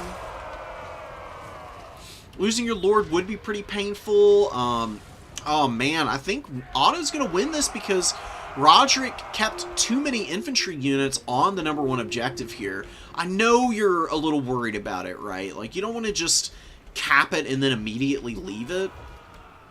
What you can do here, the Kislevite Warrior can just push up alongside the spear, and then you maneuver it back over here, and just keep it on the go.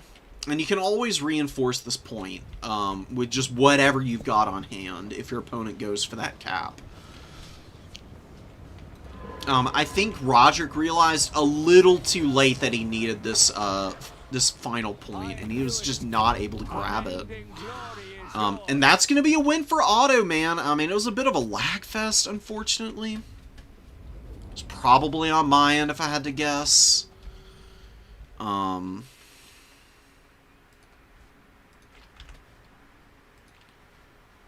going to see what I can do to fix that. We'll let them play out the finals.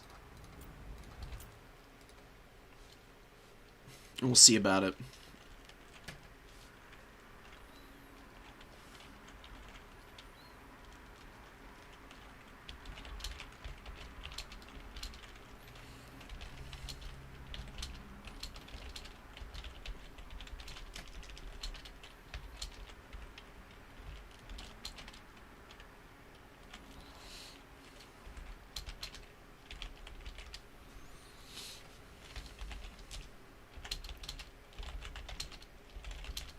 I'm gonna get the other semis game, and we'll watch that real quick.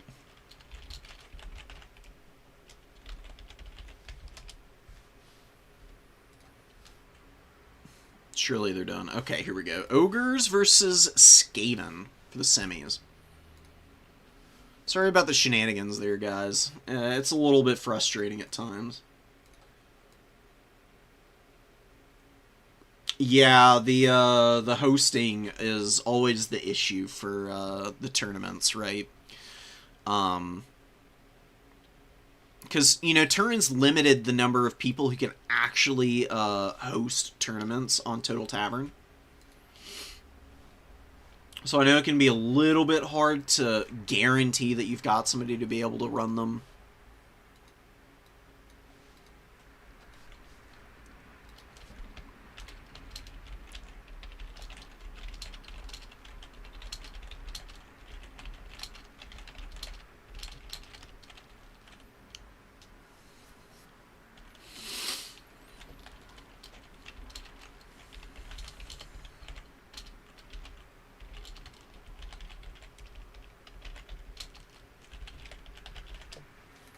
Okay.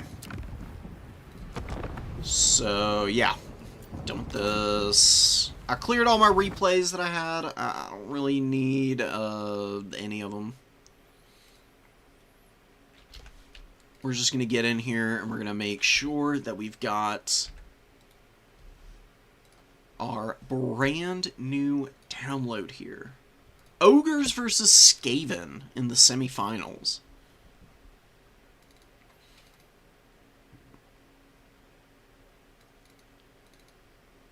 Our Skaven player was actually brave enough to put his name to the Skaven in his challenge name. So a new Skaven champion, perhaps. Oh yeah, this is a good Ogres build for the Skaven for sure. I don't know about double Leadbelcher, but we'll see. I mean, Leadbelchers are always pretty good against infantry. The only reason I'm worried about Leadbelchers against Skaven is because of Natty Bubos, which you see here. And then also Warp Lightnings can do pretty good damage to the Leadbelchers. The Greases pick is crazy. I've never seen Greases against Skaven in my life. I have no idea how he's going to work here. Greases Goldtooth has never lost a fight. And I don't intend to start now. Yeah, alright. Well, you know, actually, I don't hate to burst your bubble, Greases. Just about every game I've seen you in, you lose. Like, no shade to you, man. You're a cool unit. You're honestly pretty decent now, but way too slow and doesn't provide nearly the kind of utility that the other Ogre Lords do. He's cool. I like Greases for what he provides if your opponent engages around him. Everyone has their price is really strong. Horde Master and Over Tyrant's Crown help tremendously for your Noblar cores and just regular Ogre Bulls. You know what I'm actually a little surprised not to see is a Golg's Maneater. Golg's Maneaters are so good at clearing out bodies, and they have wicked high armor. They can be shot up by stuff like Natty Bubos and Warp Lightning Cannons as well. But on this map, they would be a really good tool to just hold your home point. And then you can use your, like, Noblars and Leadbelchers a little bit more in the open field to answer some of these guys. Because this is a funky map for artillery. Artillery actually has a pretty bad time being summoned back here, then having to get all the way through the trees. You kind of have to summon them out on the other side here, and roll them all the way up to the home objective before they're in position. So Leadbelchers could actually play out up here, just as an idea for the future, and be fairly safe. Leadbelchers are destroying the Night Runners right now, and the Gunner Runners are struggling a bit as well. They haven't been hit nearly as hard as the Night Runners yet, though. I would definitely get the Gunner Runners out before that becomes the case. because the skirmishing is just not doing a lot. It's pigback riders, an annoying unit, sure, and it's respectable value, just chipping away at them, but you definitely want to be a little bit more preserving of your more elite skirmishers, which the gutter runners definitely are. Brutal Burning Head. Oh, that is money. That's big money. One gutter runner basically dead after that Burning Head, and now the Lead Belcher's continuing to pound away, and Night Runner does run into this Burning Head at the end there. Leadership a little low, probably going to break. The Lead Belchers are so healthy, man. And only now do the Natty Bubos start opening up. But it's not the end of the world for Yuvan. Losing the Skirmish Corps is a little painful. But now with the Natty Bubos Sharpshooters opening up, you might see the value equalize a little bit. Because these guys are invisible while they're shooting. One of the only units that can do that. Stalk and Snipe is a pretty goated combo. You can see them really holding their own. They force back a Lead Belcher. They should turn their attention to this other one, and they can also chip away at the characters. You can see the Firebelly getting hit pretty hard. Another good Burning Head. Bye-bye Clan Rat. Oh, the other Clan Rat moving forward at the wrong time, but luckily skirts most of the damage. Cleansing Ruin is hitting Greasus. Maybe that's why Greasus is here. He is a lot thicker than the other Ogre Lords, so Cleansing Ruin not nearly as effective as it normally is there. Ikit is on the Doom Flayer. He's holding pat. He's got Howling Warp Gale, which he can use on the Blood Vultures if he needs to. Doesn't really have to throw it in here. They're pretty beat up as is. Yeah, and you can see the Natty Bubos starting to lay waste to this Lead Belcher here, which is about paid for itself. It's got a tremendous number of kills. Lead Belcher's over here, poking away at the Gutter Runners, who get caught out by the Saber-Tusk pack. I really don't like the Gutter Runners with the throwing stars. I think if you're going to bring Gutter Runners, you should always bring Gutter Runner Slings. Gutter Runner Slings with poison are quick firing, do a bunch of damage, and they have poison, and they're stalked, so they can do some pretty nasty setups. They're really not a bad unit to utilize. And I think they actually would have a pretty favorable matchup against the Ogre Kingdoms. Because you can stalk within range of the Lead Belchers and open up with them. Because the Gutter Runner Slings have, I believe, 140 meter range, which is usually far enough to get in on the Lead Belchers. Add in the Natty Bubos shooting, and you've usually got a good ticket for shutting those guys down. Assassins just got absolutely pummeled by the Firebelly, Greasus, Pigback Riders, Bulls, whatever was available on hand. Did a pretty good job of shutting those guys down. And another Clan Rat getting deleted by another juicy little Burning Head. 1,000 value on the Firebelly. Don't know how much more magic he's going to be able to throw out. But he's done more than enough here, I would say, to have made it worth it all already. Natty Bubos are in full retreat. You've got some Pigback Riders hanging out on the number 3. Piggyback Knights taking some friendly fire damage, and the Rat Ogres helping clean them up as well. Just turn around and just run after those Rat Ogres and hope you can kill them, I guess. Mutant Rat Ogre back here trying to kill Greasus. Everyone has their price, though, popped at the perfect time. Huge punish on all of the units here, and you can see them all folding up horrifically. Rat Ogre's going down, Wolf Rat's going down, Assassin's barely hanging on. Greasus is pretty beat up, but you can just meat feast him when you build up to it, and he'll be fine. Number 1 objective is secure. A lot of Ogre Bulls over there. No Gnoblar support for them yet. You can see some Pigback Riders going to help. Definitely the right call. You do need those guys.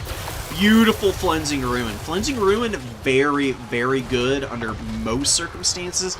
Especially good against Ogre Kingdoms because they have such expensive single entities. lots of monsters infantry, which Flinching Ruin does good damage to as well. Very efficient spell for this matchup. Not an Overcast. If it had been Overcast, Greasus might have died there. Greasus really needs the heal. Mutant Rat Ogre is able to limp away. A Mournfang Cavalry, great weapon on the way in. Should just charge and clear up the Gutter Runners here. Kind of blunder into them, in fact.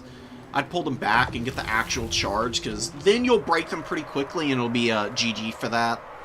Ogre Bulls are fighting alone. Ogre Bulls really battle all by their lonesome. They really don't do great against any kind of basic spearmen. Even Clan Rat Spears will get good value off those guys. You really need the Pigbacks over there before you can take that engagement. You are slowing down the cap, though, at the very least, which is nice. Pigbacks are going after Mutant Rat Ogre. They do get terror routed. That's one of the nicest things about the Mutant Rat Ogre, is the fact that it causes terror. So it's very effective in any matchup where your opponent has, like, chaff infantry with low leadership. Ogre Bull dual weapons on the number 2. Gorgers with decent value, actually. 651. You know, long gone are the days where Gorgers were just anti-everything. They do pretty good damage against infantry at times, though. Little heal dependent. I think they've still got some use cases. I can see Skaven being one of them, maybe. Yeah, just because you've got Stalk on those Gorgers, and stalked flanking units are really effective. Like, sneak around and get some Warp Lightning Cannons if your opponent had brought them or something. I do like including just, like, one, maybe 2 of them. Yeah, Meat Feast went down on Greasus to get him up to 3,200 HP. He's going to get hit by Flinching Ruin, but that heal is more than enough to save him here. He's going to go down to probably about 2,500, maybe a little less. I don't think Ikit wants this heat, dude. He's gonna get thumped by Greasus. Greasus is gonna beat the absolute living snot out of Ikit, and he gets rampaged immediately. Plus Monstrous Impact lowers his speed 60%. Now Pigback Riders are on top of him and poking away at him. Ikit's gonna drop a Warp Lightning. The Mournfang Cav, they were going to go after Ikit, but they're going to turn around and just try and deal with the Night Runners here. Wolf Rats break instantly and run. I don't like Wolf Rats. I think they're a pretty bad unit, personally. They have their time and place. I don't think Ogre Kingdoms are really a good spot for them. I think you just need, I think you need more shooting than the Ogre Kingdoms. That's really what it comes down to. You outranged Leadbelchers with your Jezzails. You've got the Natty Bubos who are stalk and snipe, and they massively outrange them too. You just have to defend your gun line, really, as the Skaven, and you can win this matchup no problem. You can really outduel the Ogres at their own game. Ogre Rush builds are actually, I think, a little bit more dangerous for the Skaven.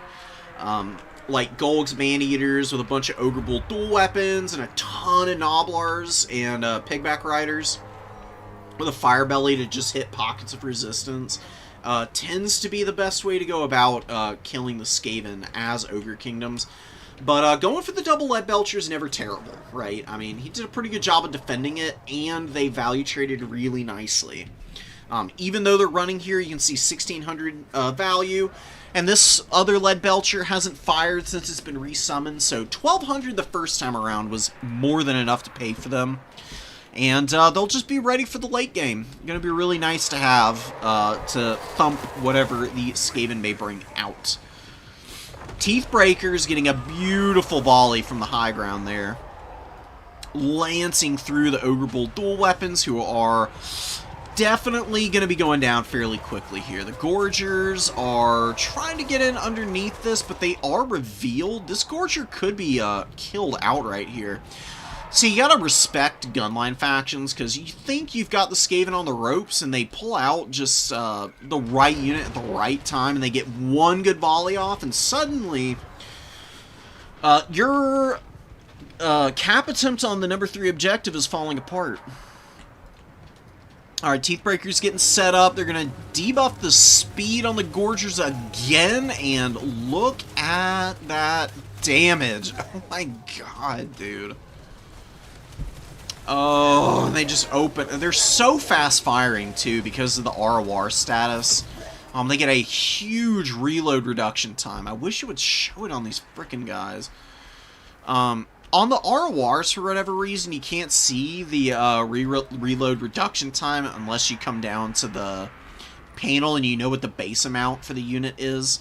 I believe regular Rattling guns have a 6-second reload time. The Teethbreakers at 4.1 are pretty wicked. Oh, Howling Warp Gale, ew. This is why you gotta spread your flyers out against Skaven. Howling Warp Gale is always an AoE. You got to give respect to this. It is a huge radius of 55 meters, too.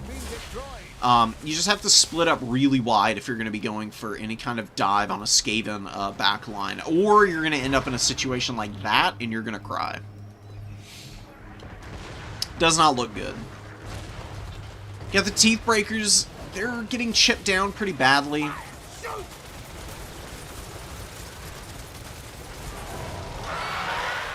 They're gonna die to the Blood Vultures. Blood Vultures get in, and they're gonna be able to finish this unit off. The big factor there for the Skaven is just the fact that they didn't have any melee units that could, like, kind of buffer any damage when the Blood Vultures landed. So, even though the Blood Vultures took a lot of damage on the way in against the Teethbreakers, Teethbreakers are just caught out in the middle of nowhere regardless, and suffered accordingly for it. Look at the Ogre Kingdoms holding on to this point. What trolls, dude. Mournfang Cav and an Ogre Bull barely able to keep the Storm Vermin from taking this. And another Dismember. Dismember went down on the Teethbreakers back there. It's going down here. A lot of army abilities in the later stage of this game for the Ogre Kingdoms. And you can see Greasus. Is he dead? What is going on with his cart here? No, it's not. It's just a, oh, it's on terrain. He's got a flat tire. Oh my god. Oh, Greasus needs another. He needs another wagon here. This one's got a broken wheel. It's got him leaning. You know, he's a little too heavy on that side. Come on. Upgrade him to a motorbike. I want 400 speed Greasus back. That was really funny. Like, that was a bug that made the game 10 times better, actually. Please, CA, just for like a weekend, give us 400 speed Greasus back and let us have fun.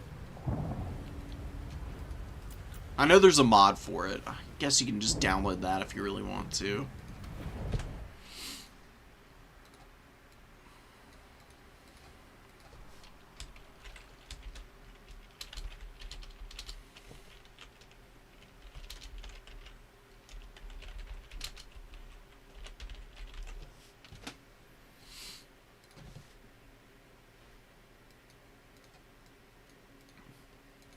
Big GG's. Let's go grab some replays. I don't think that the finals game is done.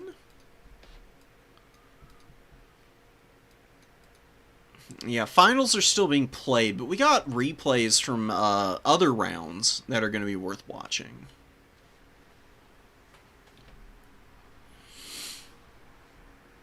Let's see what we got. Let's cast some people that we haven't seen.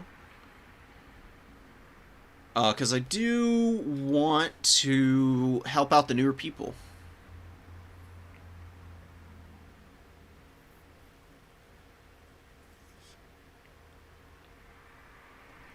Got August. Empire's playing Nurgle, which is really cool.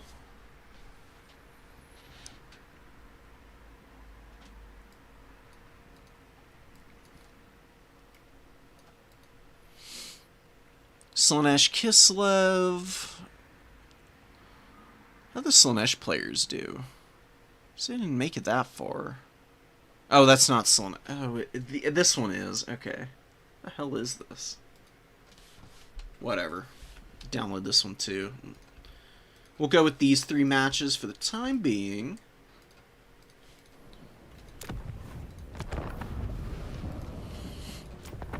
And I would like to start with Chaos Dowie Lizardmen. Yeah, I haven't seen either of these people play before. So yeah, let's start here. Let's start here. This is going to be a really good spot to get a good idea of how these guys play. I mean, this is a later round game, so not sure what their win rates were getting here, but we'll be able to figure that out pretty quickly based on what they're doing and how they're doing it. This is an interesting build from Augustus Glubb. Maction Hero is bringing the Skink Oracle, which I really like. It's an actually decent caster option, especially for Tic-Tac-Toe. Tic-Tac-Toe is really cheap. I would get rid of Deadly Onslaught. Blade of the Skies is good. Focus Instincts comes base. Same with Drop Sphere. Just get rid of Deadly Onslaught. It's 100 gold that you don't need to spend on this guy. Yeah, you can probably get another spell for the Skink Oracle for the gold you saved, I think. Maybe. If not, you can always, I don't know, upgrade one of these Skink cohorts to a Javelin Skink, I guess. Javelin Skinks, by the way, I think are really good against the Chaos Dwarves. They just rip apart Hobgoblin Wolf Raiders and keep them at bay. I can also shoot at Iron Demons and do some decent damage, because the Skink cohorts with Javelins actually have more armor-piercing damage than Skink Skirmishers, who have 2 armor-piercing. I'm pretty sure cohort Javelins have 4 AP on their missile, which does make a little bit of a difference. They don't have the same ammo, obviously, but it is pretty decent. Skink Oracle has the Feral Troglodon shooting. Does a lot of damage and is a really good tool for the Chaos Dowie matchup, because you can use this guy to hit the Demon Smith sorcerers, or really the Bale Taurus sorcerers, who you see the most often. You can also use them to poke Deathstreak rocket launchers if you have a good opportunity, and Iron Demons too. Demon Smith Sorcerer getting forgotten about. You gotta be really careful against lizards for this reason. Red-Crested Skink, or not Red-Crested Skinks, but Salamander Hunting Pack, the Umbral Tide, and Skink Oracle and whatnot can put some serious damage in on you, especially the Umbral Tide, who are a pretty sneaky unit. They've got Perfect Vigor and Stalk, so they can maneuver around real fast and just keep you on your toes. Tic-Tac-Toe going for the duel here. He's hard to hit in melee combat with his 50 melee defense. The Bale Taurus character can do it when he's fresh, but once he tires out, it'll be a little harder. And Tic-Tac-Toe can hit in, he can thump. You know, he's got some decent weapon strength when Blade is activated. Some more Deathstreak shots. Looks like that Red-Crested Skink got hit one good time with the Deathstreak rocket, but not going to get nailed again. Umbral Tide still keeping the Demon Smith Sorcerer at bay. This guy's really struggling in the skies here. Chaos Dowie went for the low ground, but they did not grab it from the Lizardmen, and they're slowly dragging it into their control now. I'm a little worried, though. It's definitely not going great already for the Chaos Dwarves. A Feral Cold One getting hit by Fate of Buna is not really super cost-effective. You can see Maction Hero is kind of going for the throat. He's got a massive numbers advantage, and his opponent is bottled up on one objective. This is absolutely the kind of situation where you overwhelm the backline and start stuffing reinforcements and keeping them from the heart of the fight. Especially if you can get these Skink Skirmishers to hit the Infernal Guard Fireglaves. Really nice Flocks of Doom. Great opportunity to be dropping that down. Look at that Feral Troglodon. poking away at the Demonsmith Sorcerer. You can see Tic-Tac-Toe's coming in for round 2 with the fire support from the ground. He's going to be able to win this fight. You can see he's actually popped Deadly Onslaught. Actually, now I'm seeing it. Honestly, not bad at all. Ooh, but that Demo Rocket, that's a really nice swap from Augustus, going to the Demo Rocket to hit Tic-Tac-Toe in the air here. He took more damage from that than he did from any of the fights against the Demonsmith Sorcerer so far. Nice Earthblood, really nice Earthblood, in fact. Yes, the Feral Cold Ones and the Tic-Tac-Toe. And old Tic-Tac-Toe's just not letting up on this guy, and the Feral Trogodon's, like, right under him. It's another nice shot. Skink Skirmishers get laid out by the Blazing Beards of Basharik, but you got some Feral Cold Ones to charge them now. Gonna be able to occupy them here. Tic-Tac-Toe could go after that, Deathstreak rocket launcher, but he does get hit once more by the Demo Rocket. Now he's going to rout. Oh, not good for the Lizardmen. They do have a value lead, though. I think they'll be fine even if he runs off the field. He's getting a heal. He's probably going to rally before the edge of the map. Orc Laborers come out, though. Oh, the Demo Rocket's going to get him. Oh, it barely misses. He's getting poked by something. Infernal Guard Fireglaves are able to get a shot off on him. He's going to run off. That's going to be rough, but, I mean, you got the Skink Oracle and the Umbral Tide looking to finish the Deathstreak rocket launcher. They should really just focus that instead of the caster. I mean, the caster's annoying, but he is behind a shot blocker. It's not super worth finishing him right now. I mean, a little tough to do. And Astrogoth still has magic. It's much better to kill the artillery piece, honestly. Yeah, Demonsmith is landing and terror-routing some red-crested skinks. And the Skink Oracle actually just pushes right into the heart of this force and is able to kill the Deathshrieker. And look at the Arc of Fire from the Umbral Tide. This is another reason why the Salamanders are so good. They can fire at different angles for any situation, basically. It's very hard to LOS those guys. So, they have been doing some pretty good damage against him, even as he's been flying up and down. I think it would have been a little bit more high value to just hit the Deathshriek. But with the Skink Oracle getting it as well, he was able to shatter it, and that's going to be GG for it.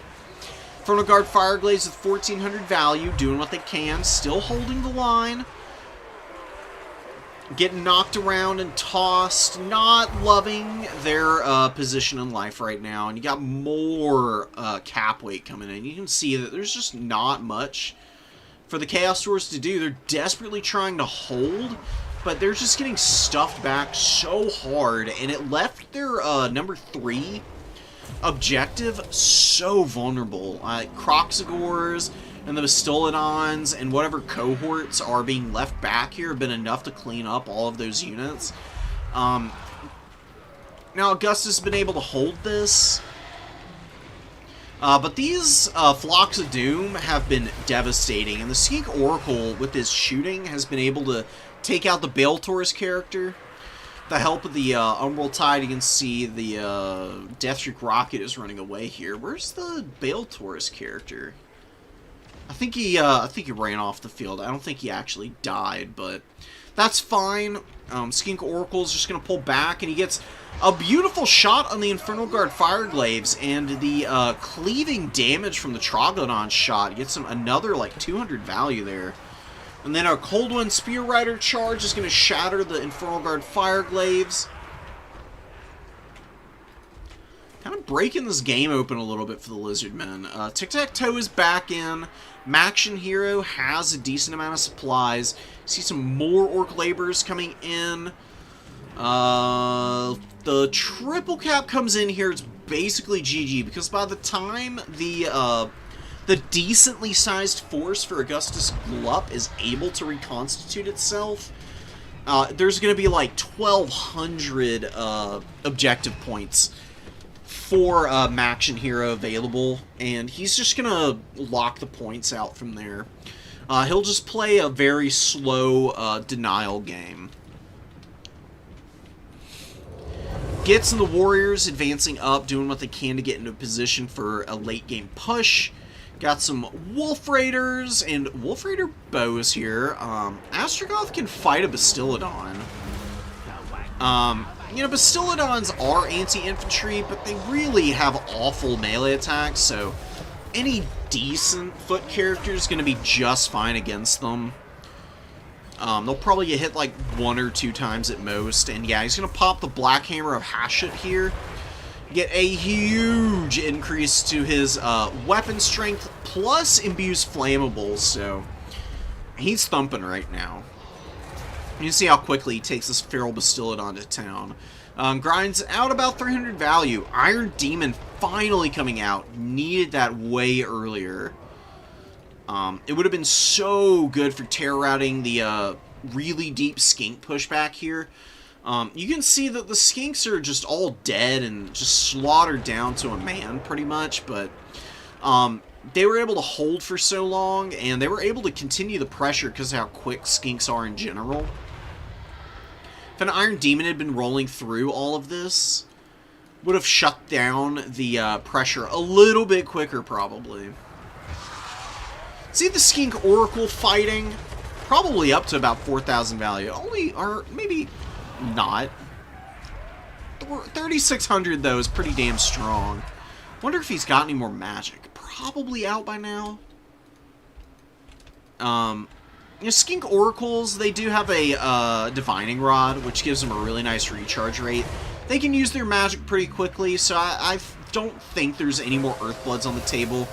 Oh, the Iron Demon. Oh, bye-bye, Skinks. Oh, that's disgusting.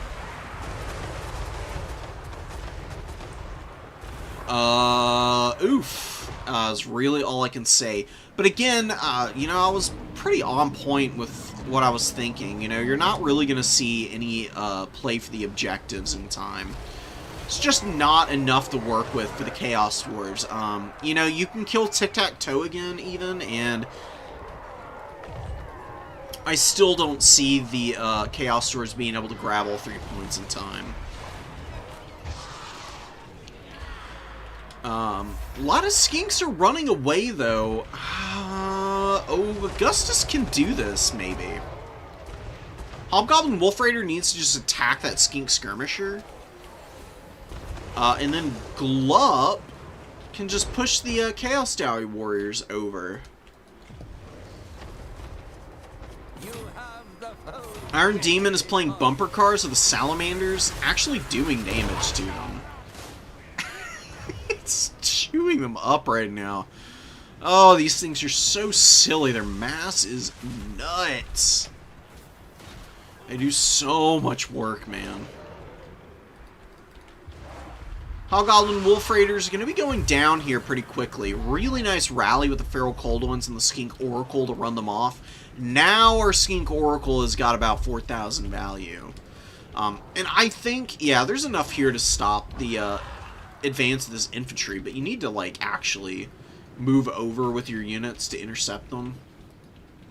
Yeah, that's going to be a GG. Really nice attempt by Augustus to get the point at the end of this game. Honestly, he didn't even play badly. I mean, he was just massively outnumbered, and I think his summon priority was just a little off. The Infernal Guard Fireglaives should come in after you've cleaned up your backfield. And the Iron Demon would just be a better choice for helping facilitate that, because it just runs over all the skinks, like I said. Skinks just get absolutely tossed by these things, and they can kill like 400 or 500 skinks before they're even close to like taking any kind of damage.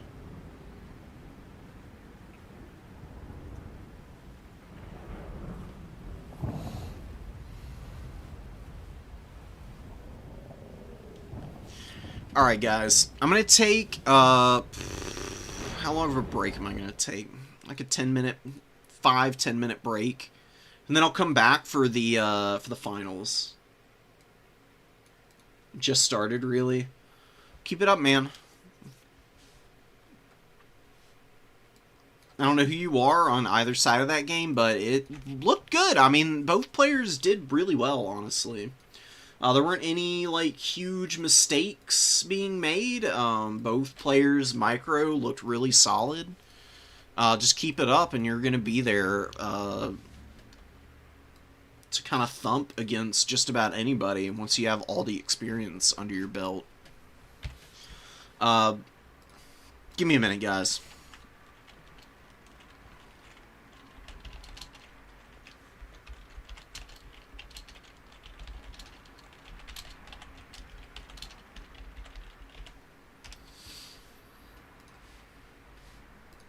One day, I'll get a nice little overlay.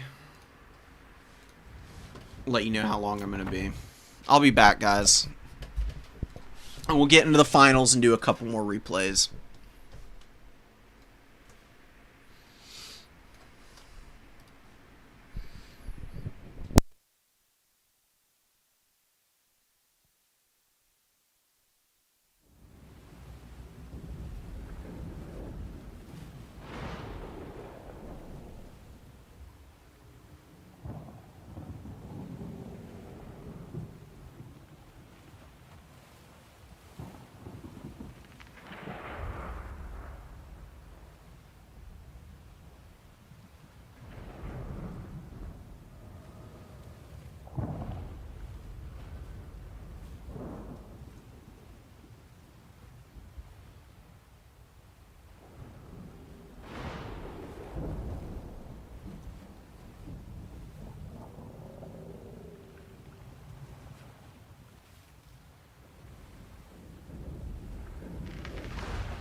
I'm back.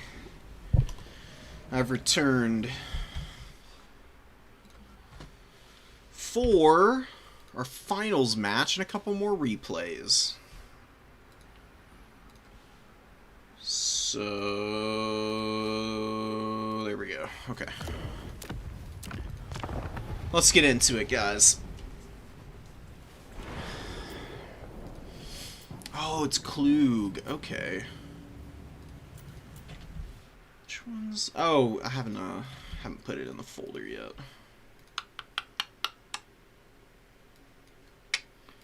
Perfect.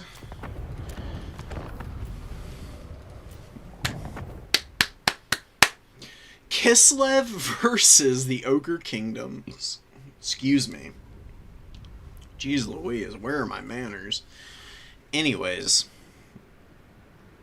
So we've got a bunch of Kislevite warriors, a bunch of Kossar spears, Snow Leopard, and a little Grom. And I'd be shocked if this Ice Witch is not on the Frostworm.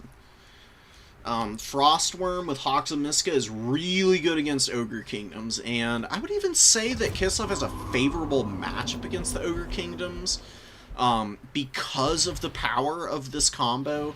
Hawks of Miska is just so good at discouraging leadership, and really good in combat against stuff like Ogre Bulls, can even fight Golg, and Golg is an amazing duelist. He's got great stats, he's got a good heal.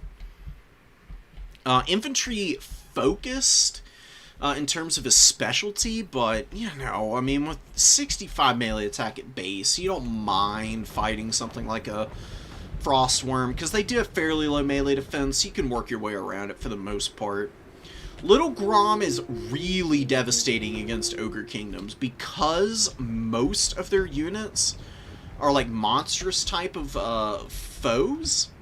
Little Grom's damage kills Ogre Bull models outright, so it can get 200 or 300 damage a shot, or 200 or 300 value a shot, with a good shot in. So with how much ammunition it has, you're talking about, more often than not, Little Groms are very capable of getting like 24, upwards of like 2,400 value in this matchup, even if they're just shooting Ogre Bulls, because I'm telling you, like, one shot down the length of one of these Ogre Bull units will kill 8, 9, sometimes even 10 of them. Definitely don't waste your ammo against Gnoblars, though. You really don't need to be worried about the Gnoblars. You just need to shoot the Gnoblars to death with your Kossars. That's Kossar duty. Grom is just wasted shooting at these 200 gold guys. And make sure that you shoot the flingers too. Do not ever disrespect the power of the Gnoblar flingers. These things are really filthy against stuff like Kislevite warriors, because they're dirt cheap at 300 gold, and if they use all their ammo, they'll kill a Kislevite warrior. They can actually throw it down, having, what, 22 ammunition?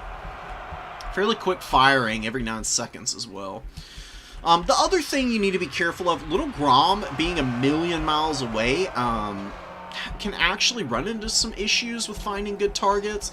I actually really like Little Grom to be a little bit more aggressively positioned forward in my armies when I'm bringing it against Ogre Kingdoms.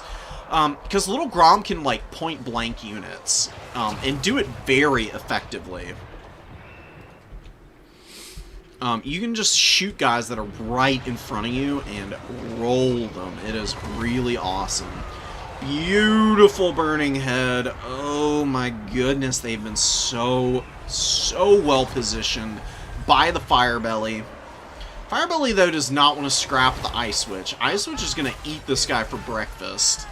The Frostworm is just way too much for him to tangle with right now. You can see him taking a pretty wicked shot right there. That 500 value he's got needs to be held on to as long as possible. The Kossar Spear did not break because of their Buyer Blood. They break now, but they got a couple extra volleys off in all of the chaos. Griffin Legion coming in, they get a decent little charge off on the Pigback Riders, and you see those Pigbacks folding up against the Heavy Cavalry. Another reason why the matchup is favored for the Kislevites is the Griffin Legion. You can see that little Grom shot bouncing off the tree. Perfectly positioned tree. Pretty funny that it just impacted off and plummeted to the ground. I have a feeling that's a heavy enough bore to just crack the tree in half, really. Not even slow the cannonball down IRL. But whatever, it's a fantasy tree, right? So the Ice Witch is scrapping with gold. Normally not the worst fight for gold, but Kislevites warriors are underneath him. And their little halberd attacks are really going to add up here. He does not need to be in this spot. Just run him away. Get whatever you can in, like the Saber Tusk pack, to just rush in and stuff back the warriors and the worm, so that Gold can get out and use his heal. You can see the Saber Tusk packs getting a nice little charge off here. They're able to stop up the pressure. Ice Witch turns around. You got some Ogre Bulls rallying who are also going to help, and Gold will be able to get his heal off in a moment. Just needs to make sure that he's out of range of the character. 55 meters. He's far enough away now. And he does pop it. You can see how much it heals him too. 132 HP per second. Get a nice little amount of time with this active, no less. And he goes up to about 5,000 HP, just about. Frostworm finds him again, but the Frostworm is actually taking a bit of damage from the Leadbelcher shooting here. Kislev's lost a lot of their infantry, but it's not the end of the world. They've got Winged Lancers out. Griffin Legion are doing a pretty good job sweeping, and they're right next to the Leadbelchers. If they can just get on this Leadbelcher and force the Ogre Kingdoms to slowly trot the Mournfang Cav out, I think there's going to be a pretty good chance for the Kislevites to win this game. They need to kill the Leadbelcher right now, though. Gotta get this charge off. They do get into contact. Griffin Legion have 43 models, so they've got a lot that they can get done here. They do get hit by Burning Head, but it's really not that bad, and in fact, it's going to do more friendly fire damage than anything. Really roasting the poor Gnoblar Flingers. The Griffin Legion do get charged by the Mournfang Cav. I think the Leadbelchers will survive, but they're going to lose a lot of HP and probably a couple more models. Down to 10 models here. It looks like they are actually going to rout, so it's going to be a minute before they get back into the fight, too. Really brutal leadership break here. Pigback Riders and the Piggyback Knights all routing with the Winged Lancers and the Frostworm. Terror routing and then leadership breaking these guys. You got some Ogre Bulls running too. Gnoblar Flingers getting cleaned up by Dervishes. Points are probably going to be retaken for a moment by the Ogre Kingdoms. Skulltaker is not done. But this is going to be really difficult. And this Burning Headcaster is going to have to get a couple of really wicked Burning Heads off on the tattered Kossars that are left. A lot of these Kossars are victims of those Burning Heads, because they got a lot of models left with like next to no HP. Usually a pretty telltale sign that they were hammered by artillery in the process of taking engagements. Yeah, Patriarch gets a really nice Solyax and heals up some of the Kossars and Warriors and the Ice Witch, most importantly, of course. Winged Lancers just take the head-on fight against the Mournfang Cav. You can see that the Mournfangs, they do pretty damn well against Winged Lancers, but on the charge, the Winged Lancers can do some pretty good damage. And the Ice Witch is getting over with her anti-large attacks. And she can terror out these Mournfang Cav. Mournfang Cavalry are only immune to fear because of their attribute here. You can see a terror out goes down on them, and that's a huge loss for the Ogre Kingdoms. They're bringing in another Mournfang Cavalry, great weapon. The Little Grom has been thumping, really hasn't done that much this game. The problem is this tree. The little trees here are making it a little hard for it to accurately hit targets of value. Gets a nice shot there and hits a couple of the Mournfangs. Ice Witch probably wants to get away from here. I would just get the Winged Lancers over to help her out. That is, in fact, what Otto's going to be going for. As you can see her a little surrounded here.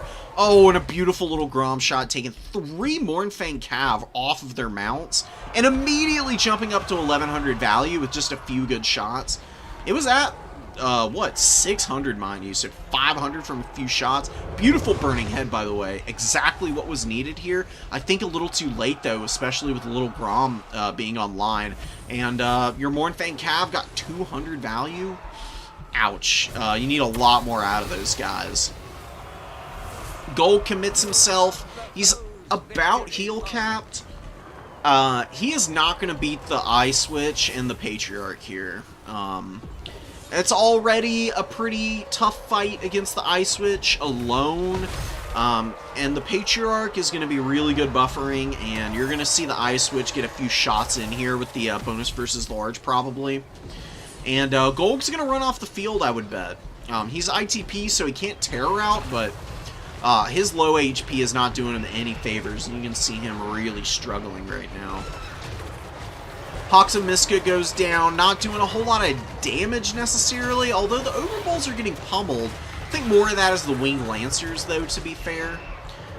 It is getting their leadership down to a really unsustainable level, though. They could rout here. I don't think it matters. I mean, Kislev has re-secured the triple cap. You've got more Winged Lancers coming up. Little Grom is very healthy and can be unsummoned without any problem whatsoever. Last little Grom shot on the way in.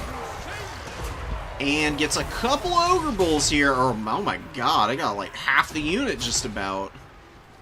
How much did it end up with? 1,200? That's fine. For how far away this little Grom was, and for the fact that quite a few shots were utilized against like Gnoblars early on, and a couple bounced off trees, not bad at all. That's why I prefer them to be a little closer in. If you play with them closer in too, they're a little easier to protect. You can do what Otto is doing, and it's fine if you're paying attention, but if sometimes you can get a little distracted by everything else that's going on, then playing with it closer in is just a little bit safer. Usually doesn't hurt you at all. Saber Tusk packs are getting trampled. That collision damage from the Ice Witch is so nasty. And yeah, she's just gonna continue the pressure here. She's gonna keep terror routing stuff. I'm gonna see the Ogre Bulls probably route out of here in just a moment. They're on death's bed as is. Winged Lancers are in on them. You got a beautiful Solyax, the last one in the piggy bank.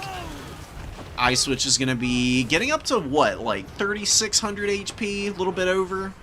She is getting shot by Gnoblar Flingers, but you know, 3,800 health for the end of this match is beautiful.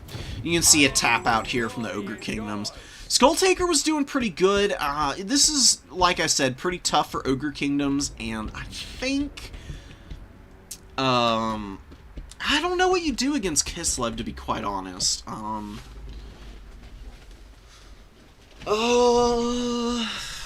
Thunder Tusk? Thunder Tusk wouldn't be bad against Kislev. It's got a pretty long-range shot that's safe from infantry shooting for the most part. Little Grom can thump, but can always heal the Thunder Tusk with a great Maulcaster. I do respect not going for the Slaughtermasters every game.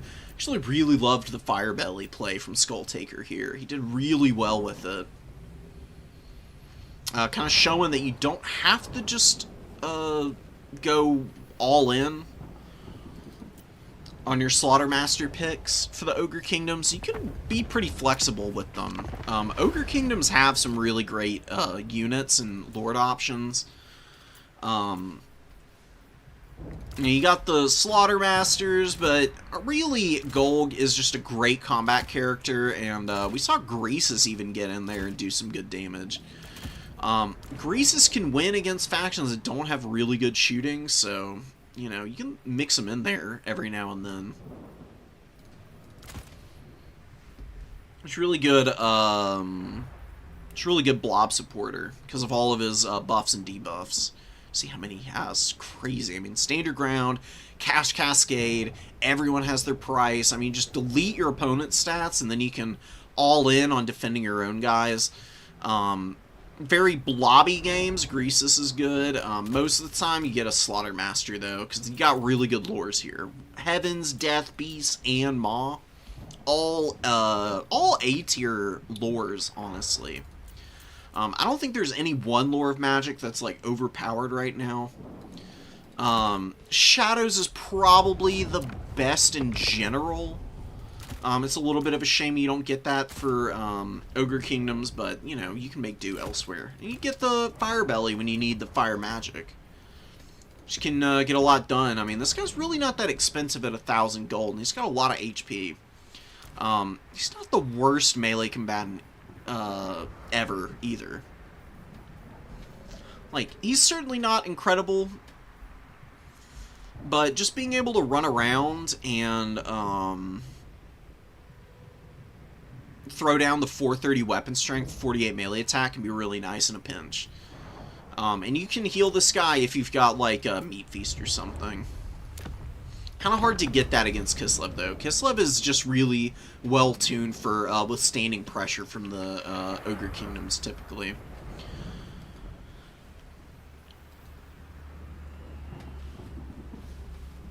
Went for a pretty heavy rush build, too. Maybe with a little more of a build-up, you can make that happen. Alright, well, I mean, that is a great win for Otto. He's been working on it for a while.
Alright, so we got Slaanesh Kislev, and then we've also got Kislev versus Dark Elves. We might not watch this one.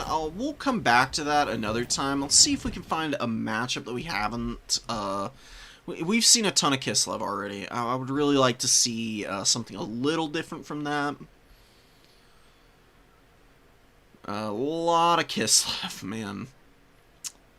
We've done Chaos Dowie Lizardmen already. Coast vs. Counts could be fun.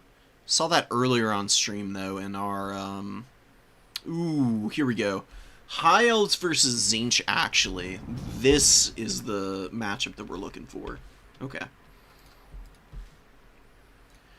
Saw Coast vs. Counts earlier in the stream in our event with Human Boy. And the Coast actually won that game, which was crazy to see, honestly.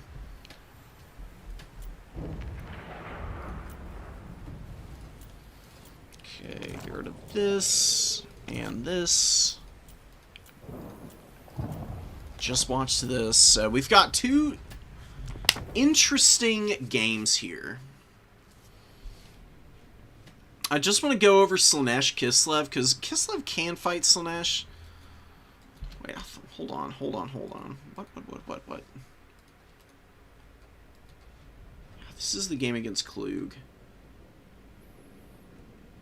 We'll just do this one more Kislev game, because I want to see what Roger was able to do to stop Slaanesh. It's pretty infantry-heavy Slaanesh build. Got a lot of Hellstriders out at the start. You got a Footcaster with Deathfrost and Ice Maiden's Kiss. Sigvald and the Chaos Sorcerer really resilient to those spells. This is not really what you would typically see as well suited against not against Kislev, but against Slaanesh, rather, because Slaanesh has a lot of really heavily armored infantry. Forsaken are usually more of what you see, to be fair, though. The warriors are decently fast, and they're going to close ground quickly, and you got Slongors, which are really annoying. So, pretty small number of units available for Klugscheitze already. Has 11 of his 19 units on the field. I'm pretty sure it was a bunch of fiends in reserve, for the most part. You got the missile lines opening up on the devoted Hellscourge Marauders, so doing some HP damage to these guys early on. I actually do think Sigvald's the way to go with Slaanesh here. You could bring some other options, but none of them super safe against the shooting. Oh, and it's just there's such a heavy weight of fire here. Good pullback with the Kossars, too, and replacing with the Kislevite Warriors. This is a decent map for fighting Slaanesh, period, I guess. I mean, there is, like, a decent amount of cover. You can see the Slangors being cheeky around the cover. So Klugscheitze is smart, like, clearly knows how to just avoid a lot of this missile fire. He's got all of his warriors up on the point now. Just kind of hanging in. Slangor's going to try and sit behind a pillar. I think that might be a little too exposed. I mean, archers can just fire right up over the top of that. A little bit of overlapping here. I'm a little surprised that there haven't been any spells cast. That would be why. Pavane is the only spell for the Chaos Sorcerer here. Honestly, Slaanesh magic is really good if you're doing stuff other than Pavane. Pavane is good on really open maps. On a more claustrophobic map like this one, maybe you should think about going for Whip and Acquiescence and just trying to get Blissful Rapture popped as much as possible. Because that would probably do you just better overall. And you can see the Hellstriders don't have anywhere to go. The map is just too constricted. They can't really flank around the side because Kislev has really good cavalry to clean these guys up. Like, Kislev will just bring in Griffin Legion and Winged Lancers and just crush Hellstriders. Plus all this shooting, and, you know, the Kossars and the Akshinas are a little overlapped here, but broadly speaking, they're pretty well positioned. That's a nice Ice Maiden's Kiss, by the way. And just the few moments of contact between the Hellstriders and the Dervishes is long enough for all of these bowmen to just lay waste to the Hellstriders here. A huge value lead already for Roderick. And he brings in another Dervish just to occupy attention and time. Kislevite Warrior coming out. I think that, yeah, Klugscheitze is not really playing the map the way that Roderick is. Roderick has been very smart about what he is bringing in. He's doing a really good job of focus firing. Does need to do a little bit to support against these Slangors, but he's just crushed the Hellstrider core. And he shot a decent number of Marauders up, and now the Chaos Warriors, the Hellscourges, having some problems. I mean, you know, they can only be in one place at a time.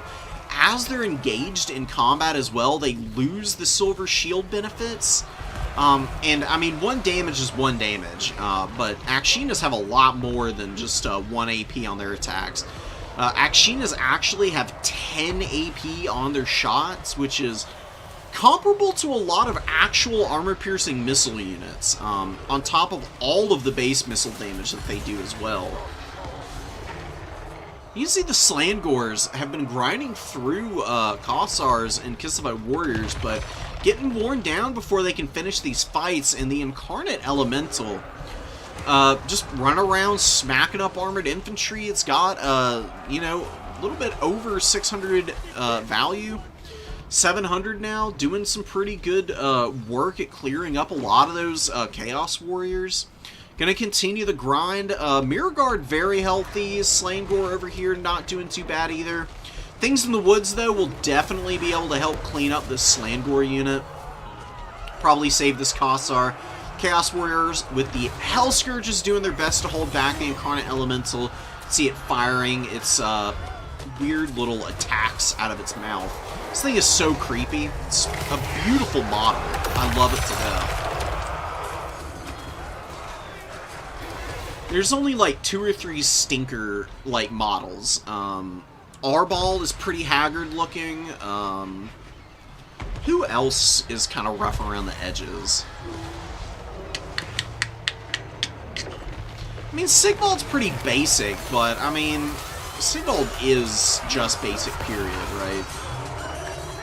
Sigvald's not really known for being the most unique of individuals. It's just like a fucking blonde-haired, blue-eyed cretin, really.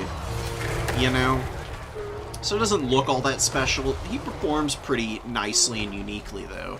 Just being the most survivable Footlord in the game is definitely a cool niche to occupy. He's doing decently here. He's got about 500 value. And the Incarnate Elemental spending a lot of time on top of him right now. I believe that's the, Howl of the Great Beast, lowering leadership and speed. Nice little debuff there. Roderick's barely holding on to the value lead. He's got enough shooting alive, though, that he's going to be able to counter-push against Slaanesh. Regain the number 3 objective here. Pleasure Seekers on the way in. Scary, scary unit. If I were Roderick, every single missile unit that I have is going to insta-lock onto the Pleasure Seekers as they're getting into a fight. Things in the Woods getting hammered a little bit by the Forsaken, but they should be able to outlast this, especially with a good rear charge from the Incarnate Elemental, breaking the leadership. Huge win there for Kislev. 1600 value on the big monster. Akshinas are holding pretty nicely in melee. I mean, they've occupied a lot of ground against the Mirror Guard and Sigvald. And given the Things in the Woods some time to grind and value trade, and now the Incarnate Elemental going to help sweep these units up. Looks like the Hellstriders and the Pleasure Seekers are rotating around the Ice Switch with a whopping 966 value. I do believe she's probably used a few of those Death Frosts on the Slaaneshi Sorcerer, who is gone. No sighting of him now. Pleasure Seekers getting a little bit of a heal with the Feasting on Fear active. Not anything crazy, but every little bit helps, obviously. Dervishes being sacked here to give time for the Akshinas and the Kossars to turn around and get a couple volleys off. They really need to help out here, because Pleasure Seekers are one of those units, if they start getting rowdy and unmanageable, they will 100% carry the game against you. So shooting and poking them back is definitely the way to go here. Things in the Woods and Dervishes cleaning up the Hellstriders pretty nicely. More Kislev Warriors and Kossars coming in. Just way better infantry presence for Roderick. He just went for a bigger army, and I do see the idea behind Klugscheitz's build. The problem is the map, I think. That's probably why we're going to see a Kislev win here. Little surprised to have seen as much Ice Maiden's Kiss as we did. I would have really thought that we would see a Blizzard caster just in case there was any Chaos Warriors. Because you already have all these archers. Like, light armor is really not that scary against you. The heavy armor pushing deep into your lines can be, though. Just something to keep in mind for the future, but honestly really well played regardless. Roderick did a great job of keeping Slaanesh out of the back line and well in hand in front of him. And the Akshina's got some amazing value. 1400 on this one over here. Things in the Woods also doing pretty decently, and you just bring enough archers and eventually they're going to grind down your opponent's more expensive army. Zargard get flanked. This is where Pleasure Seekers can just go absolutely crazy. I mean, they do so much damage when they get in on the edge of your formation. Really hard to survive those guys. They're not really sticking around long enough to really get benefit out of their devastating flanker. I guess they really haven't had great opportunities to sit and fight. They're going to get another cycle charge here. Klug with really good control on this unit. I mean, he's microing like a fiend on the Pleasure Seekers, which you do definitely want. I think, yeah, he's just continuing to have to pile his infantry into the front of all these fights, and just again and again getting punished with the Kossar fire. Pleasure Seekers want to get in deep and try and shut the Ice Witch down. They're going to overplay their hand here, though. Look at the damage incoming, and you got a Kislevice Warrior getting in there, too. Things in the Woods to cut off the retreat from behind. Dead Pleasure Seeker right here, ladies and gentlemen. Bye-bye, 1,800 gold Nightmare Fuel. And they're going to plummet to the ground. I thought these were Demonettes. I guess they're mortals. Oh, okay. I didn't know that. Interesting. Beerguard are going to get unsummoned. We've got Things in the Woods rampaging a little bit. The Zargard barely hanging on here. 700 value out of them really isn't that bad, all things considered. I mean, they were getting hammered on the cycle charges there. I managed to stand tall and get some decent value for Kislev. Sigvald has 1,600 value. I mean, he's heal capped now, though. Every little bit of damage is going to be wearing on him in a way that's not going to be something he can make up for. Not that it really matters. Klugscheitze has kept this game really close, but he's quickly running out of room with his summons being as depleted as they are. He's retreating with Slangors, trying to keep something alive to defend his home objective. Devoted Hellscourge Marauders coming out. He's at a supply deficit. A slight value deficit. You see the Akshan have used all their ammo. 1,700 value, 900 value Kossar. Beautiful stuff. More Kossars coming out. A lot of Kossars coming out. Look at them just slow walking down the Slangors over here. Slangors gonna be getting smacked up on the flank here. You know, they're well positioned to avoid arrow fire from the front of the pillar, obviously, but they're going to run out of space here. There's not really anywhere for them to sit now and be away from the shooting of Kislev. Warriors grinding against Sigvald. He's going to keep killing stuff. He just can't clear everything in time, right? Like, Sigvald's there for survivability, not for his, like, crazy value potential. Unlike the Mask, he doesn't have a win engine on him. You know, Mortis engines are pretty tough to account for and get you crazy high value, and Sigvald doesn't have one. The Mask, if she were surrounded like this, would be draining the entire unit's HP with her aura as well as her good combat stats, and I think she'd do a little bit better in this game. But obviously, she's been getting banned a lot now for very good reason. The Mask is just wicked strong. Not really in a fun way either, for the most part. There's ways to counter her, but none of them make for compelling or interesting experiences when you just see her, you know, 9 times out of 10. It's a little bit of the problem with Skulltaker, except, you know, Skulltaker has a little bit more counterplay against him. Plus, I still think people really discount the other Khorne Lords, to be honest. As good as Skulltaker is, if people are skewing really hard into countering him, he is very killable, so Arbol Valkia, they have some better options. When you take away the Mask from Slaanesh, a lot of the time people are going to default to Sigvald, and maybe an Exalted Keeper of Secrets every now and then. They are a pretty good big monster, but against Kislev, an Exalted Keeper wouldn't be very good, so you're really left here with Sigvald, or maybe the Chaos Sorcerer Lord of Slaanesh, who I think could actually be a pretty good option on his Danger Snake. The Chaos Sorcerer Lord of Slaanesh has really good combat stats, and he can drop spells, obviously, so he's a great hybrid. Save yourself a little money, and he can just run around dropping Whip and Acquiescence, and giving your army the mini Wa that the Blissful Rapture gives to the Slaanesh units. I think you'd be able to outgrind Kislev here if you went for that style. A little too head up of a fight and a total lack of good options for Pavane.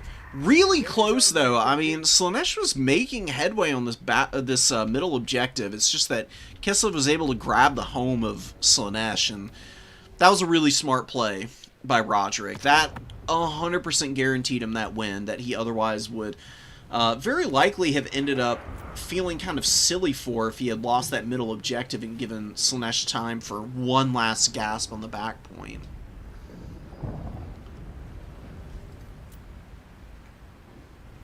Slangor is going pretty hard in the paint. Yeah, the Fiends just never really got an opportunity to get summoned. The Pleasure Seekers were very lackluster. Kind of a tough one for Slaanesh there. Welcome change in seeing them lose, though. I do enjoy watching Slaanesh lose every now and then. Alright, let's get our High Elf Tzeentch game in here. I'm very curious to see what happens in this one. Thank you, Nate. I try to be educational, bro. That's like the whole point of me doing the new player tournaments. I want to try and inform people on the game as best as possible, so they have a really good baseline for going in and then experimenting for themselves. It is your duty to vanquish the enemy. Because listening to streamers is like nice and all, you know, like I can definitely give you a good jump off point, but you should not take everything I say as gospel, because you know, you get in and you experiment with your own particular style, and that's where you really innovate on the game and make a name for yourself, because you can do a lot of different strategies in domination mode. There are definitely more meta units and, like, you know, better, like, optimal strategies that are going to work best on average, but you can skew your builds pretty hard and push people around in domination mode at times. It gives a lot of flexibility to factions in terms of what they're bringing. It just really depends on matchup more than anything. I do, for the most part, like Monarch's build. So you go Lothern Seaguard with the shields, backed up with a bunch of Ship's Company. Ship's Company are really cheap, fairly decent in the frontline fight. Better than Spearmen. Spearmen are, like, okay, but they're a little costly. Ship's Company are a little bit cheaper. You can see they're, like, fairly comparable. A little less armor, a little less leadership, but still really high leadership for how cheap they are. And just good stats with the 30 melee attack and 36 melee defense. It's obviously less than the 50 of the Spearmen, but that extra damage output is pretty huge, because that's one of the weak points of the High Elves. I've really never been a fan of Spearmen. Usually you see Spearmen for High Elves because they lack any other option. Silverins can be a little pricey if you want to bring Lotherns to back them up. But you got one Lothern out here on the number 1. You got a Spearman here as well. Illyrian Reaver Archers poking the Horsemen back. Really nice. Ship's Company are a cool unit. Really, really good stats. ITP, crazy high leadership. Low armor is the only thing holding him back. And their weapon strength is a little weak, but not terrible. Sour Guts opening up. We've got the Chaos Lord on the disc. This guy is a really good anti-large combatant. Great stats. Good anti-large bonus. Colossal Strike. Really strong. Imbues ITP on him. And a huge increase to weapon strength. And more bonus versus large never hurts when you got a baseline of 30. Basically guaranteed to smack anything big that you're facing down. Aislinn is on foot. He's going to be getting up in the front line. He's a really nice support tool. He's really cheap. He's got some stuff like Sacred Incense, Naval Discipline, that, you know, increase the resiliency of everything around him. He imbues magic attacks onto his buddies who are fighting next to him, which is nice against these demon factions. It's going to be a really nice spellcast. Oh, a Burning Head for the ship's company. Oh, but a bad angle from it. It actually goes right through the Zangors immediately. Look at the curve on that. That's why you got to be careful with Burning Head, man. It's a great spell, but it's one of the ones where it's unlike most wind spells that have just a straight line and no wiggle at all. Burning Head does curve, so sometimes you're going to end up in a situation like what happened with Mr. Fly there, where it just smacks you in the worst possible way on your own nose. Sourgut's getting tied up by spearmen, which is nice. See them still shooting in combat here. Just actually helping them win this a little bit faster. They'd win in melee, but it'd be a total wet noodle contest because of the melee defense.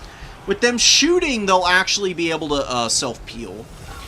Marauder Horsemen chipping in some damage. You've got the Furies looking to dive here, potentially. Lothern Seaguard really need to open up. They've actually been given a move order and not a shoot order, so a little bit of a waste of their time, honestly. Fireborn coming in, getting stopped up by some routing Zangors right now. Really, they should just focus on making sure that the Furies can't kill anything here, but looks like the Lothern Seaguard are doing a good enough job of holding to be able to outlast that. But another Burning Head. See how this one does. This is a beautiful Burning Head. Actually hitting both Lothern Seaguard units. Big HP damage on both of them. But they do hold. That Elven Leadership coming in pretty clutch. Going to be able to survive, and they're going to be looking for some damage on some other targets. Aislinn is losing to the Chaos Lord of Tzeentch, which I'm a little surprised by. I mean, he's not anti-large, but he's got 87 melee defense. I think he's been given a retreat order. Yeah, he has. Aislinn has been trying to run away instead of just fighting with the Chaos Lord, and I think the Chaos Lord's getting a bunch of free hits on him.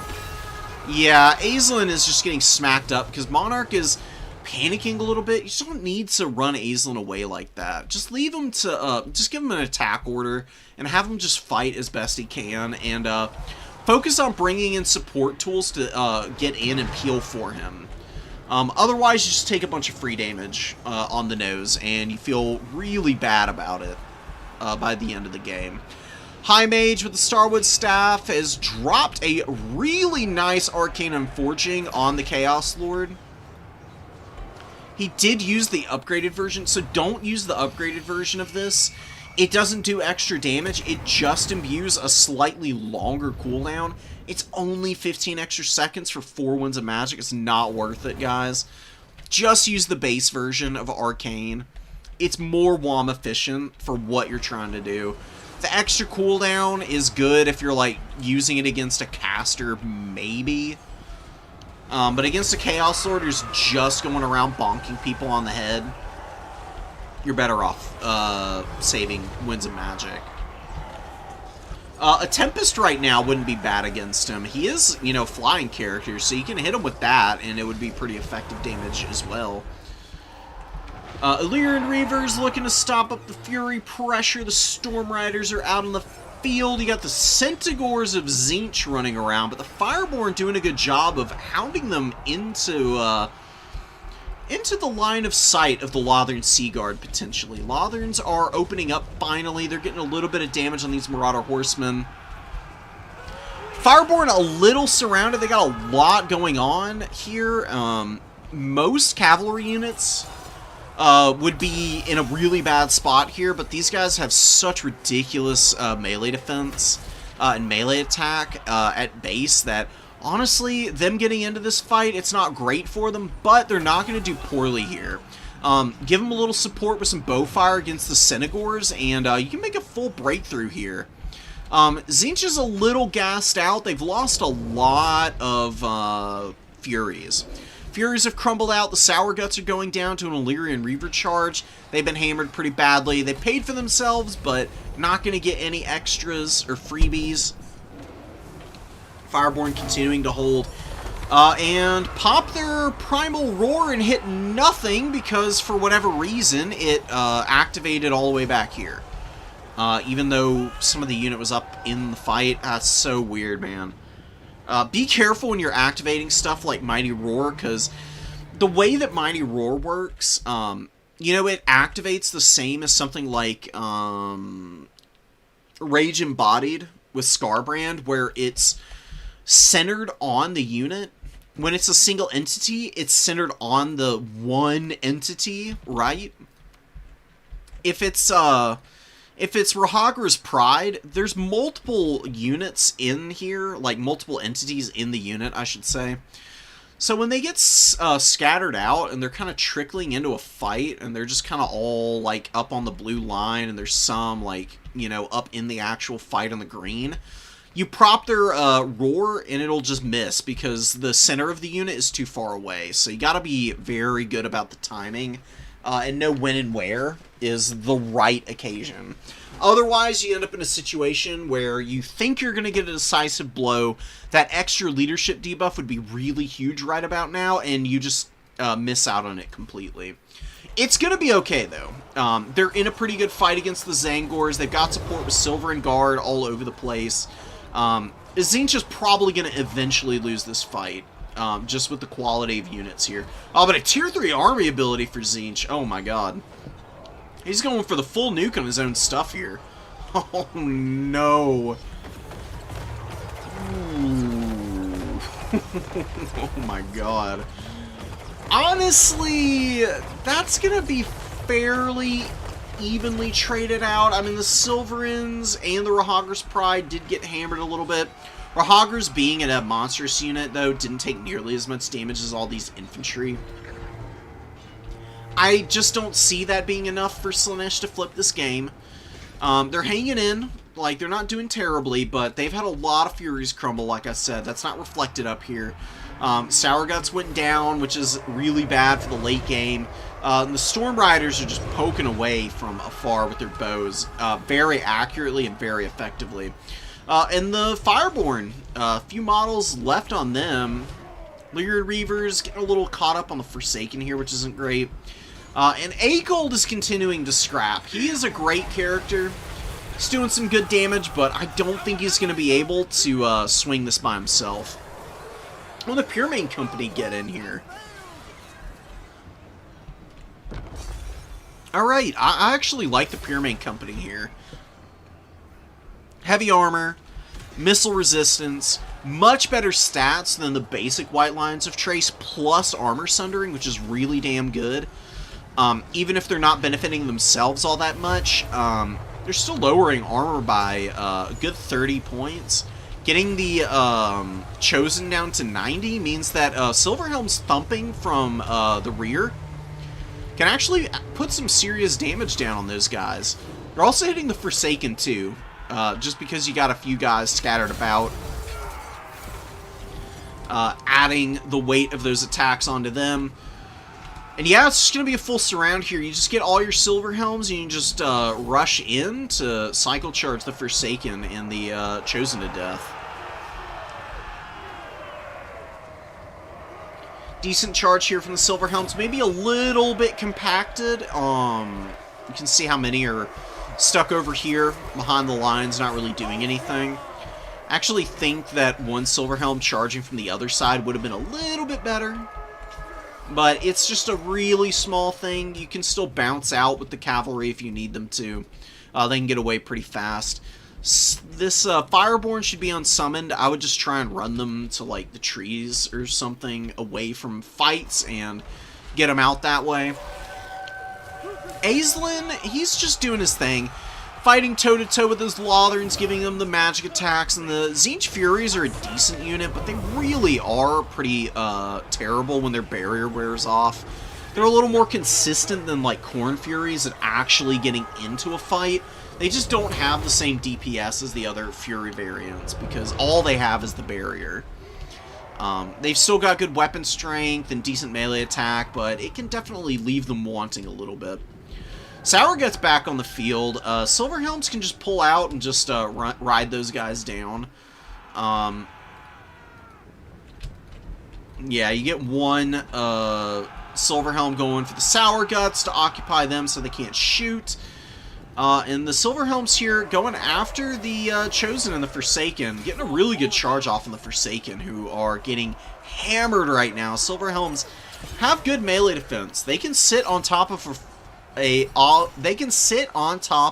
Forsaken unit and do just fine, because they don't take that much damage from the low melee attack of a tired out Forsaken, right? Normally, Forsaken are pretty strong against the Elves because of their weapon strength, but this is a pretty good sweeper unit against them. I do really like Silverhelms for their prowess in that regard. Ship's Company coming back in. Didn't do too hot that first time around, but they're going to be trying to make something happen here.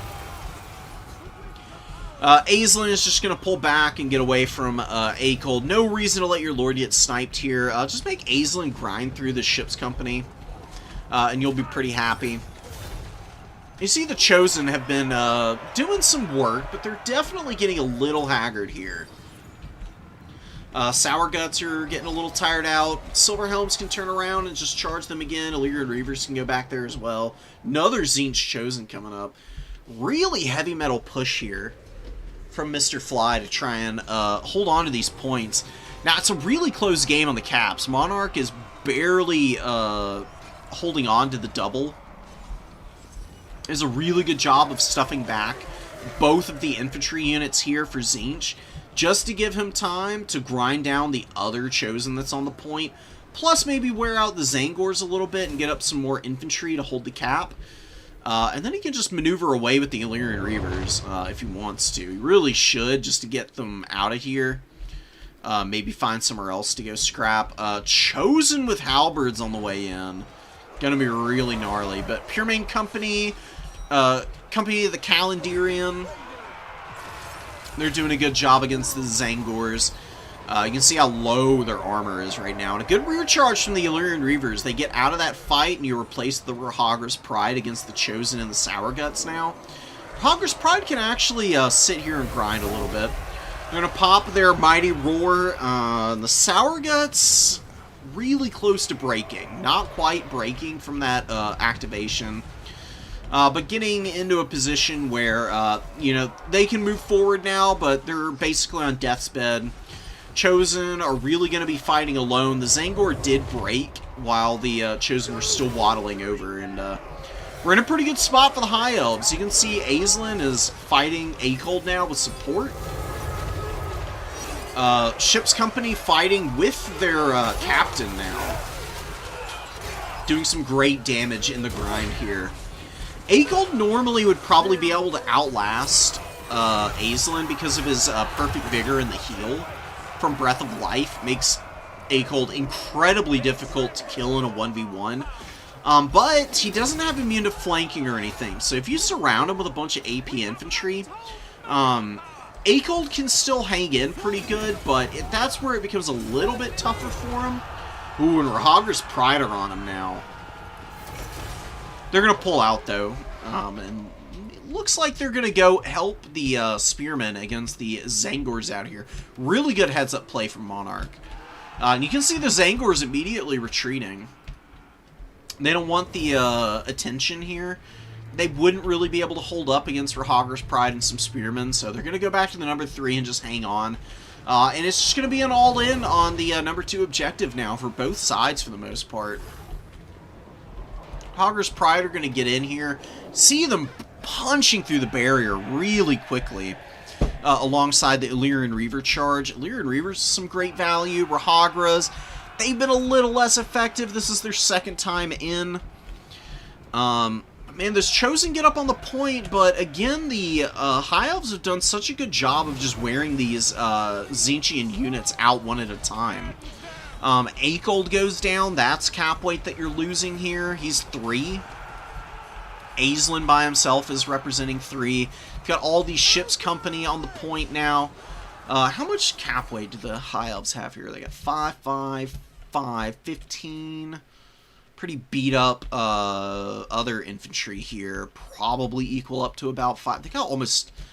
Damn, dude. They got like 24 cap weight here. I mean, Tzeentch has good elites here, but they're getting worn out like you can see, so they're starting to drop. Forsaken, they've probably got about 20, so they're a little bit off.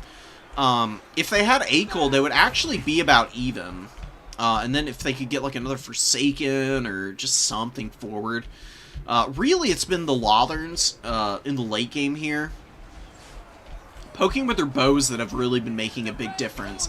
And the Elves with their incredible stats, the extra stats they're getting from the Naval Discipline, has been doing a lot of heavy lifting for them. It's just making them that little bit of extra resilient against any incoming damage, and allowing those bowmen to really cheekily position themselves. Monarch's positioning has been on point. Back of the objective, lots of stuff in front of them to keep the infantry from grinding through onto them, and they just keep poking away, man. Not giving any room for Tzeentch to counter-push right now.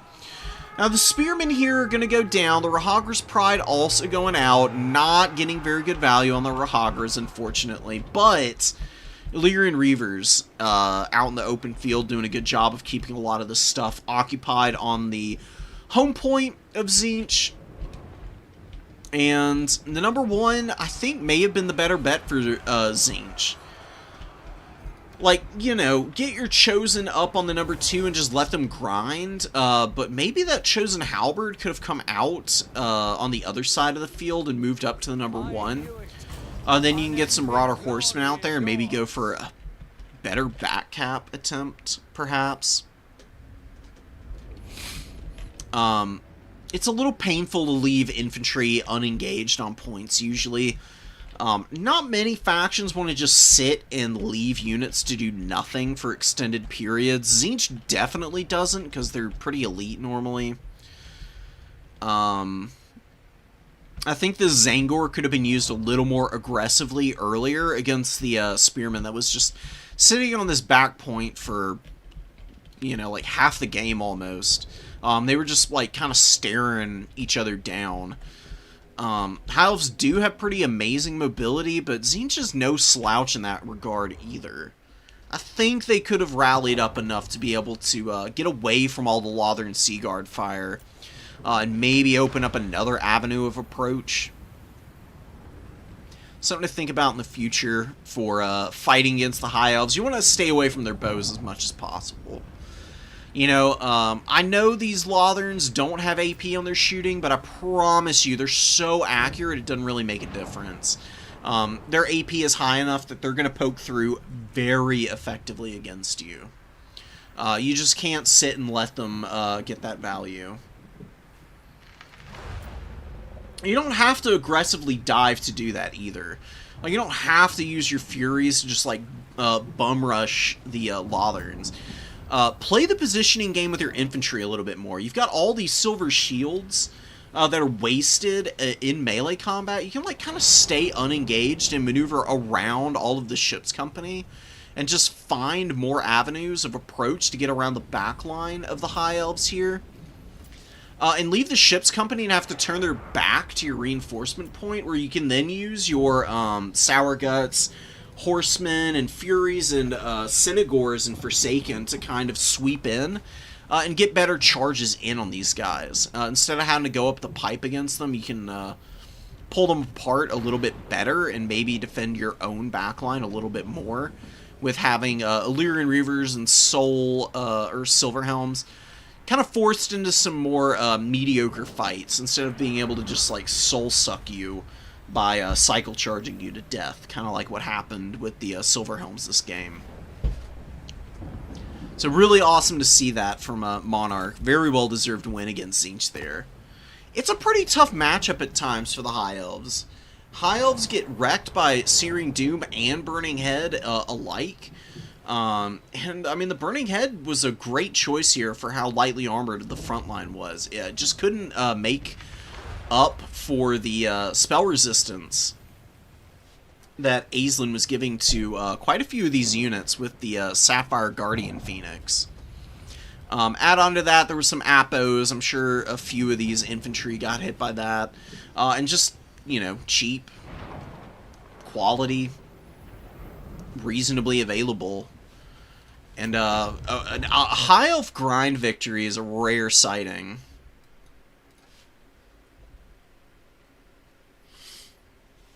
Oh, the match was laggy. It's frustrating when that happens. I've had some really laggy matches lately. After the servers all went down and then they came back up, it's been really uneven for me, which is very rare. It's been really annoying.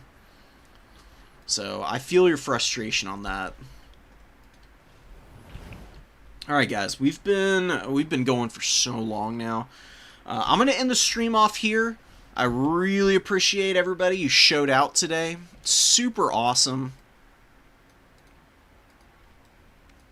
I'm gonna be coming back in as soon as possible with another stream, so keep an eye out for it.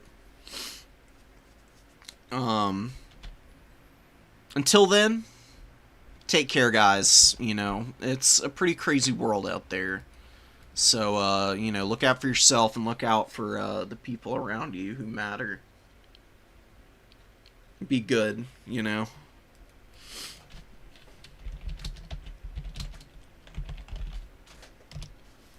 Deuces. Don't get kidnapped by the American government.